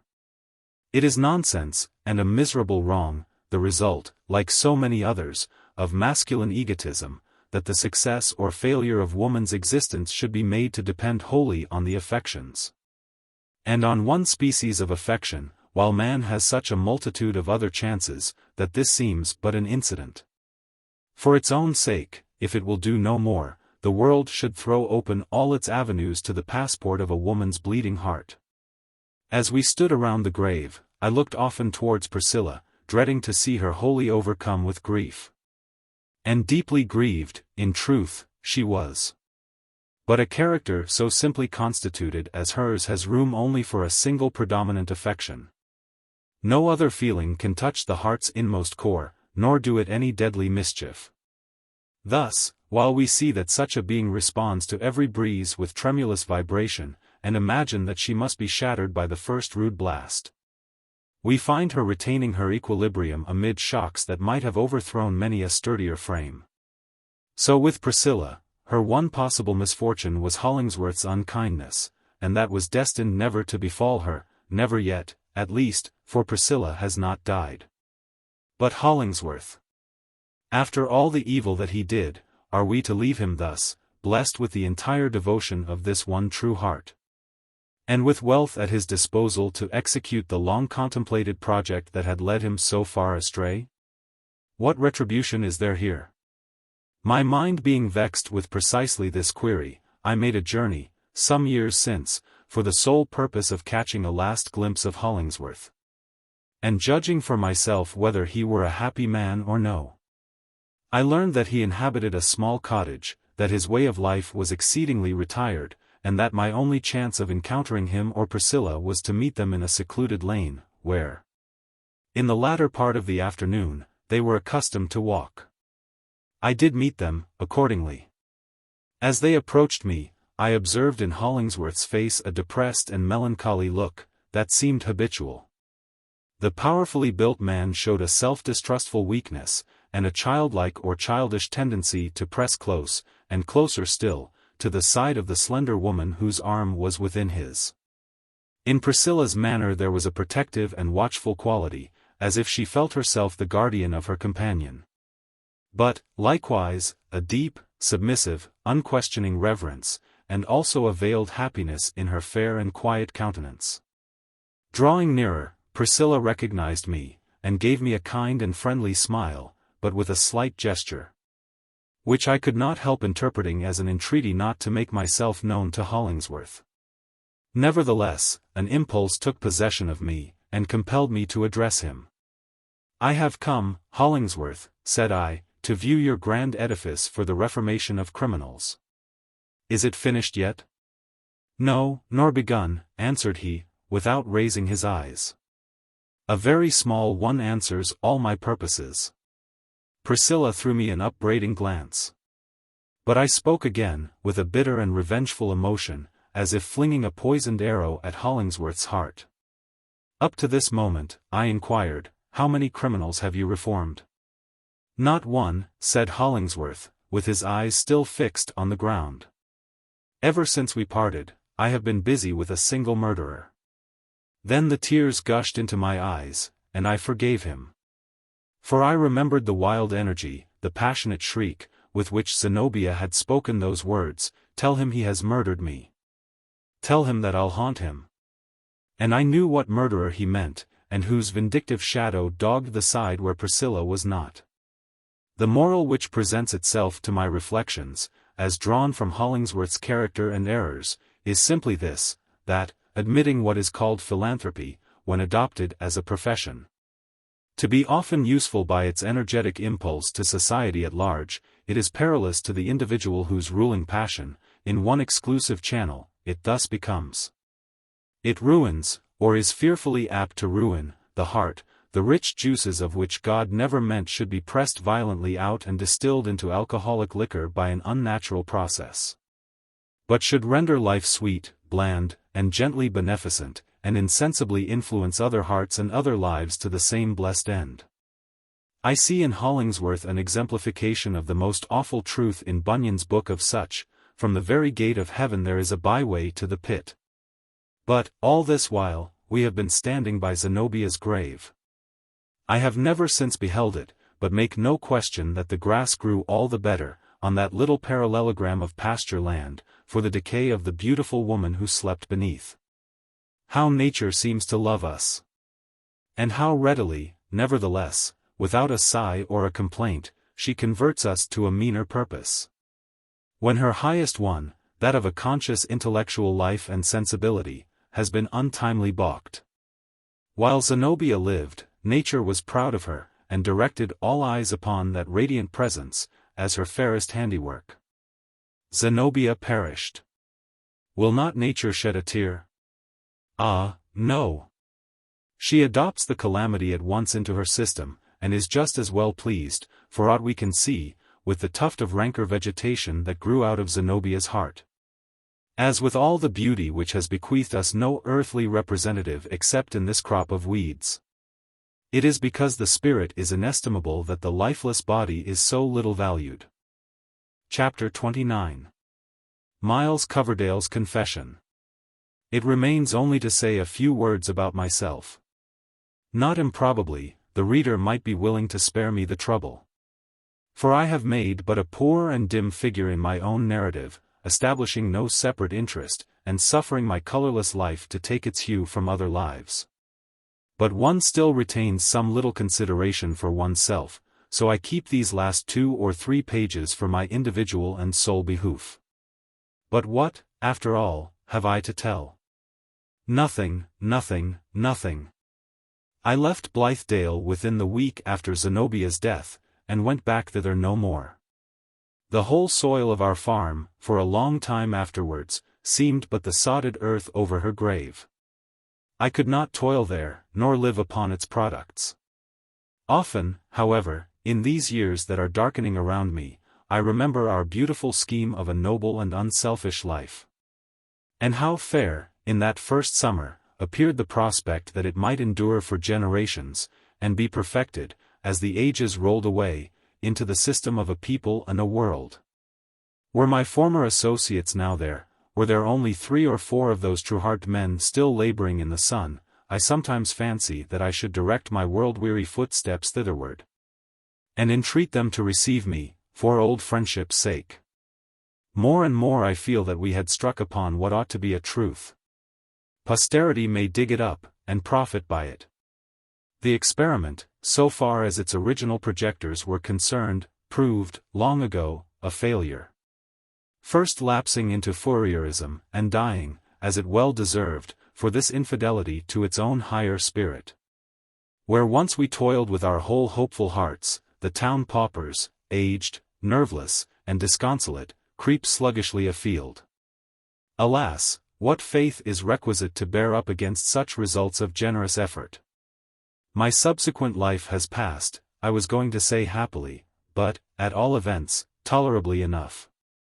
I am now at middle age, well, a step or 2 beyond the midmost point, and I care not a fig who knows it, a bachelor, with no very decided purpose of ever being otherwise. I have been twice to Europe, and spent a year or 2 rather agreeably at each visit. Being well to do in the world, and having nobody but myself to care for, I live very much at my ease, and fare sumptuously every day. As for poetry, I have given it up, notwithstanding that Dr. Griswold, as the reader, of course, knows, has placed me at a fair elevation among our minor minstrelsy, on the strength of my pretty little volume, published 10 years ago. As regards human progress, in spite of my irrepressible yearnings over the Blithedale reminiscences, let them believe in it who can, and aid in it who choose. If I could earnestly do either, it might be all the better for my comfort. As Hollingsworth once told me, I lack a purpose. How strange! He was ruined, morally, by an overplus of the very same ingredient, the want of which, I occasionally suspect, has rendered my own life all an emptiness. I by no means wished to die. Yet, were there any cause, in this whole chaos of human struggle, worth a sane man's dying for, and which my death would benefit, then, provided, however, the effort did not involve an unreasonable amount of trouble, methinks I might be bold to offer up my life.